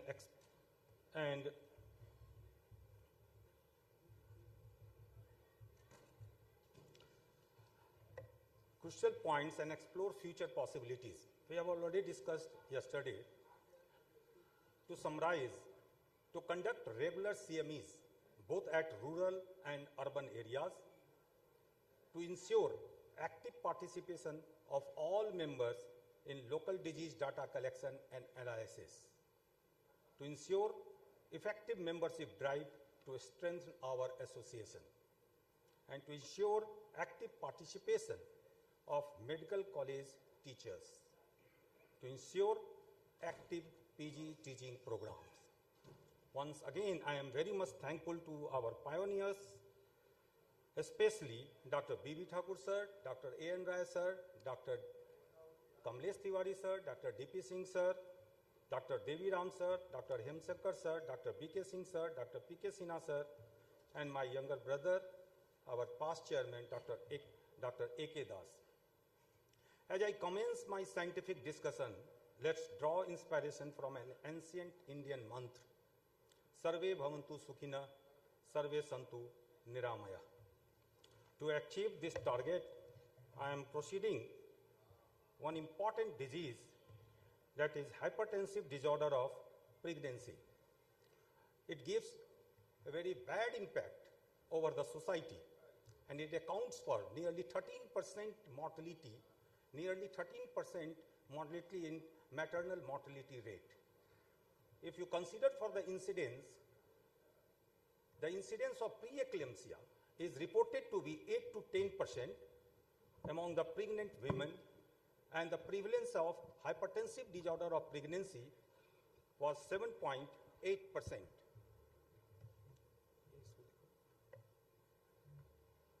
Hello, ये यहाँ पर देखिए.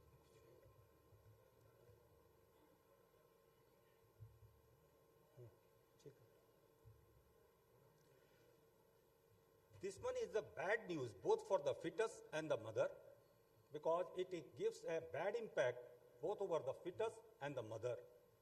It can cause in the fetus growth restriction, preterm delivery, placental abruption, respiratory disease, and various other problems. And in mother, mainly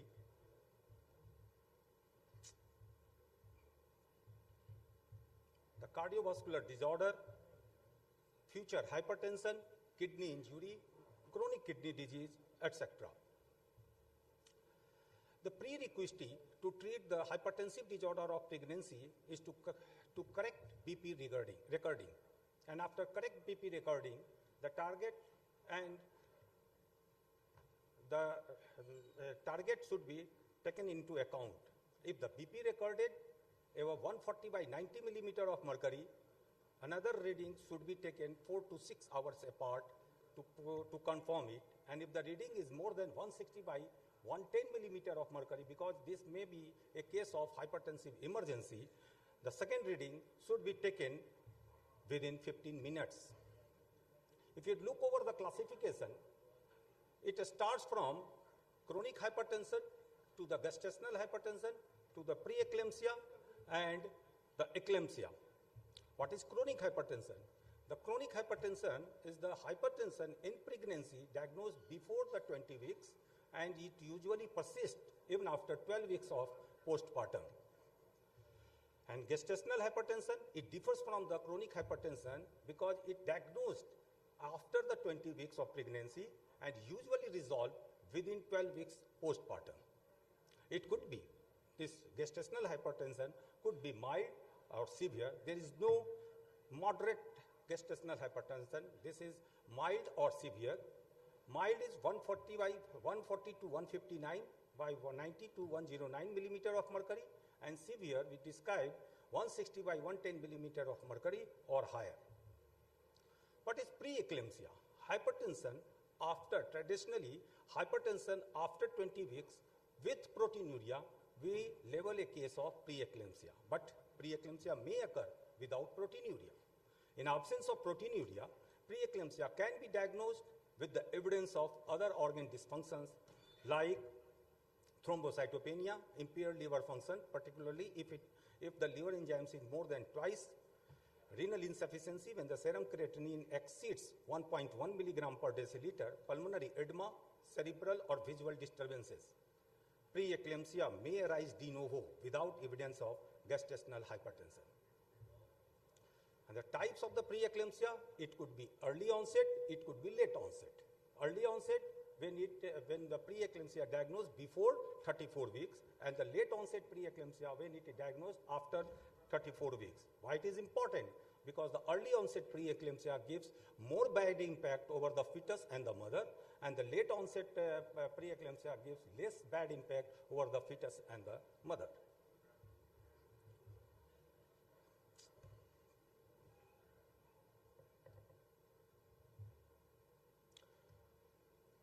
Severe preeclampsia, the preeclampsia with certain criteria, we described a case of severe preeclampsia.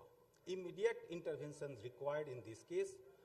It is when the BP is more than 160 by 110 millimeter of mercury, and there is evidence of severe organ dysfunction such as severe thrombocytopenia when the platelet is less than 1 lakh per cubic millimeter, liver dysfunction, liver enzymes more than twice of the normal, renal failure when the serum creatinine more than 1.1 milligram per deciliter or doubling of the serum creatinine, pulmonary edema, new onset visual disturbances, if no alternative diagnosis, and altered mental status or new onset of headache unresponsive to the medication, if no alternative diagnosis is confirmed, we label this a case of severe preeclampsia.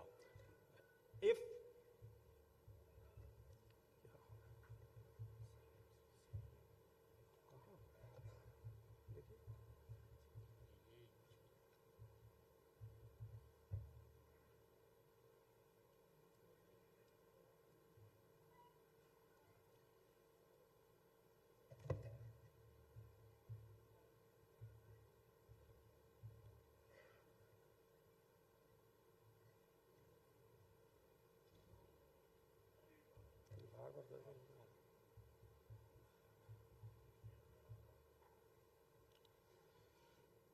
on clinical examination, if you are getting the patient with a complaint of headache, visual disturbances, chest pain, dyspnea, right upper quadrant pain, lower urine output, and severe edema, these may be the features of preeclampsia.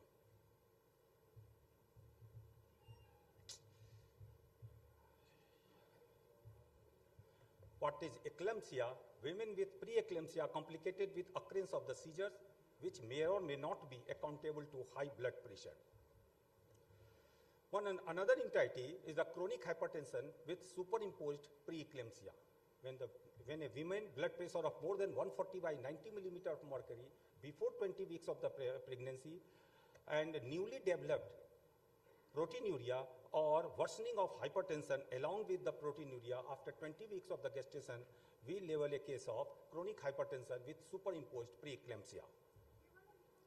One important complication, that is the severe complication of preeclampsia, is HELLP syndrome. you must be aware of the HELLP syndrome, that it has a very worse prognosis and grave prognosis and mortality. HELLP syndrome represents the hemolysis, elevated liver enzymes, and low platelet counts. The lab parameters taken into account, the LDH more than 600, SGOT more than 70, and platelets less than 1 lakh. It can occur in women with or without hypertension. It occurs up to 20% of the pregnancy complicated by severe preeclampsia. 12 to 18% are normotensive. 13% don't have proteinuria, and at diagnosis, 30% of women are postpartum, 18% are term, and 52% are preterm. Other types of the hypertension you may get in pregnancy, like transient hypertension, masked hypertension, white coat hypertension, transient hypertension due to the environmental factors like the pain or anxiety, masked hypertension when the clinic BP is less than 140 by 90 millimeter of mercury, and out of clinic BP is more than 140 by 90 millimeter of mercury. White coat hypertension, you very well know, when the clinic BP is more than 140 by 90 millimeter of mercury and out of clinic BP is less than 140 by 90 millimeter of mercury. These two conditions can be diagnosed by ambulatory blood pressure monitoring or home blood pressure monitoring. You've taken into account the various risk factors nearly the 10 to 12 weeks of the pregnancy when a patient comes to you, because these risk factors may develop in the further gestational hypertension and preeclampsia. You should consider these risk factors at 10 to 12 weeks so that you can take care of these conditions to prevent for the further development of the gestational hypertension and the preeclampsia. The various factors like hypertension, diabetes, kidney disease, autoimmune disorders, previous preeclampsia, previous preterm birth, previous low birth weight, age more than 35 years, obesity, family history of preeclampsia, family history of hypertension, sedentary lifestyle, poor diet, modern age, obstructive sleep apnea, and multiple gestation. If you consider for the pathophysiology of gestational hypertension and preeclampsia, the key issue in preeclampsia and gestational hypertension is abnormal remodeling of a spiral artery. What happened actually before entering into the placenta, the spiral artery is lined with endothelium and a smooth muscle coat. And before entering into the placenta, there will be the cytotrophoblastic invasion that disappears the smooth muscle coat and endothelium. So that in the placenta, this spiral artery is lined only by a thin layer of cytotrophoblast, so that the blood can easily pass from this spiral artery to the placenta to irrigate it properly. But in gestational hypertension and the preeclampsia, this cytotrophoblastic invasion will not take place properly, and this spiral artery is also lined by the smooth muscle coat and the endothelium, and less space is available where it is lined only by the cytotrophoblast, so that the blood cannot easily pass from a spiral artery to the placenta, and the placenta is compromised, placenta is compromised and less irrigated. Furthermore, this cytotrophoblastic invasion is contributed by the abundance of the natural killer cells and endocytotrophoblast. Here, natural killer cells and the endocytotrophoblast in the decidua that confirms their cytotrophoblastic invasion. Cytotrophoblastic invasion in the spiral artery before entering into the placenta. Look here, this is the normal pregnancy, and this is the case of preeclampsia or the gestational hypertension, where very little space is present from where the blood is passed from spiral artery to the placenta.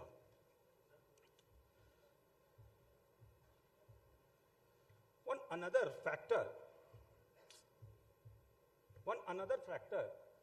in normal pregnancy, what happened, the placental growth factor and various good substances released in abundance from the placenta, and this placental growth factor attached with the endothelial receptors in the blood vessels, so that this will lead to vasodilatation and anticoagulant effect. But in preeclampsia, the placenta, compromised placenta, will not release abundant number of the placental growth factor. As well, it will release abundant number of soluble FMS-like tyrosine kinase. This abundant number of the soluble FMS-like tyrokinase will combine with placental growth factor, and less amount of the placental growth factor will be available to combine with the endothelial receptor. Further, this will result in the vasoconstriction and coagulant effect, procoagulant state. Imbalance between this thromboxane and prostacyclin production, which leads to endothelial cell injury, which activates intravascular coagulation and fibrin deposition in systemic vessels like kidney, CNS, liver, blood. In the kidney, it may result into the decreased proteinuria and decreased GFR. In CNS, that may result into the seizure and coma, liver, abnormal LFTs, and right upper quadrant pain. In the blood, it may result into the conjunctive coagulopathy. One important part is there is a venous constriction and increased permeability. Venous constriction and increased permeability is responsible for the peripheral edema. Remember it. This is the venous constriction and increased permeability that is responsible for the peripheral edema. This is not the increased hydrostatic pressure that is responsible for the peripheral edema. So, of course, there is temptation to use the diuretics to decrease this peripheral edema.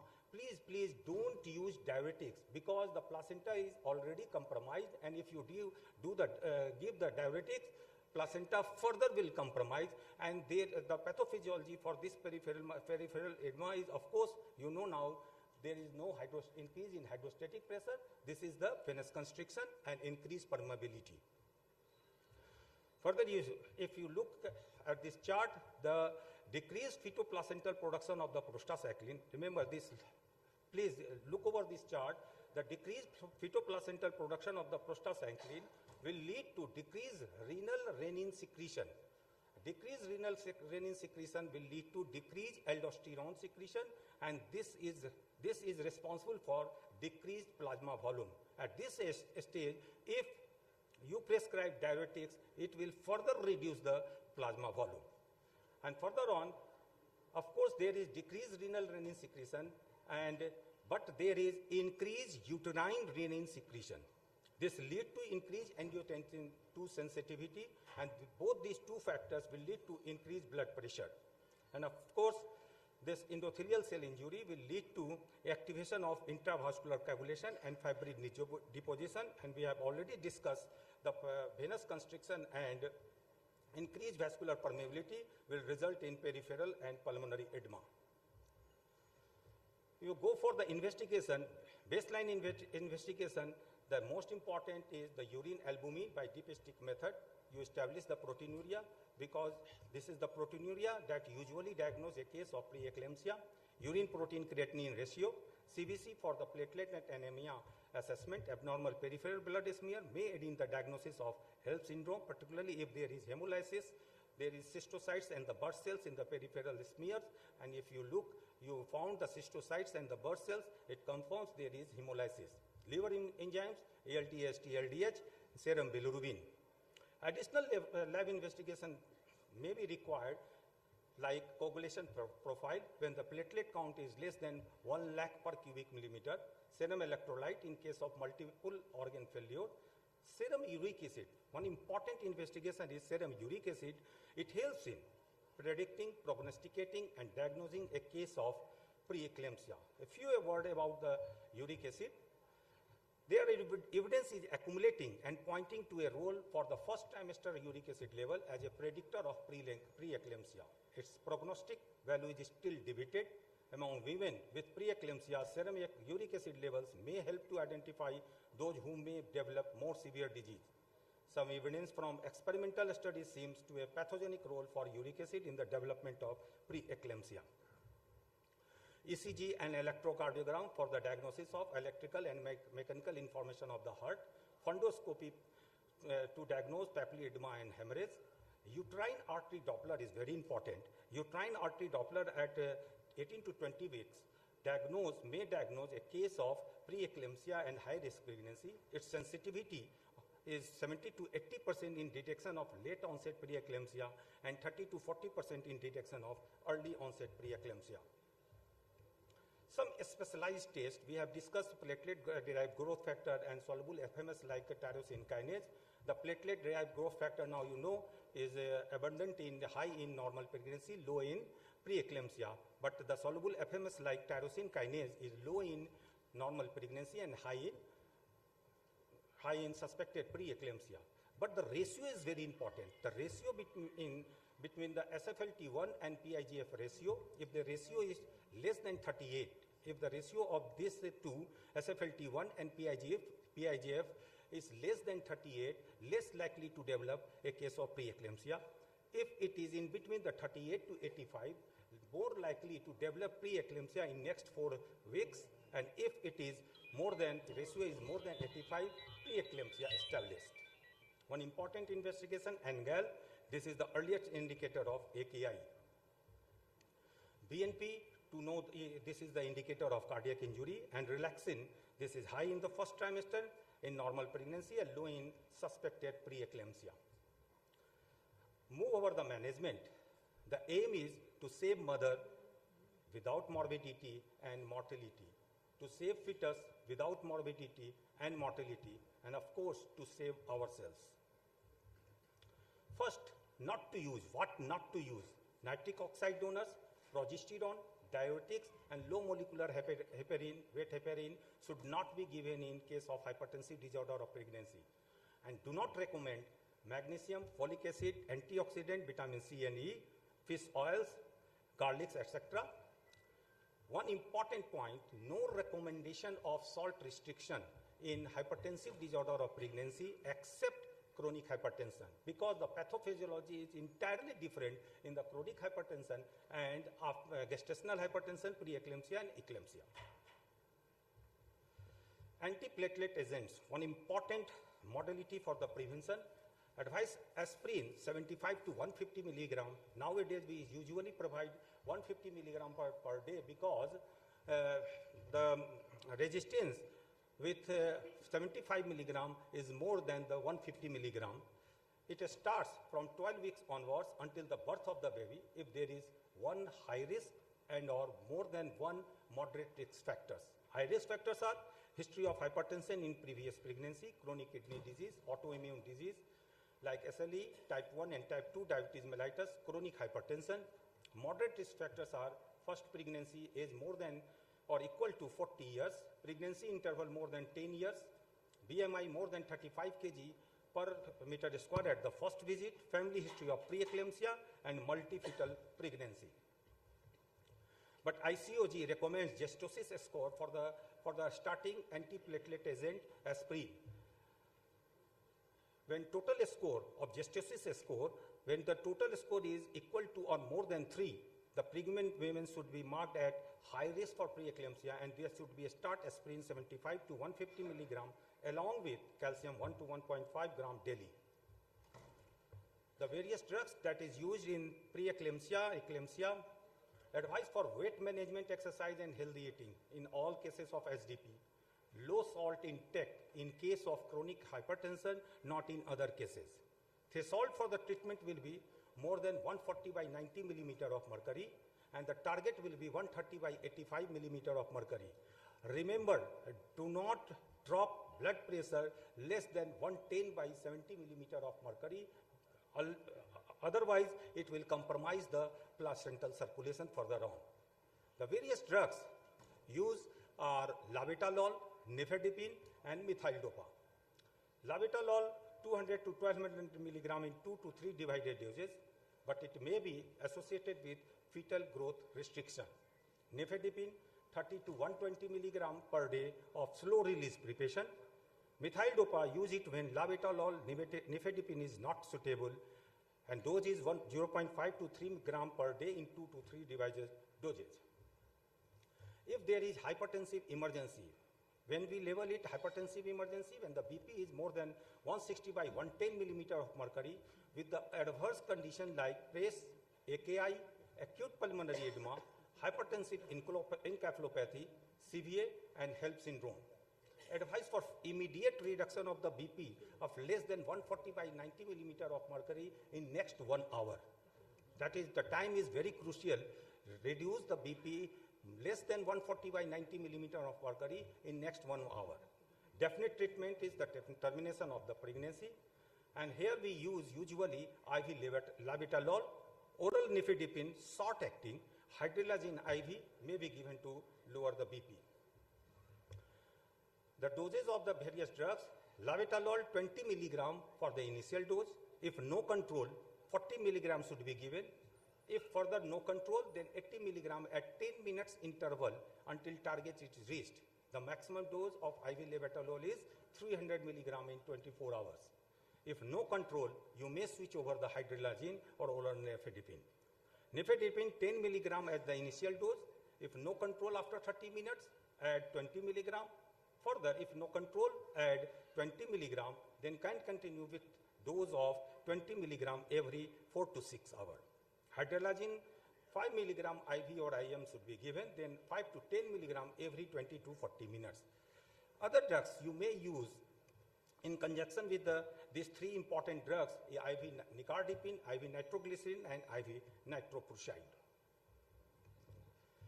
Eclampsia and severe preeclampsia management.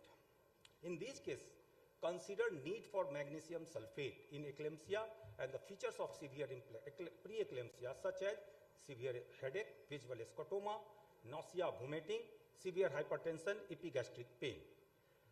The dose of the magnesium sulfate, usually we follow, the various dose schedules are available, but we follow the loading dose is 4 gram IV over 5 to 15 minutes. Then the infusion of 1 gram per hour maintained for 24 hours. But if the fit continue infusion 24 hours after the last fit. Very important is delivery decision. In the gestational hypertension, can continue pregnancy till term if no adverse effects are present. Chronic hypertension, if BP is less than 160 by 110 millimeter of mercury, preferably if less than 140 by 90 millimeter of mercury, then consider delivery after 37 weeks. Mild preeclampsia to be delivered at 37 completed weeks. Severe preeclampsia to be delivered after 34 completed weeks.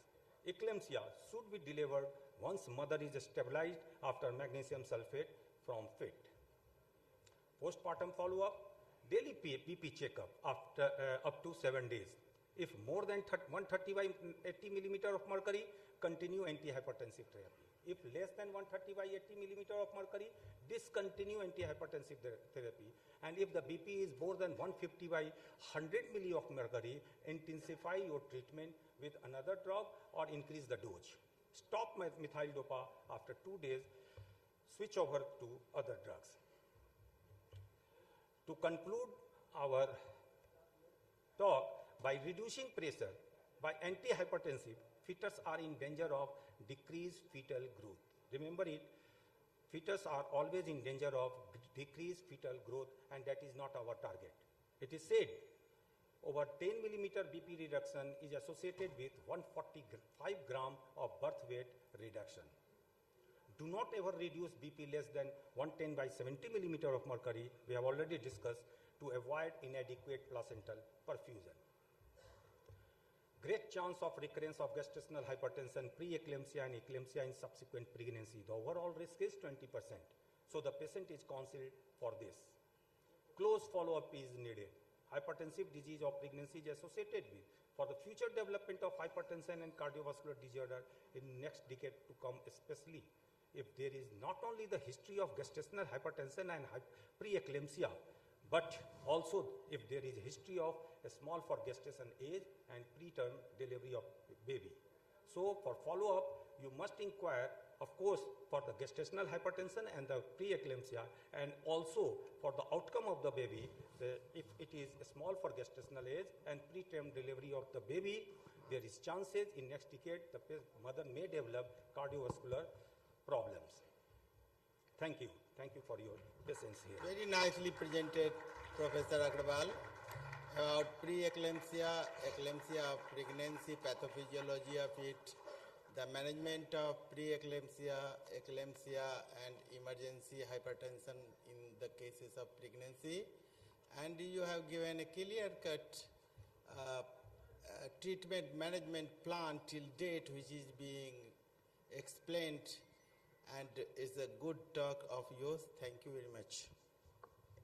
Thank you. Thank you once again for your trust and support.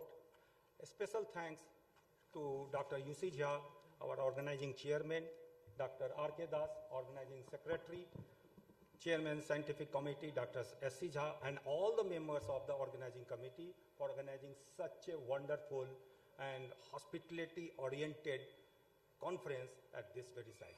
Thank you. Thank you very much.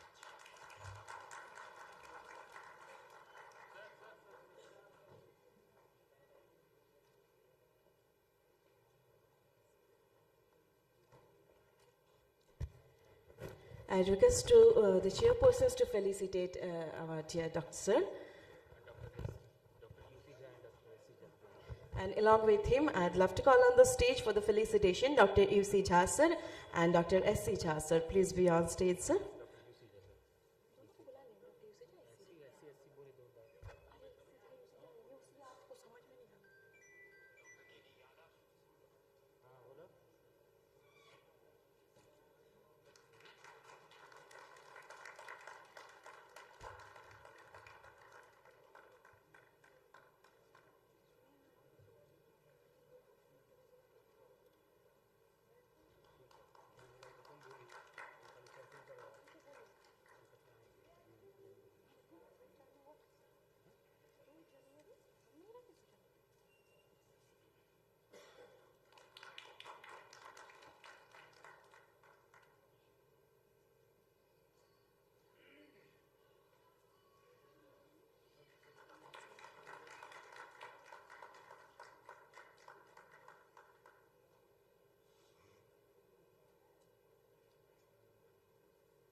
Thank you, sir. Thanks to all the doctors.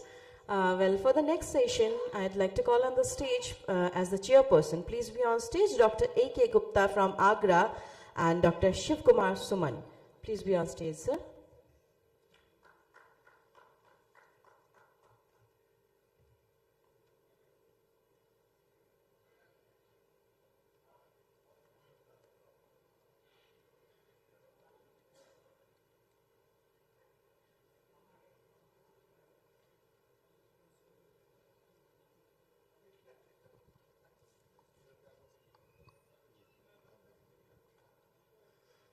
Now I would like to request Dr. Avinash Kumar Singh for session. Dr. Avinash Singh has completed his DM from Apex Institute, All India Institute of Medical Science, New Delhi, and currently serving the people of Bihar at Patna as well as in Kursi Holy Family Hospital. Please elaborate your action. Thank you. So, good afternoon, everyone, and thank you, respected chairperson, for kind introduction. I would like to thank organizers for opportunity and respected teachers of Bihar API and National API. So, can I have slides? So, the topic is approach to pancytopenia and update on aplastic anemia. So, pancytopenia is a very common problem that we encounter in our clinical practice, and the causes are mild viral infection to malignancies like leukemia, lymphoma, and metastatic disorder. So as a physician, we should know how to approach pancytopenia. And aplastic anemia, though it's a rare, but it's very common in our state, Bihar and eastern UP. So we should know something about aplastic anemia update. So I would like to start with a real life story. A 24-year-old girl from Darbhanga. She had complaints of weakness, bleeding from multiple sites, and low-grade fever for 1 week, and she was found to have pancytopenia, so she was referred to a hematologist. And when we worked her up, she was diagnosed as a case of acute promyelocytic leukemia. She was treated with atra arsenic. Initial 1 to 1.5 months was very frustrating for her and for her family. And after that, she was cured, she was married, and she has kids. So the message is that pancytopenia can be presenting feature of dreaded disease like acute leukemia, and acute leukemia patients, even they can have normal life as we have. They can have kids, they can have healthy family. So pancytopenia refers to decrease in all peripheral blood lineages. It has anemia, leukopenia, neutropenia, thrombocytopenia. As for any medical problem, we start with good history, physical examination. They come with CBC report that has pancytopenia, and we do peripheral smear and reticulocyte count, which is very important. So peripheral blood smear examination is the most important for pancytopenia evaluation. What are the causes of pancytopenia? So we can divide them into acquired and congenital. In acquired, marrow infiltration or replacement due to malignancies like leukemia, lymphoma, or metastatic disorder, and non-malignant causes like infections, they can lead to pancytopenia. Marrow failure, as we see in aplastic anemia or drug-induced myelosuppression, they can present with pancytopenia. Destruction, sequestration, and redistribution, as we see in cases of massive splenomegaly with hypersplenism presenting with pancytopenia. And congenital causes are mainly inherited marrow failure syndrome like Fanconi anemia, which is more common in pediatric population than adults, and congenital HLH, they can present with pancytopenia. We also know that in India, the commonest cause of pancytopenia is megaloblastic anemia and not the aplastic anemia or acute leukemia. It's very important. While in Western world, the malignancies are more common as cause of pancytopenia. Now coming to aplastic anemia. So aplastic anemia is a very dreaded disease. And by the time the family or the physician, they understand the seriousness of aplastic anemia, the patient is gone, especially in severe or very severe aplastic anemia. So I always tell attendants that before you understand the seriousness, your patient may die, so try to understand the seriousness of disease as soon as possible. So the concept of aplastic anemia was introduced in 1888 by Paul Ehrlich, and it is defined as there is a syndrome where there is cytopenia, fatty replacement of the marrow without infiltration or fibrosis. It's a rare disease, around 2 to 3 per million population. In Asian countries, it's 3 times more common than Western world. How to diagnose aplastic anemia? So we should have hypocellular bone marrow. So we should have posterior superior iliac spine bone marrow biopsy. Only external puncture can never diagnose aplastic anemia. So in a case of hypocellular marrow, if out of 3 cytopenia, 2 are there, we define that patient is having aplastic anemia. Once we have diagnosed a case of aplastic anemia, we have to risk stratify whether it is severe aplastic anemia where the cytopenia is severe, or very severe aplastic anemia where the neutrophil count is less than 200, and if it is not severe or very severe, it is non-severe or moderate aplastic anemia. What are the causes of aplastic anemia? So it can be acquired or hereditary. In acquired, idiopathic aplastic anemia is the commonest one. That means we don't know the exact cause why patient has developed aplastic anemia. Hereditary aplastic anemia are common in pediatric population like Fanconi anemia. So what happens, the stem cell, hematopoietic stem cells, they express some antigen which leads to activation of T lymphocytes. We exactly don't know what is the antigen of a stem cell which has led to immune stimulation, but the auto-reactive cytotoxic T lymphocyte, they lead to destruction of hematopoietic stem cells. There is hematopoietic failure and aplastic anemia takes place. So they all will present with pallor, they can have bleeding manifestations. For all PG students, I would request that all cases of pancytopenia and aplastic anemia, you should examine the oral cavity to look for black spots. They are called wet purpura, and they are signs. If you don't do anything, they may die in 1 or 2 days' time. It's very important. Otherwise, they will die of IC bleed. By dictum, aplastic anemia should not have a splenomegaly or significant lymphadenopathy. So if there is pancytopenia and mild or moderate splenomegaly, it can never be aplastic anemia. Don't write in discharge or differential as aplastic anemia possibility. They can have fungal pneumonia, And small clues like extra thumb, they can say that they can have Fanconi anemia as cause of aplastic anemia. Spots like cafe au lait spots, they are very important, don't ignore them. So what one should not do, don't expect that severe pancytopenia is self-limiting, will recover. They may die at home. Don't observe. Don't use corticosteroid. I see prescription where high dose of Solimedrol is given for 3 to 5 days, thinking that it's immune disease, they may recover. They will die of fungal pneumonia or MDR infection. Don't use corticosteroid oral or IV in aplastic anemia patients. There is no use of growth factors. GCSF or EPO is waste of money. Please don't use. Close relatives' blood should not be transfused directly. In our society, there is a practice that mother, father, brother, sister's blood is transfused to a patient. Please don't do for aplastic anemia, because the later on when you do a hematopoietic stem cell transplant, that will fail. So aplastic anemia management, we divide them into inherited or acquired. Treatment is different.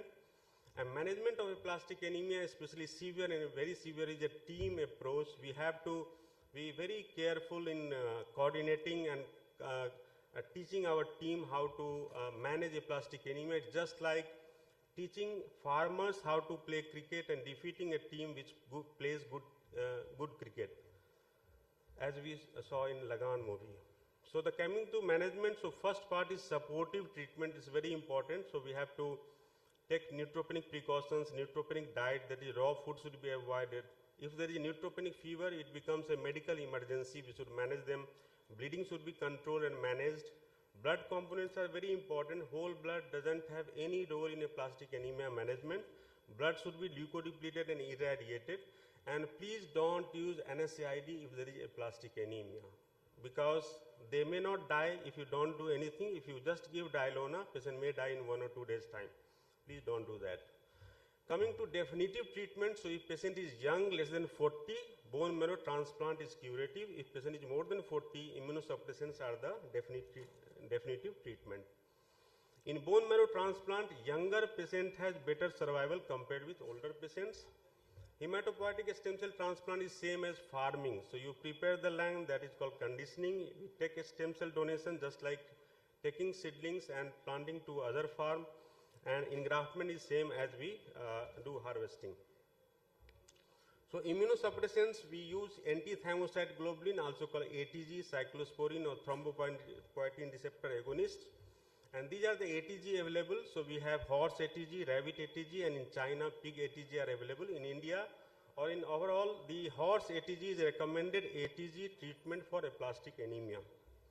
Even for ATG, younger patient of aplastic anemia, they respond well compared with older patients.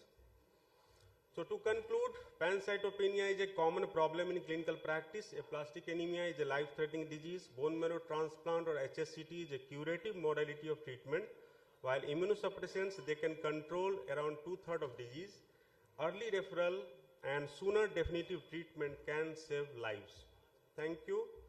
I think we all are disheartened with loss of a great person who taught us how to live happily.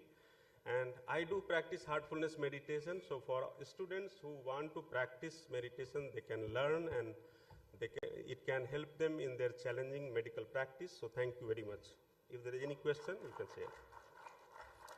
Very nicely described. And you pointed out the megaloblastic cirrhosis. I think portal cirrhosis is another one, in which the residents find out the total leukocyte count and thrombocytes both and hemoglobin decrease. So any other question which you want to ask? A very precise and brief description has been given in a very nice way. So there is, if there is no question, we are also short of time. We can switch over to another. Thank you. This is the last lecture, or there is one more? Yeah. Dr. Sanjay Kumar. जानते हैं आप इनको? नहीं. हाँ? Sir, may I request the chairpersons to kindly felicitate the speaker, sir. Thank you.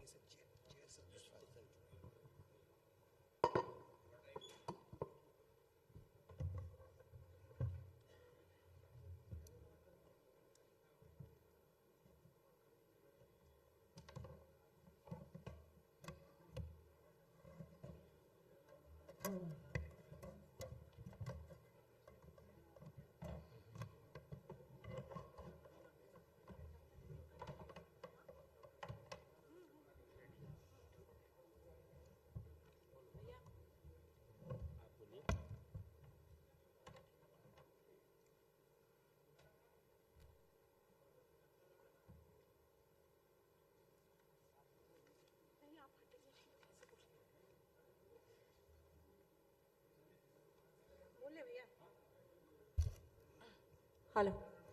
All right, so it's time for the next session, and for the next session, I'd like to call on the stage as the chairperson. Please welcome Dr. Naveen Kumar and Dr. K.D. Yadav. And along with him, I'd like to call on the stage. Please welcome. All right, so Dr. Naveen Kumar and Dr. K.D. Yadav. Thank you, sir. Thank you.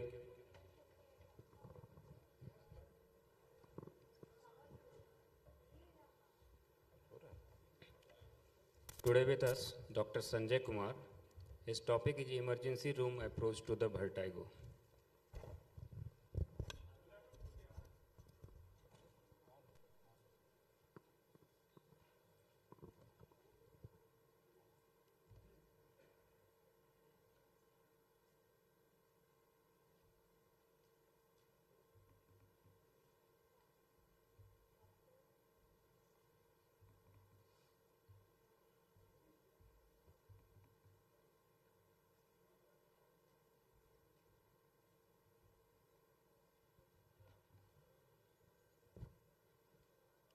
Yes, sir, you can start.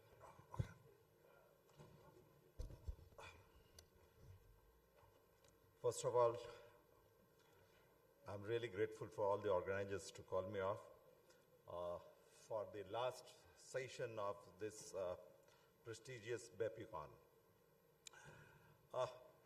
To start with, if you think about vertigo, there are so many things to start with. The first thing, I want to start with to make this session more cheerful. दम है तेरी दुआओं में असर तो इस मस्जिद के मीनार को हिला के दिखा वरना दो घूंट पी इसे हिलता हुआ देख. This vertigo, if you consider vertigo as a symptomatology, you will find that is the most common symptom which is misled by a misdiagnosis of a stroke in the emergency department, number one. And now we are talking about local epidemiology of Bihar, that for last 7 or 8 years of the emergency room symptomatology for which the patient is being admitted. We found that 8 to 14% patient of emergency room admission was due to vertigo.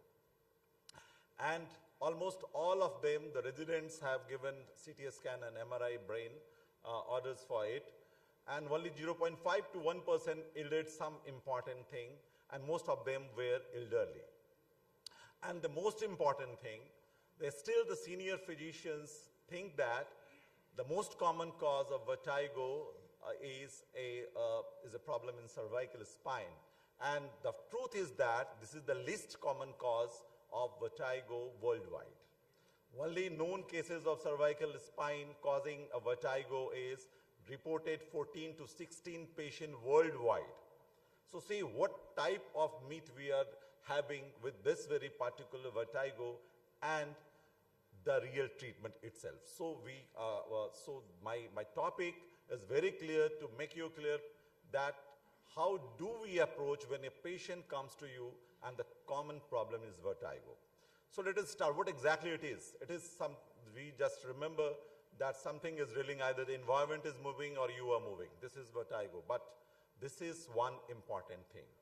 The other things, if it is not associated with imbalance, nausea, vomiting, sense of impending doom and perspiration, you don't think that you are really dealing with vertigo. So the symptomatology should be very clear. Yes, there is a reeling sensation, but with it must be associated with imbalance, nausea, vomiting sensation, perspiration, and the impending doom is very important. So the symptomatology we are dealing with very clear. Sorry, it's not moving. Okay. So what are the most important three things? If we remember three important things, that what exactly we are going to deal, 85% patient of vertigo can deal with very severity. The first is BPBV. This is the most common and very much palatable. If you know the maneuvers, you can treat the patient on the table. The second is the posterior circulation stroke. That is the most dreaded diagnosis. You must be aware about this. And third is in between them, that is vestibular neuritis, which is known for its prolonged vertigo, and it is the diagnosis where we are very much confused with cerebral stroke. So this is only 85%. What about the 15%? We must know the other differentials also. If you see the central causes, we have got multiple sclerosis, we have got vestibular migraine, we have got vestibular paroxysmia. If you see the peripheral causes, we have got perilymphatic fistula, we have got Meniere's disease, we have got superior canal dehiscence and others. So just reminding in these things, but for all practical purposes, we have to deal with 3 important cases of vertigo if you're dealing with emergency medicine. Before dealing with this, just have 2 important clinical tests. The pre-existing history is the patient can have a history of trauma, or a oropharyngeal surgery, or a viral infection, and suddenly patient started complaining of vertigo. They came to your emergency department.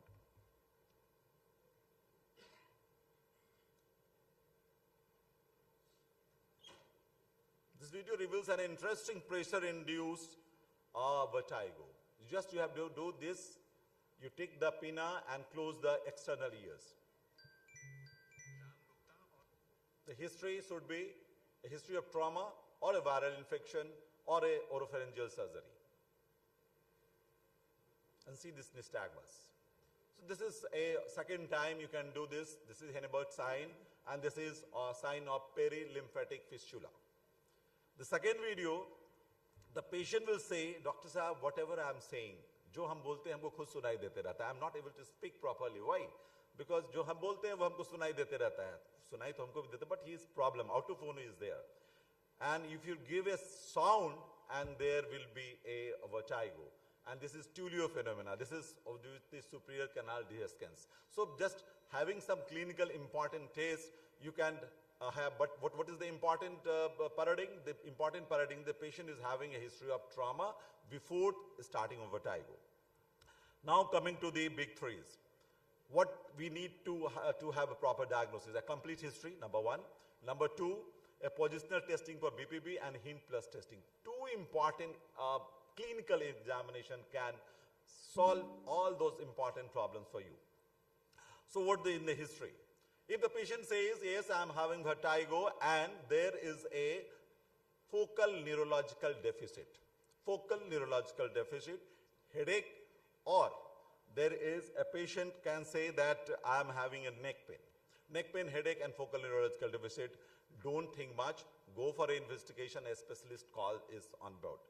And the second is, if the patient is having acute onset vertigo, this is occurring on a particular position, increasing with head movements, and it is coming and going. Coming with the position, going when the position is changed. This is BPBB, and you have to do Appler's maneuvers. And third is a continuous vertigo without any focal neurological deficit. Then you have to do a hint plus testing to differentiate between a cerebral cause or or the vestibular neuritis. So coming to the first important thing. Yes, there is a vertigo and there is a focal neurological deficit. What exactly we mean by it? There must be a focal motor weakness, or a sensory problem, or dysphasia, or dysarthria, or diplopia, or dysmetria, whatever it is. If you find this, have a MRI or CT scan of brain, you will get the result, most probably posterior fossa tumor or a demyelinating plaque. Go for the testing. Just see the case 1.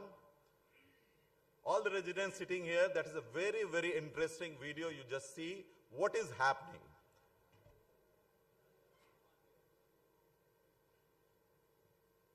You are seeing whenever the eye is closed, the eye is coming towards center. What exactly means? When the visual fixation was off like this, the eye was lateral pulse to one side. When the eye is being open, it is coming to the front. Lateral pulse to one side, coming to the front. And what exactly it means? This is a lateral pulsion eye sign, and this is sine qua non for lateral medullary syndrome. You don't have to do anything special. You have just closed the eyes, open the eyes, close the eyes, open, and you find the eye was deviated towards one side, and then it come toward this. So there was a lateral medullary syndrome in this 62-year-old hypertensive male who presented with sudden onset vertigo, imbalance, dysphasia, and dysarthria. And before doing a neuroimaging, you were very much sure that I was going to deal with what cases. Now coming to the second important scenario, there is short episodes of vertigo. and they are initiated by a specific position of the head and increase with the head movements. No ongoing continuous vertigo or no spontaneous or gaze-evoked nystagmus. Think about a BPBB, and we have to do 3 important testing.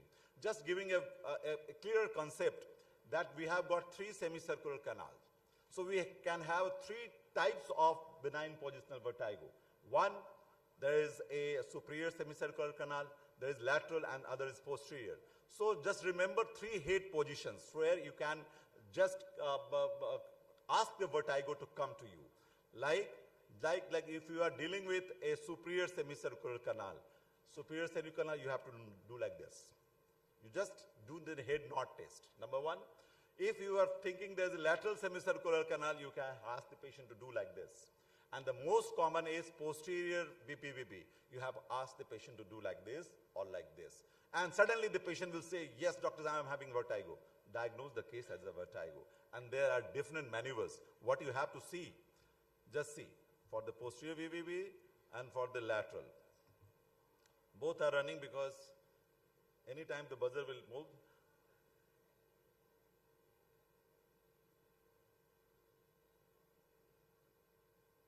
so you will find, if it is the benign, this is posterior canal involved, there is a rotatory and vertical nystagmus. If the lateral, there will be, whichever side is low, geotropic nystagmus, which if you are turning towards right, there is a right beating nystagmus, left beating nystagmus. So this is very much, you can see the vertigo coming.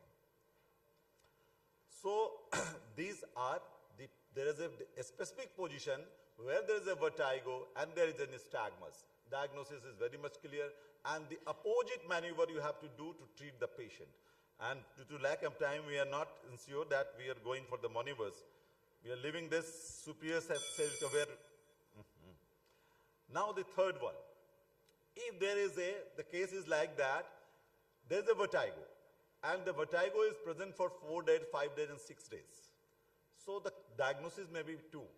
Either there is a stroke which was not diagnosed earlier, and other is a vestibular neuritis. You have to differentiate clinically between this. This is for head impulse test, hint plus test. What exactly it is?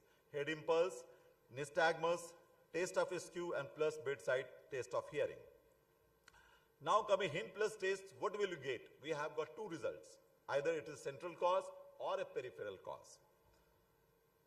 If any one of them is present in this, either there is a bidirectional nystagmus or a vertical skew deviation or a new hearing loss. Think about a central cause. There should be no abnormal head impulse test. And if you think it is central cause, go for a MRI, and then the treatment should be started. And if there is a unidirectional nystagmus, there is an abnormal heat, and with 2 negative things, vertical skew deviation is absent, or there is no hearing loss, think about a peripheral cause, and the most common cause is vestibular neuritis. Just see the videos. This is the first one. The patient is looking towards left. There is a nystagmus. Looking towards right, there is no nystagmus. So this nystagmus was unidirectional. For this test, so the as was a unidirectional nystagmus, the cause of hint plus test was a peripheral cause. Now see this. Patient is looking towards left. There is a nystagmus. Patient is looking towards right.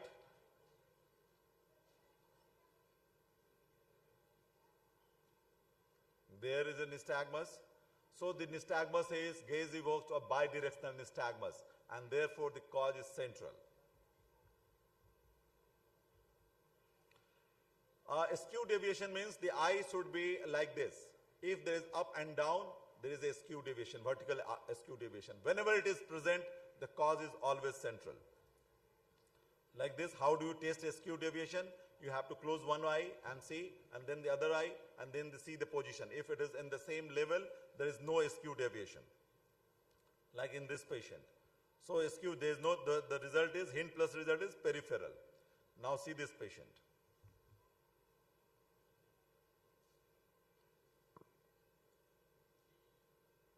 One eye is down, and now close both the eyes. So you can see the one eye is up and one is down. So this is a skewed deviation. Unless proved otherwise, the cause of vertigo is central. Head impulse test.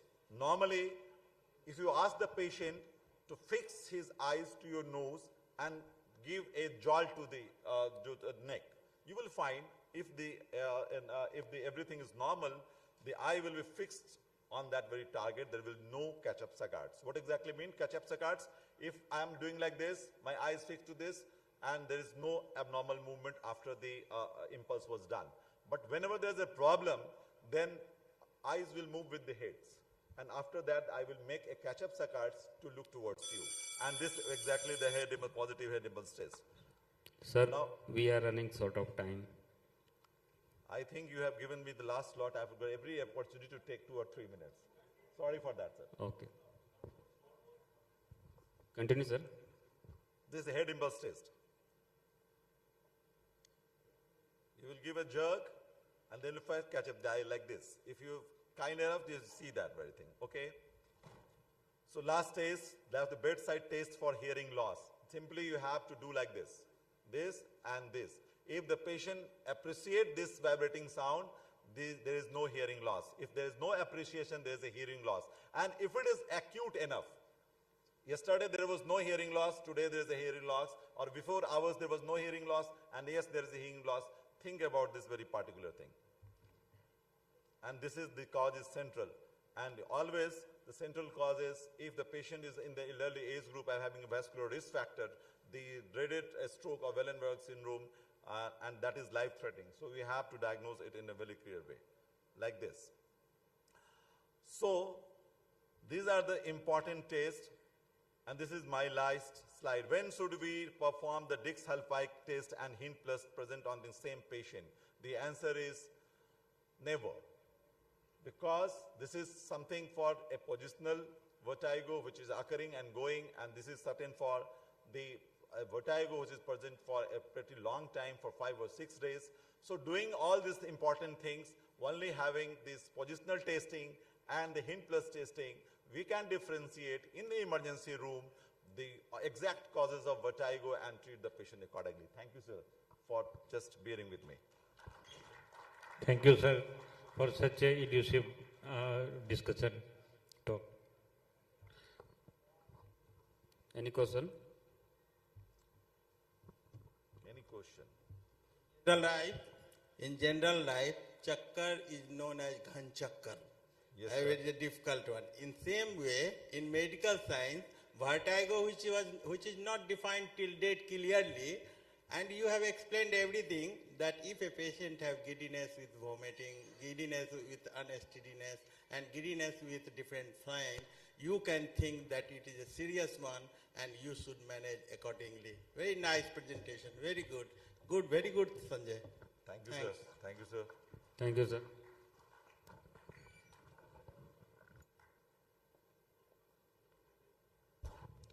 Thank you, sir. Well, chairmans are requested to, chairpersons are requested to felicitate our dear doctor, sir.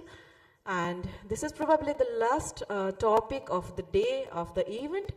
And for the last topic, I'd love to call on the stage to addressing the chair, Dr. Pankaj Kumar Srivastav, and I'd like to call on the stage Dr. Sushil Kumar from the Department of Medicine. Please be on stage, sir.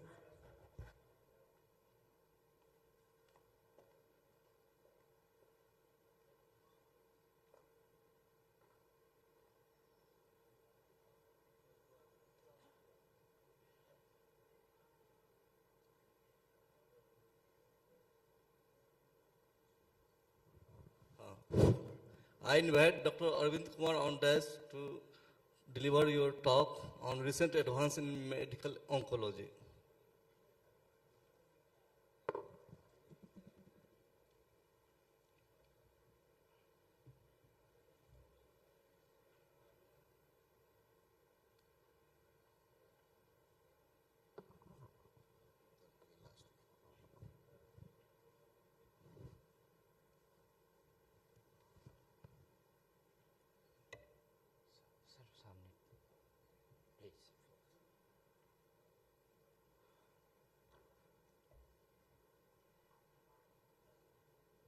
Start. thank you, organizers, and especially SC Jha sir for giving me this opportunity. And I'm the last speaker between me and your lunch. So I will just take 10 to 12 minutes, and I will try to make it something like a storytelling. Scientific data I will try to combine with a storytelling. So 10 minute में scientific cancer पे बहुत कुछ नहीं बोल सकता हूँ, लेकिन मैं चाहूँगा कि आपको किसी तरह इसको इंटरेस्टिंग बनाऊँ। तो कैंसर में मैं 2 सवाल पे जवाब देना चाहूँगा अगले 10 से 12 मिनट में। जो मेरा एक पेशेंट पूछता है हमसे कि डॉक्टर साहब हम बीड़ी सिगरेट खैनी दारू कुछ नहीं पिए, हमें कैंसर क्यों हो गया। एक 50 साल का लड़का हमसे 50 साल का आदमी पूछता है कि क्यों हो गया हमें कैंसर, हमने तो जिंदगी में कुछ नहीं किए, चाय तक नहीं पिए हैं। तो कैंसर का इंसिडेंस डेफिनेटली बढ़ा है। कॉमन रिस्क फैक्टर आप लोग सब जानते हैं, वी ऑल नो, एक आम आदमी भी जानता है आज कॉमन रिस्क फैक्टर। मैं कुछ हार्डकोर रिसर्च डाटा का बात करूंगा। कैंसर के रिस्क फैक्टर जो है आमतौर पे जो हार्ट के डायबिटीज के रिस्क फैक्टर है मोटा मोटी वही है। एक आम आदमी को कैंसर क्यों हो रहा है इतना तेजी से, it's not a rare disease now. तो ये मोर और लेस लाइफस्टाइल से रिलेटेड है, और लाइफस्टाइल से रिलेटेड मैं 2016 के नोबेल प्राइज तक जाऊंगा। मैं कोशिश करूंगा कि कम समय में कुछ इंफॉर्मेशन दे पाऊं। तो आज का लाइफस्टाइल हमारा क्या है? मॉर्निंग बेड टी से शुरू होता है, बेड टी, फिर ब्रेकफास्ट। एक पैवलोव रिफ्लेक्स था, 1:30 बजा है खाना खाना है, भूख लगा है या नहीं खाना है, 3 बजे चाय पीना है, शाम को फिर नाश्ता करना है। तो अगर हम मॉर्निंग से नाइट तक देखें तो एक एवरेज आदमी 14 से 15 बार मुंह में कुछ ना कुछ डालता है। एक इंडियन अमेरिकन साइंटिस्ट है, वो इस पे हार्डकोर रिसर्च कर रहे हैं सॉल्क इंस्टीट्यूट में। तो इस पे देखा गया कि जब हम दिन भर खाना खाते हैं तो ठीक है, इससे डायबिटीज होगा, शुगर बढ़ेगा, हार्ट की बीमारी होगी। भाई कैंसर का इससे क्या रिलेशन है? तो जब हम जैसे ही हमारे मुंह में कुछ जाता है तो पैंक्रियाज एक्टिव हो जाता है। द पैंक्रियाज गेट एक्टिव, वो इंसुलिन को सिक्रीट करता है। वो इंसुलिन हमारा शुगर के लेवल को नॉर्मल रखे रहता है। 80 मिलीग्राम पर DL हमारा शुगर है, और हम खुश रहते हैं कि हमको डायबिटीज हार्ट अटैक नहीं होगा। I can eat as much time as I want. ठीक है, very good. We are homo sapiens, हम सबसे सिविलाइज्ड आदमी हैं। तो जो दिन भर हम खाना खाते रहते हैं, हमारा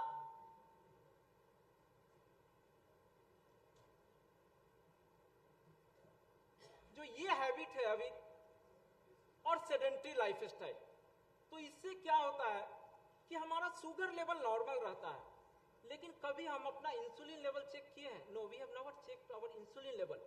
The insulin level is damn high 24-hour clock because we are eating something every hour and so. बेचारा ग्लूकोज नीचे आता नहीं है कि फटाक फिर से पैंक्रियाज को इंसुलिन निकालना पड़ता है।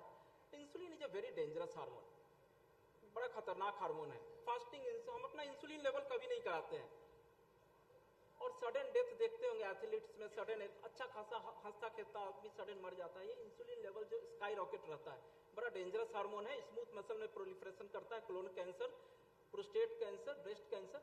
तो डॉक्टर साहब 3 कैंसर होगा, दिन भर खाना खाएंगे, तो बाकी कैंसर का क्या मतलब है? बाकी कैंसर होता है, क्रॉस टॉक मैकेनिज्म होता है कैंसर में। क्रॉस टॉक मैकेनिज्म क्या होता है भाई? सपोज कीजिए कि किसी के घर में डेली तोड़ फोड़, शाम को हुआ नहीं कि लड़ाई झगड़ा शुरू हो जाता है, तो उसका जो पड़ोसी है ना, 2 साल 4 साल 5 साल में वो भी इरिटेट होने लगता है। तो ये क्रॉस टॉक है। जो दिन भर हमारा इंसुलिन ऊपर की ओर रहता है, ये इंसुलिन जो हमारा दिन भर स्काई रॉकेट रहता है, तो उसके बगल में 2 रिसेप्टर है, बड़ा डेंजरस रिसेप्टर है, IGF-1 एंड IGF-2, एंड ये कैंसर के रिसेप्टर है। ये कैंसर के रिसेप्टर है। नीचे कैंसर के सारे पाथवे एक्टिवेट हो जाते हैं, जिसमें कि ऑटोफेगी है वो डीएक्टिवेट होता है। सारे pathway protein synthesis, abnormal synthesis. अगर हमारा एक कैंसर का सेल गलती से बच के निकल जाता है, बहुत मैकेनिज्म, कैंसर किसी को इतना जल्दी नहीं होता है कि दिन भर खाना खा रहा है तो कैंसर हो गया। बहुत सारे गेटवे होते हैं, वो तोड़ के जाता है। उस गेटवे को तोड़ने में 20 से 25 साल लग जाता है, अगर कोई जेनेटिक म्यूटेशन नहीं है बाई बर्थ या अर्ली ईयर में नहीं होता है तो ये एक बात का डिफेंसिव मैकेनिज्म होता है कि कोई कैंसर का सेल अगर बच के निकल जाता है तो बाद में उसको हमारे बॉडी में आज फर्टाइल इन्वायरमेंट मिल रहा है ग्रो करने के लिए कैंसर के सेल को, और वो होमोसेपियंस मॉडर्न ह्यूमन बीइंग जो हम लोग सिविलाइज्ड हैं। पहले जमाने में क्या होता था, 40 साल पहले ये लाइट्स जो थे बहुत रईस आदमी क्या होते थे, 7 बजे 6 बजे लोग खाना खा लेते थे। सवेरे का खाना खाता था, खेत में खाना नहीं मिलता था।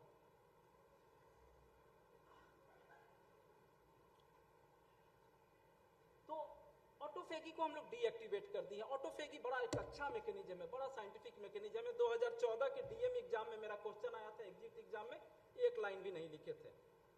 एम्स के डीएम एग्जाम में मेरा एग्जिट क्वेश्चन था ऑटोफेगी 10 नंबर का, कुछ नहीं लिख के आए थे। 2014 में ये बज शुरू हो गया था। Auto means same, phagy means phagocytosis, सब जानते हैं खाना, खुद के खाना को ऑटोफेगी बोलते हैं। जब हम शरीर को खाना नहीं मिलता है, brain, our liver, our kidney, they require ATP. तो body is a highly sensitive computer, वो सेंस करता है, बॉडी को बोलता है go and make ATP. Body sense करता है कि whichever organelles are not in use, are defunct, are zombie, or dead, or elderly, उनको बर्न करो। आम भाषा में बोल रहे हैं भाई, जो भी zombie टाइप के हैं, डेड माइटोकॉन्ड्रिया, उनको सबको जलाओ और उनसे एटीपी बनाओ, and because you have to survive. ये ऑटोफेगी एक्टिवेट होता है 18 घंटा के फास्टिंग के बाद। अब हम लोग आज तो दिन भर खाते रहते हैं तो बेचारा ऑटोफेगी एक्टिवेट नहीं होगा।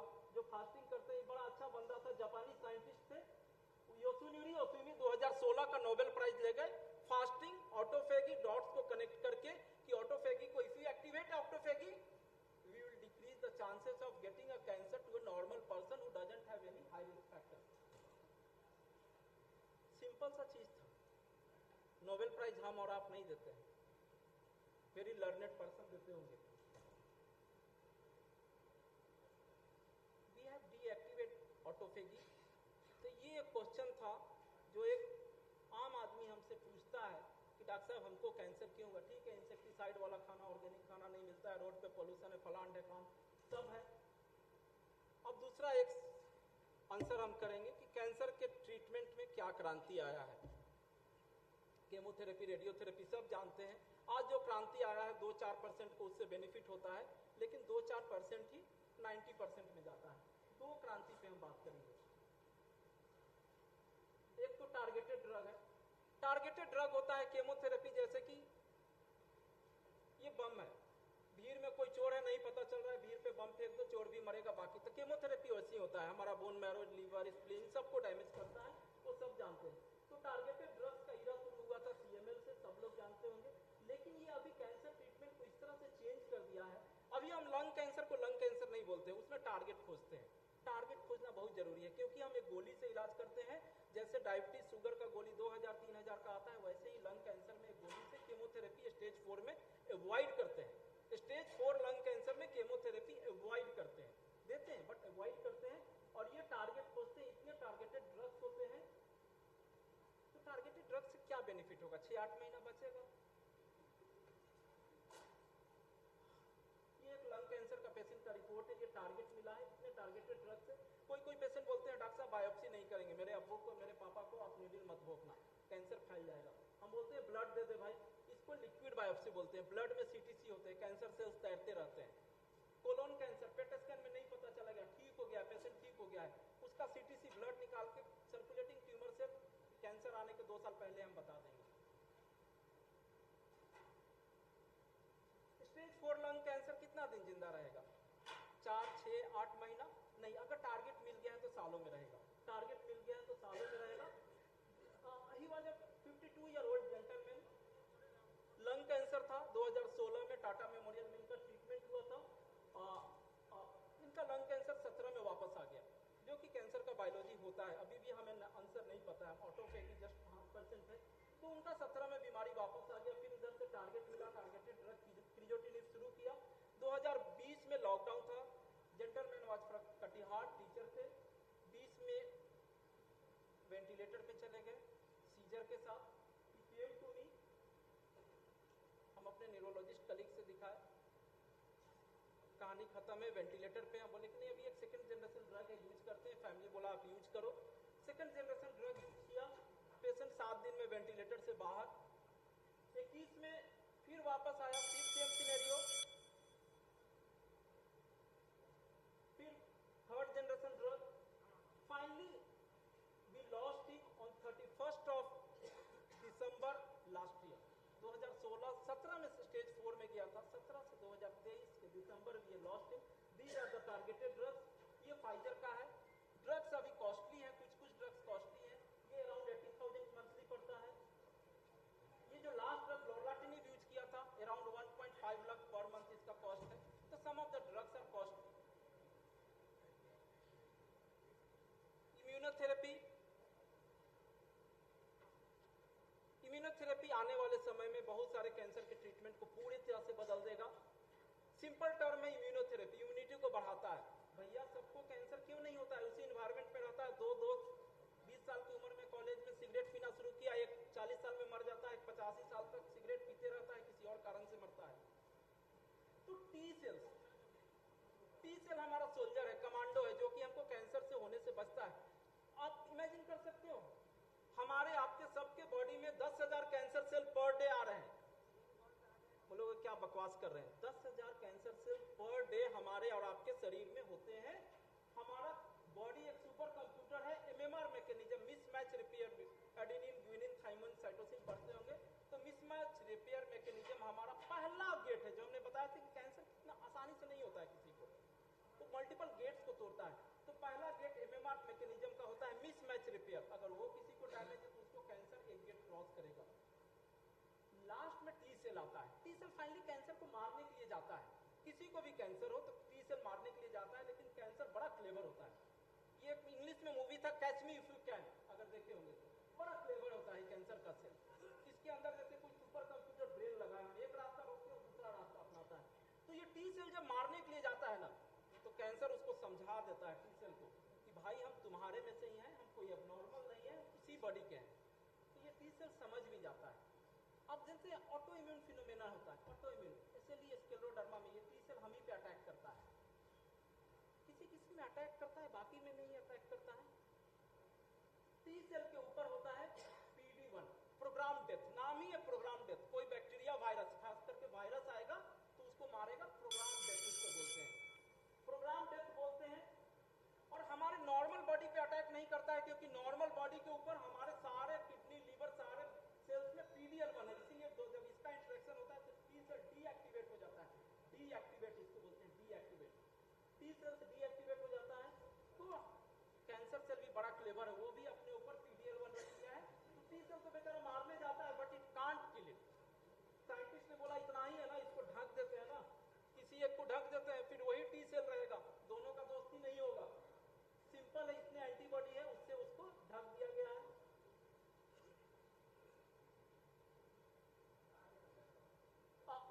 This is the gentleman, James P. Allison, again Nobel laureate. Both got Nobel Prize for PD-L1. I was lucky enough to interact with him through online in 2021. ये एक हमारे पेशेंट है, अभी इसे डिटेल नहीं दिखेगा। ये जस्ट पेट स्कैन दिखाएंगे, जुलाई 18 का है। 74 साल का जेंटलमैन, लंग में, लीवर में लंग कैंसर था, पैंक्रियाटिक कैंसर था, 3 प्राइमरी था, नाइट्रोफेनिंग था, सारा बॉडी स्टार्टेड था कैंसर से। बच्चे उनके बोले कि जो करना है करो डॉक्टर साहब, जो करना है आप करो, पैसे की कोई चिंता नहीं है। बोले नया दवाई है, बाहर से इंपोर्ट करके आता है, बोला करो आप। 100 में 5 आदमी को फायदा होता है, बताए उस वक्त 5 बोले थे, अभी 25 बोलेंगे। स्टार्ट किया जुलाई 21 का है, कैंसर फ्री है, 74 साल का बंदा। और अभी उनको होम्योपैथी डोज हर 4-6 महीने में आते हैं। तो इम्यूनोथेरेपी बड़ा वंडर ड्रग है, करता है काम कम लोगों में, 5 से 10% में काम करता है, लेकिन जिनको काम करता है उनका जड़ से कैंसर ठीक कर देता है कभी कभी। क्योंकि हमारा ये टी सेल को एक्टिवेट कर रहा है, कुछ नहीं कर रहा है, टी सेल को, वही टी सेल को एक्टिवेट कर रहा है। ये ड्रग्स है। अभी इस ड्रग्स का कॉस्ट अराउंड 1.5 लाख, 2 लाख, 3 लाख, 4 लाख जाता है। हम इंडियन लो डोज में यूज करते हैं 40,000 पे मंथली। तो ये कुछ कैंसर पे लेटेस्ट रिसर्च हो रहा है। टॉक खत्म करने से पहले 1 मिनट लूंगा, वो कार टी सेल। नहीं, आप लोग का लंच के बीच में ऑलरेडी देख लें। कार टी सेल बड़ा मस्त है। ये मेरा 2014 का बनाया हुआ स्लाइड है, 15 का, 2015 का स्लाइड है। जब ये रिसर्च पर्पज से यूज हो रहा था, करीब 16 बच्चे को लिया गया था, ALL के बच्चे को एक्यूट ल्यूकेमिया हॉस्पाइस केयर में थे, हॉस्पाइस केयर जहाँ की पेनलेस डेथ हो, सारा ट्रीटमेंट बोन मैरो ट्रांसप्लांट सब हो गया था, उनको इन कार टी सेल के लिए लिया गया। CAR T cell chimeric antigen receptor जो पैथोलॉजी से होंगे, इसमें एक चीज किया कि बात था कि टी सेल को एक्टिवेट करना है, बस कैंसर सेल उस टी सेल से बचता है, उससे दोस्ती कर लेता है, इस टी सेल को एक्टिवेट करना है। उनको ये कार टी सेल से ट्रीटमेंट किया और 80% ऑफ द बच्चे ठीक हो गए, 80% ऑफ द बच्चे 82% कंप्लीट रिमिशन में चले गए। 2014 का मेरा स्लाइड है, इसको कोई भी छेड़छाड़, अभी इंडिया में भी कार टी सेल हो रहे हैं। 2018 में हम अपने एक पेशेंट को भेजे थे USA, तब अराउंड 5 करोड़ उनका खर्चा गिरा था। अभी इंडिया में 40-45 लाख में हो जा रहा है। इंडिया में इंडियन कंपनी ने भी स्टार्ट करा है।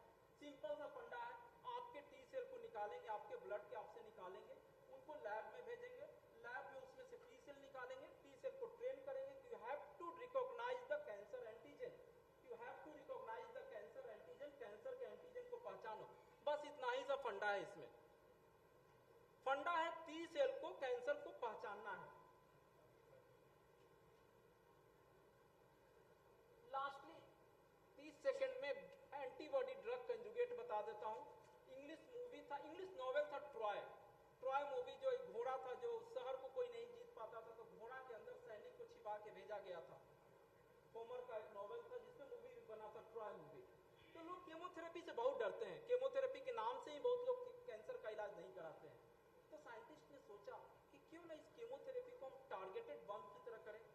तो जैसे एंटीबॉडी होता है ना, डायरेक्ट उसके ऊपर अटैक करता है, तो एंटीबॉडी के अंदर केमोथेरेपी के मॉलिक्यूल की तरह उसको छिपा के, और वो एंटीबॉडी होता है वो स्पेसिफिक होता है, वो टारगेट अपने कैंसर के सेल पे ही अटैच करेगा, फिर उसके अंदर जाता है, उसके अंदर जाता तब निकलता है, मतलब कैंसर के सेल के अंदर जाके उसके अंदर से वो ब्लास्ट करके निकलता है।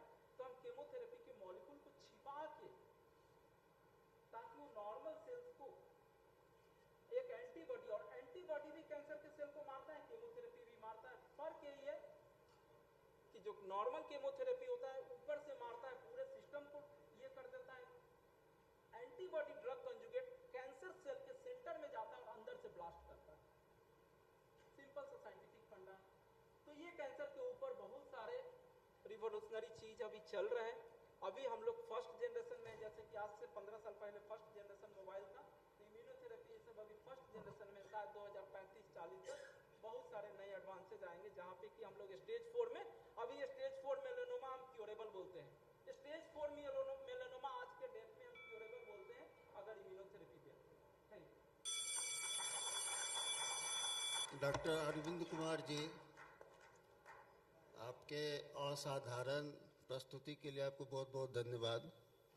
आपने कैंसर के प्रति हम लोगों की अवधारणा को बदल दिया है, आप बधाई के पात्र हैं। Thank you.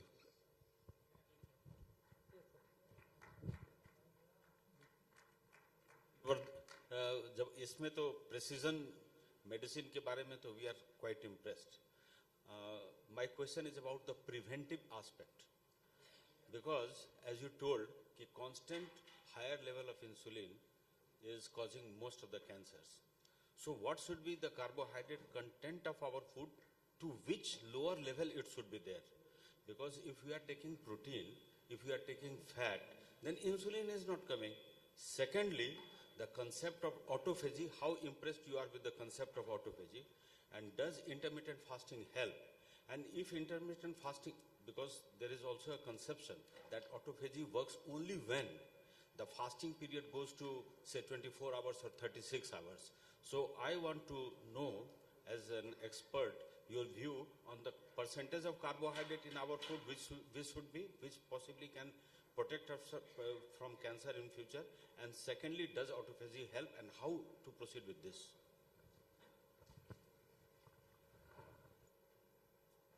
Autophagy definitely helps, sir, and more on a preventive approach. It's a continuous process. Autophagy gets activated after 18 hours. After 18 hours it gets activated, peaks at 72 hours. Even for at 18 hours it gets activated, peaks. Yeah, with precaution diabetes can do under the guidance of his physician, his or her Secondly, carbohydrate. White sugar is more addictive than heroin. Heroin गांजा से ज़्यादा addictive है. हम सारा addiction छोड़ दिए, white sugar अभी भी नहीं, morning में होता है. Carbohydrate sir, exact पूरा एक दूसरा topic चला जाएगा क्रेब cycle पे. Cancer cells love sugar. They thrive on sugar.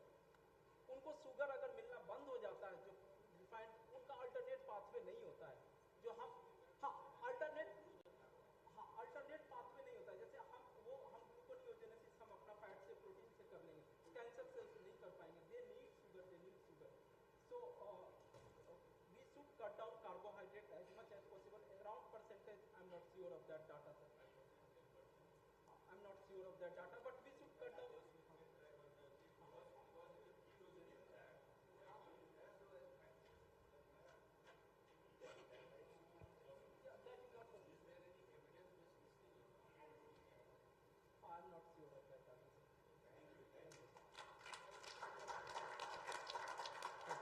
Now we are concluding the session. Thank you. Thank you, sir.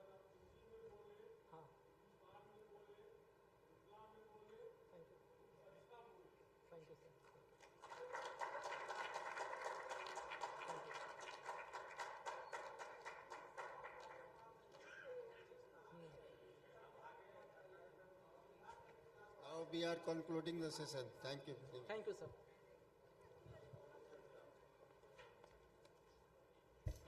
Hello.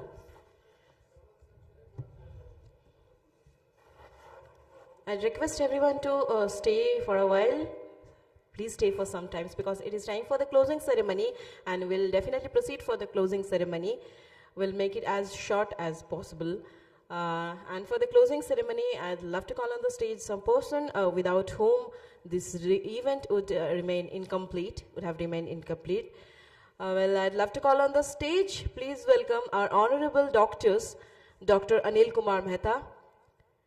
I'd like to call on the stage. Please welcome Dr. S.C. Jha, Dr. K.K. Jha, Dr. Vinanand Jha, Dr. P.M. Srivastava, Dr. S.M. Jha, Dr. Naveen Kumar, Dr. S.K. Yadav, Dr. S.K. Suman, Dr. K.D. Yadav, Dr. Milind Jha, and Dr. Avilok Kumar Jha. And it is time for the felicitation. And to felicitate our dear, reputed, and respected doctors, I'd like to call on the stage Dr. U.C. Jha sir, Dr. R.K. Das sir, and Dr. R.K. Jha sir.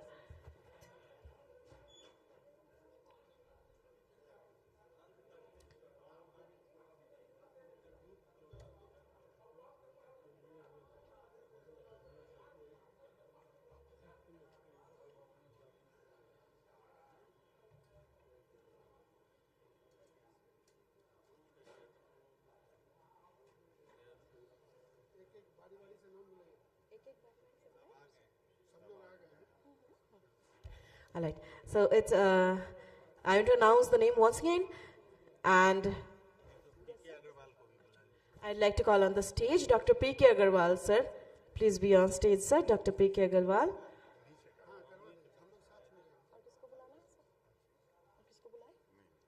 Okay. All right. So it's time for the felicitation. I request Dr. U.C. Jha sir, Dr. R.K. Das sir, and Dr. R.K. Jha sir to felicitate our, and Dr. P.K. Agarwal sir to felicitate our rest of the reputed and respected doctors who are present over here. Dr. Anil Kumar Mehta sir.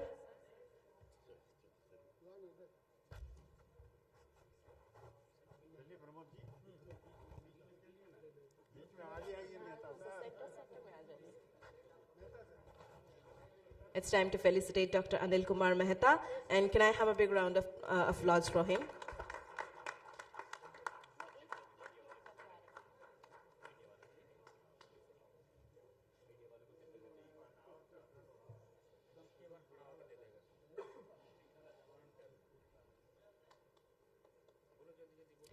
Dr. Vinanand Jha, it's time to felicitate Dr. Vinanand Jha.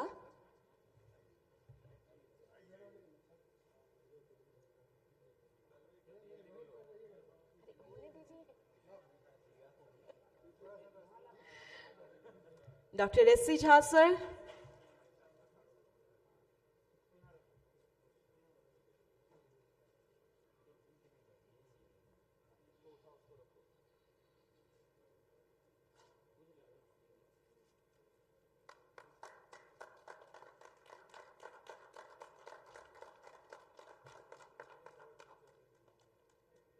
Dr. S.C. Jha, sir.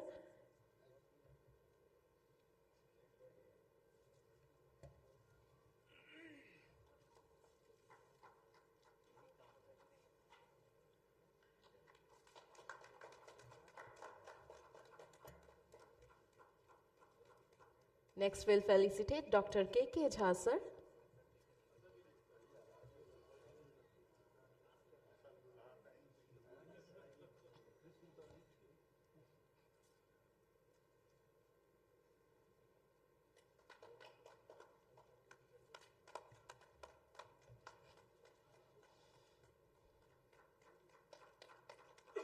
Dr. P.M. Srivastava, sir.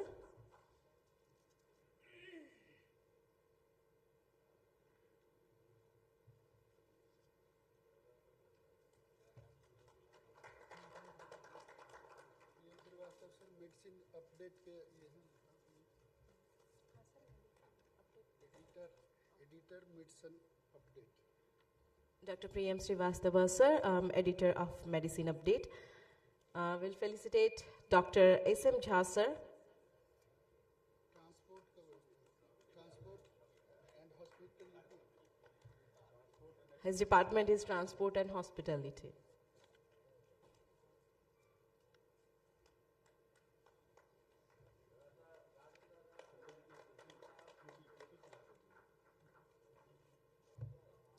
Would like to felicitate Dr. Naveen Kumar, sir.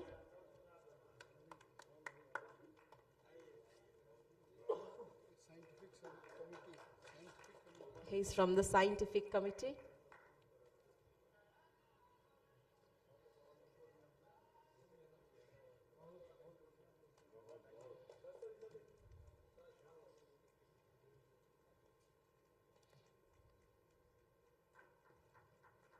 I'd like to call for the felicitation Dr. S.K. Yadav, sir.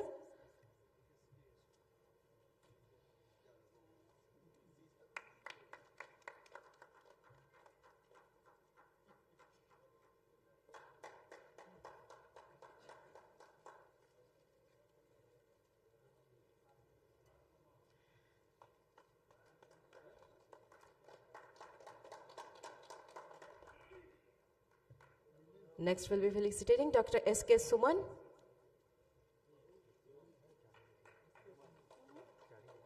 co-editor medicine update. Co-editor medicine update. He is the co-editor of Medicine Update, Dr. S.K. Suman, sir.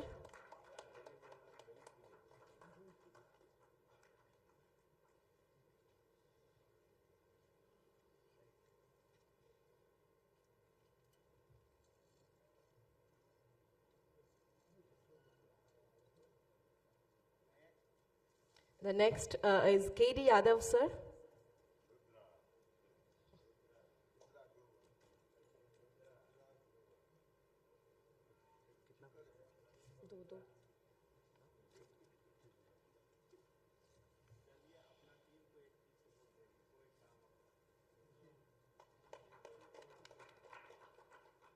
I'd like to felicitate Dr. Milind Jha, sir, who have helped me a lot in everything. Yeah, definitely. Thanks to Milind, sir.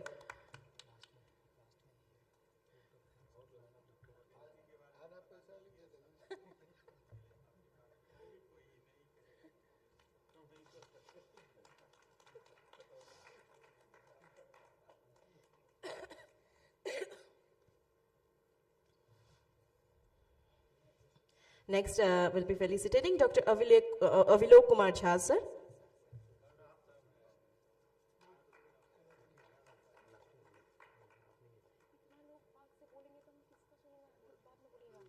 Next up we have technical team.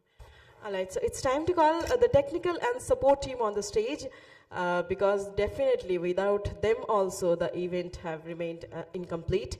And from the technical team, I'd like to call technical and support team. I'd like to call on the stage. Please welcome Mukesh Kumar ji. Yes, definitely. It's time for a group photograph. All the doctors should be present in the stage.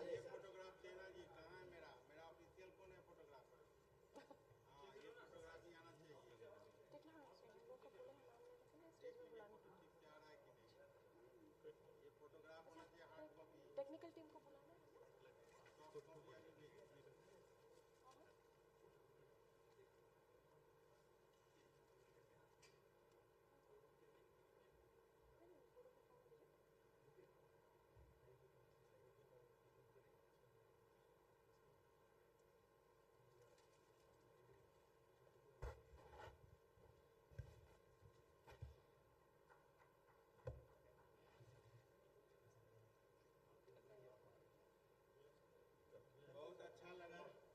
Thank you, sir. Thanks to every doctor present here.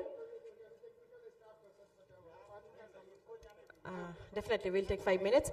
It's time to call a technical and support team. And from the technical team, I'd like to call on the stage. Please welcome Mukesh Kumar ji, Mrityunjay ji, and Amit Kumar ji. Please be on stage, sir.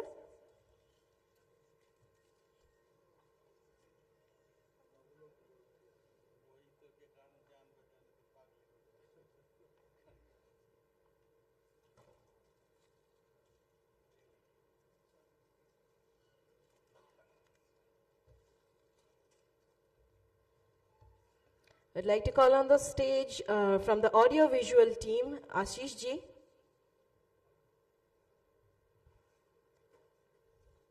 Ashish ji from the audio-visual team. I'd like to call Ravi ji from Souvenir Medicine Update team. Dravesh ji is not present here. Ashish on his behalf receiving for beautiful souvenir printing also, and you have seen the audio visual quality in this hall. Big round of applause for the IT team.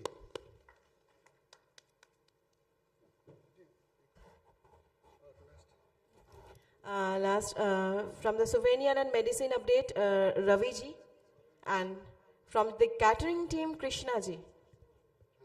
From the catering team, Krishna ji, sir.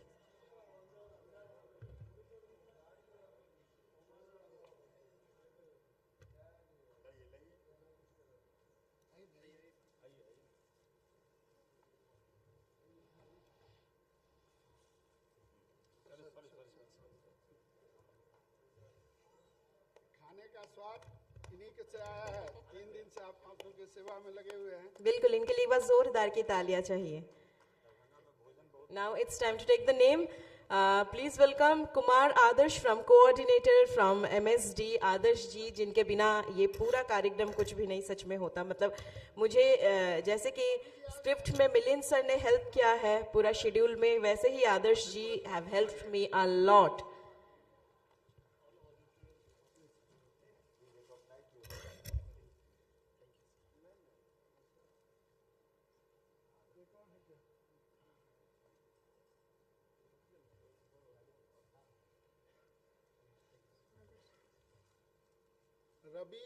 Ravi है transport से रवि या इमेट के कोई हैं आ जाइए. तरुण जी जल्दी आइए.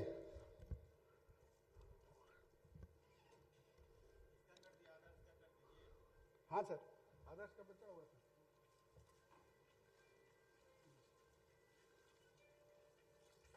Definitely, I have never seen a humble man like this. A humble and helpful man like this definitely is. Actually, sir, I had no clue what Bapicon 2024 is, and I have learned many things about this. Thank you, sir. And last but not the least, I want to thank from my side personally Sumit ji, my event manager, great grand party, for managing the event so beautifully.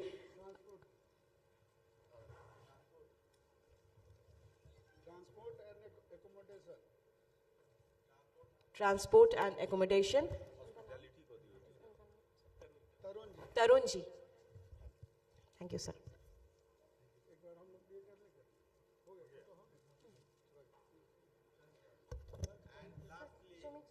Lastly, we should thank you also because you have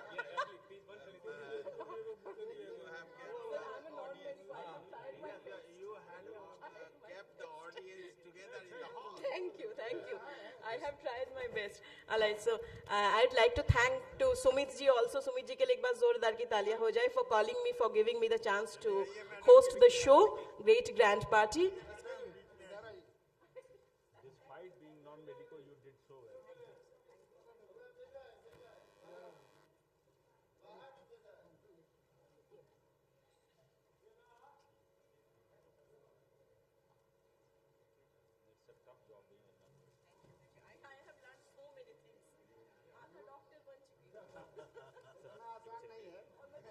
कोशिश कर सकते हैं sir, अभी कोई पूछेगा तो आप लोगों को फोन ही कर लेंगे, कोई पूछेगा तो.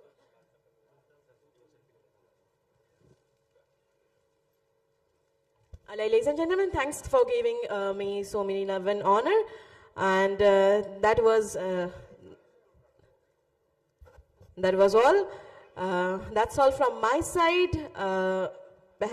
मतलब पहली बार I am a non-medical person, तो मैं medical वाला show host किया, काफी कुछ सीखे. Thanks to all of you for the patience, मुझे झेलने के लिए, and thank you. Thanks to all the doctor, every doctor present here. We'll see you soon, definitely. Thank you. Thanks to all of you.